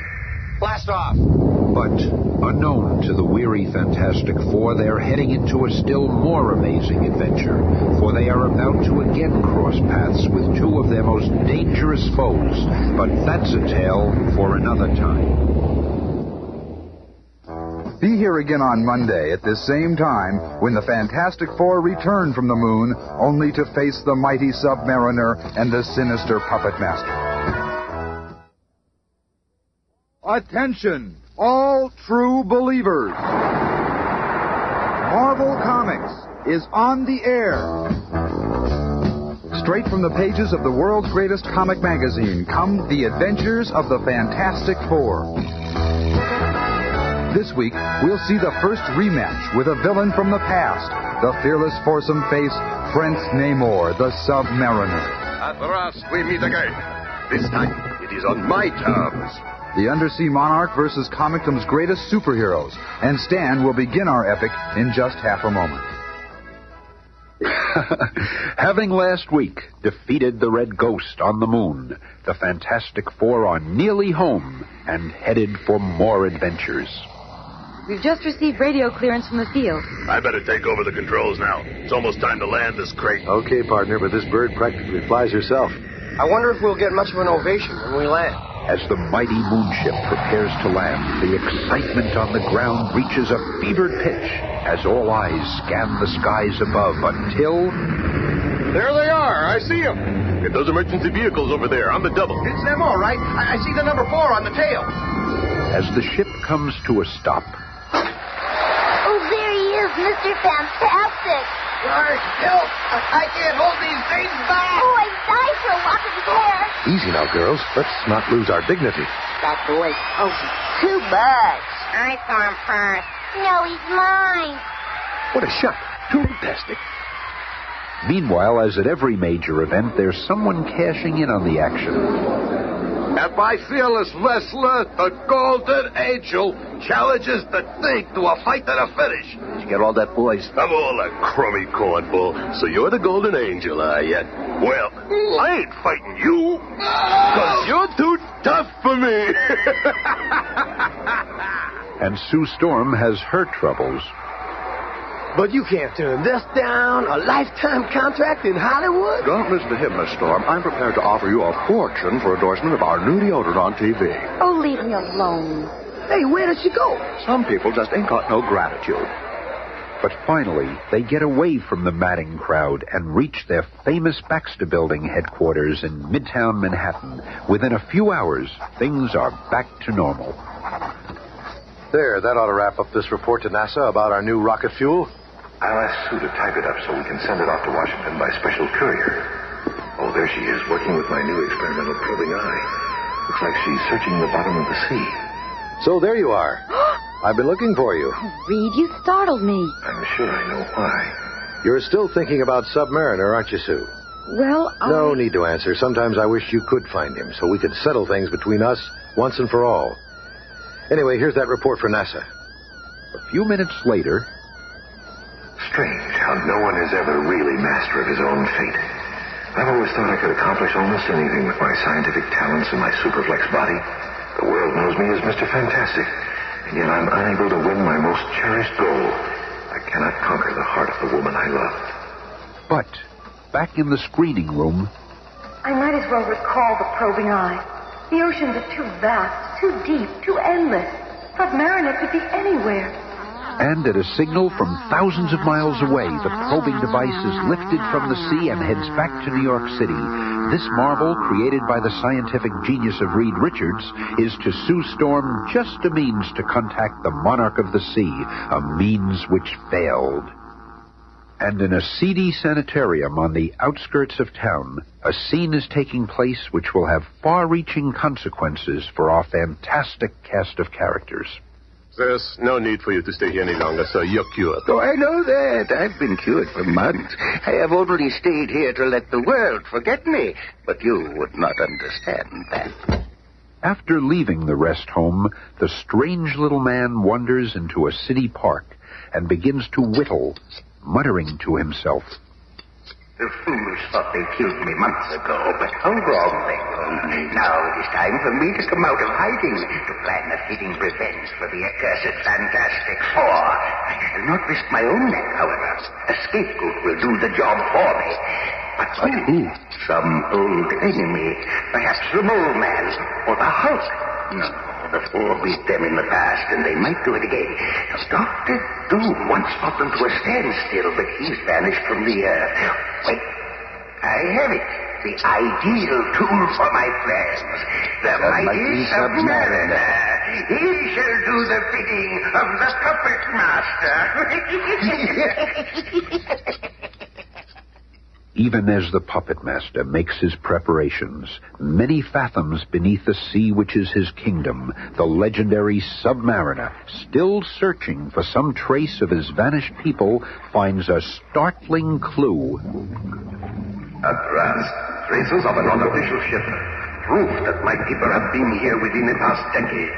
With every new discovery, I come closer to finding my race, the Submariners. It is they I seek to claim my royal heritage.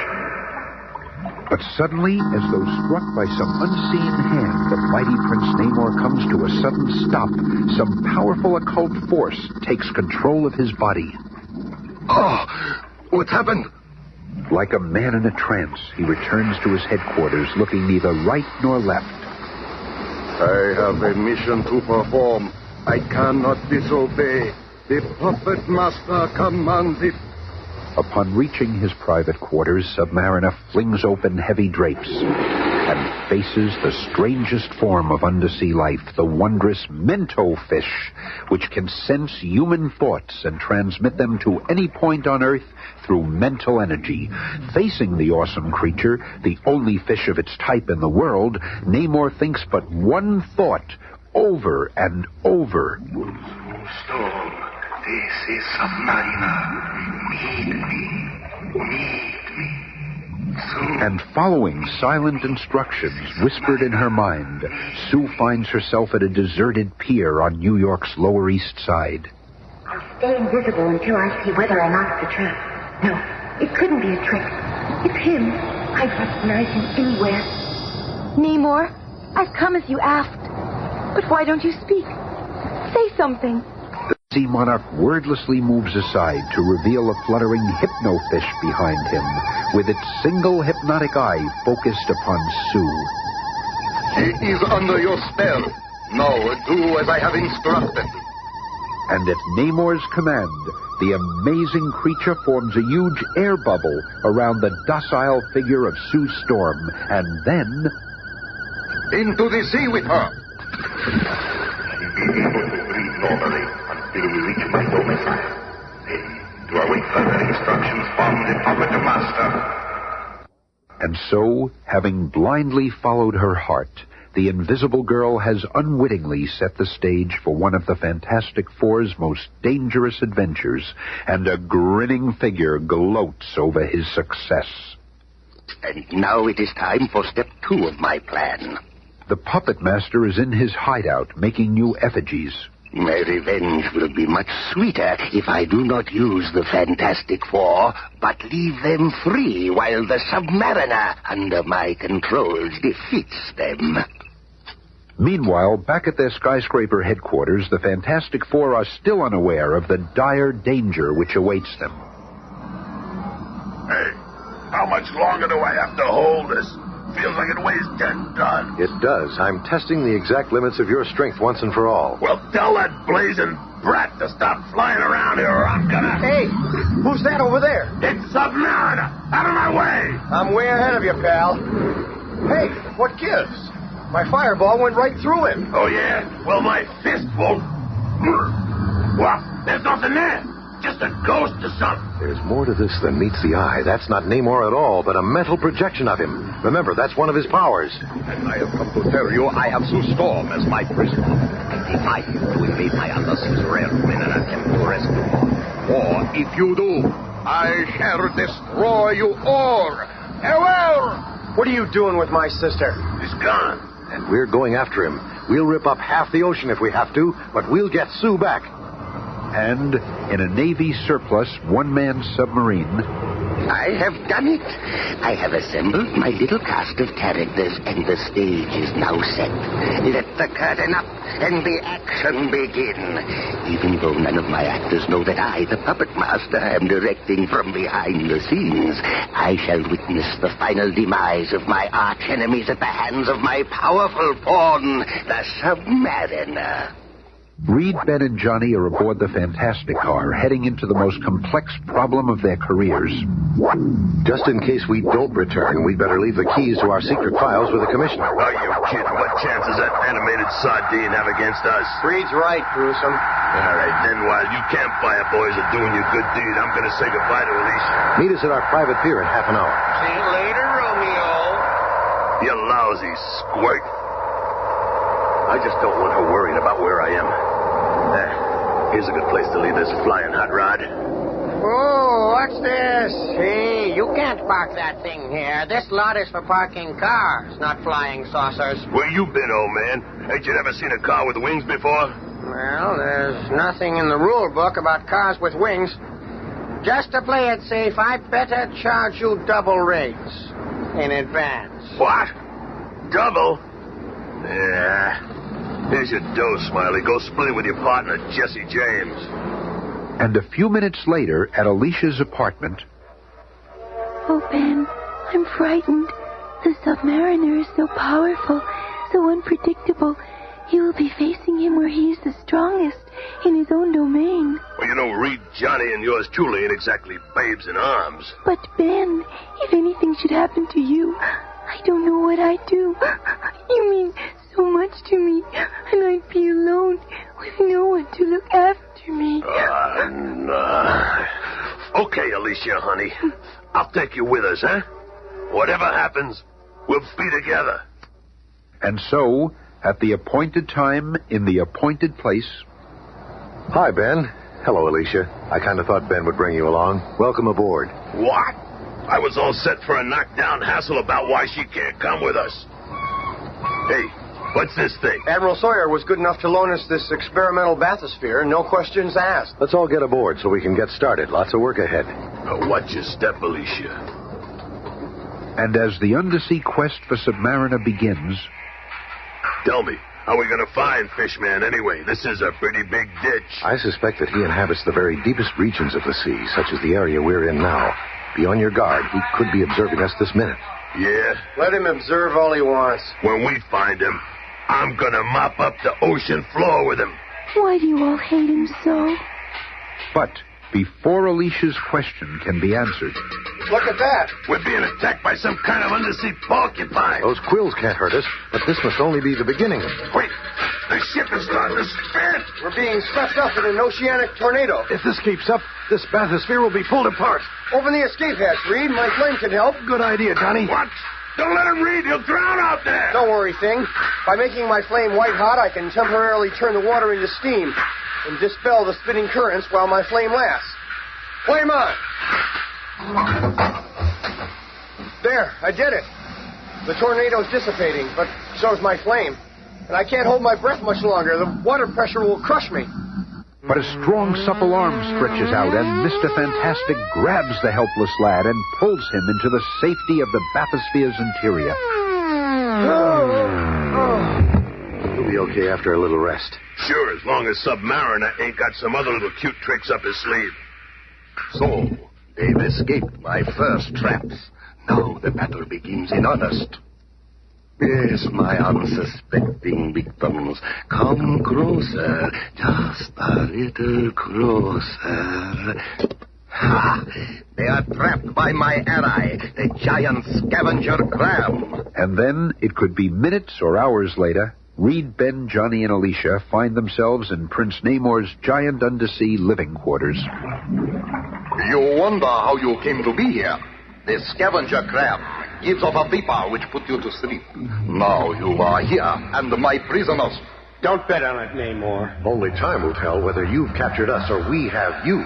Bah, you do not impress me. Now see the one you so foolishly came to rescue. There. She is confined in an air-filled sphere inside my largest and most prized aquarium, guarded by the mightiest octopus in all the 7 seas. Hey, the octopus is trying to get her. If any harm comes to my sister... Easy, Johnny. There's something strange going on. Submariner loves Sue. He wouldn't... Let's take him. I will batter each of you, but one at a time, as is the custom of my people. Who will be first? I will, you fishy creep. Flame on! I am prepared for your torch. There is an undersea creature which devours any kind of heat, and this is it. I shall defeat your flame finally with this heat eater. Oh, I'm getting weak. It's working. The creature absorbs your heat like a sponge takes up water. Oh, no. I'm going to fall. The human torch. Ah, look at yourself. All that remains is for me to finish you with my bare hands. Oh, no, you don't, Face. That brave little kid is worth a dozen double crosses like you. Prince Namor is not a puny surface person that cringes at the sound of your voice. Hey, you slippery eel, come back here and fight. I'll fight you, ugly one, never fear, but on my terms. Here, a small token of my... Yeah! It's razor sharp. My dagger needle coral is not to your liking. Perhaps this deep-sea fungus will suit you better. Come over here and fight, you wimp. Hey, what's this? Ah, didn't I tell you that one piece of fungus grows and spreads out over any living thing it touches?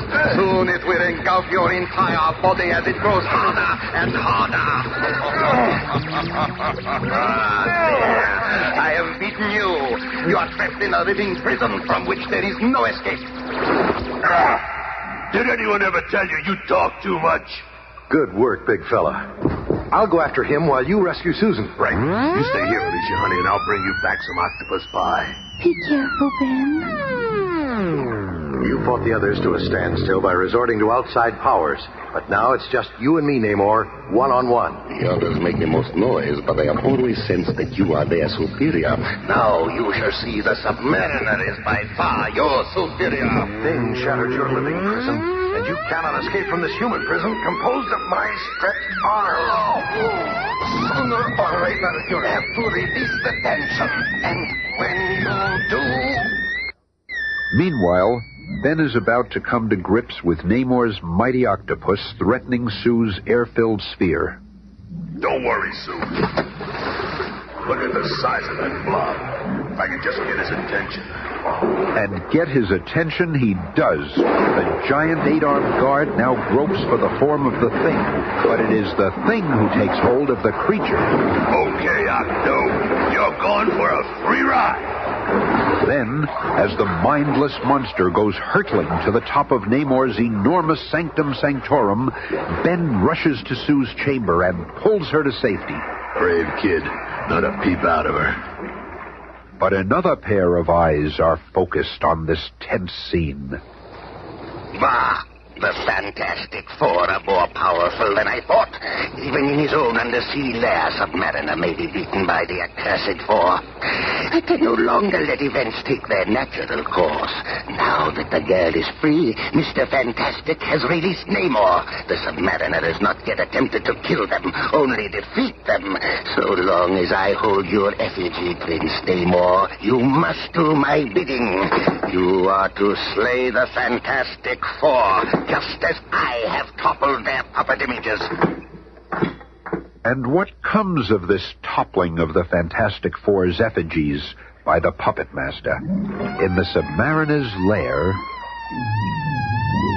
Namor, let's stop this struggle. Why have you turned against Sue? Stay back. I must slay you. All of you. Now. I have no choice. Ben, dear, although I cannot see, I sense another sinister presence here, like the presence of my stepfather. The puppet master? That would explain it. But how? He's dead, ain't he?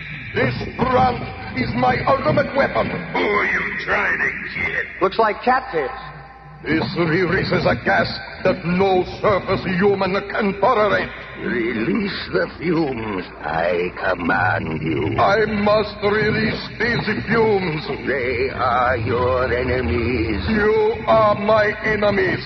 I must kill you. You are under my power. You must do my bidding. It is you or me. I must destroy you. All of you, stay behind me. I ain't so easy to kill, and I'll give you some time. That's it, Thing. You keep him busy while I take some preventative measures. No! Can't kill! Wait. Intend to release the fumes. What's controlling me? And as the vapors clear... You are still alive. But no one can survive exposure to those gases. Not even you. You think we'd be unprepared for such a threat as that? These oxygen packets work great. Here, Alicia, I'll help you with yours. Now, Namor, for the final reckoning. It's clobbering time! Flame on. I want him first. Wait, listen to me. He doesn't know what he's doing. What, Alicia? What are you doing? Alicia's right. He's under some sort of evil influence. Stand aside, woman. They do not frighten Prince Namor. But unknown to all, the giant octopus, which the Thing hurled from Namor's aquarium in the last episode, has crashed through the outer plexiglass skin of Namor's haven. Once more free to ravage the ocean's depths, the mindless monster seeks and finds a new victim. What's that up ahead? The giant octopus. It's coming toward me. Too late to change course. I'll construct a special effigy. He's coming closer, but no one shall defeat the puppet master. Just another But second you or two. cannot control the mind of a It's mindless too late. creature. He's going to crush the ship.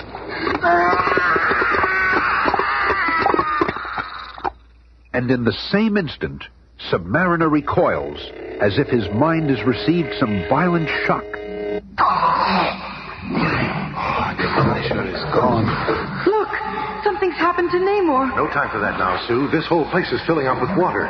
Oh, Ben. It's okay, honey. We'll get out of this. What's happening here? How dare you invade my private sanctum? Explain yourself. What? He's either acting or he really was under some kind of spell. Sue, if you come to me at last. No, Namor. Much as you fascinate me, my loyalties are still with Reed. As for my heart, perhaps someday it will be able to make its final choice, but not as yet. Then enough. I do not beg. I have a mission to complete. Sooner or later, I will locate the lost race of submariners. And when I do, we shall see to whom this planet really belongs. Now be gone and take this girl with you, Reed Richards. And hold her if you can. But heed my words. Never shall she forget Prince Namor. Let's get out of here before Fishman starts reciting Hamlet. Goodbye, Namor. I hope that someday you'll lose the bitterness in your heart and become our friend. It is too mild a word for Submariner. Farewell for now. I wonder, the puppet master controlling the Submariner? I've never felt a presence like that, except when around my stepfather. Don't worry, Alicia, honey. You're safe with me around. Strange. I cannot remember what brought him here, and yet I feel as though a terrible weight has been lifted from me. This is the last episode in the present cycle of the Marvel Comics radio series. The entire project has been an incredible experience for all of us. The scripts for the next 13 weeks are already being written, so we'll be back soon with more adventures from the mighty land of Marvel. Some of the people that made this series what it is are Richie Becker, Bob Michelson, Ken Landis, Don Bird, Roy Schmecka, Cynthia Hite, Mouse, Carrot, Pencil, Duck, and most of all, you. Thank you. As always, the fantastic cast is Cynthia Adler, Bob Maxwell, Bill Murray, Jim Pappas, Jerry Jerheiden. narration by Smile and Stan Lee. Special sounds created by P. Craig Turner. Any resemblance between characters created in these radio programs and real persons living or dead is purely coincidental.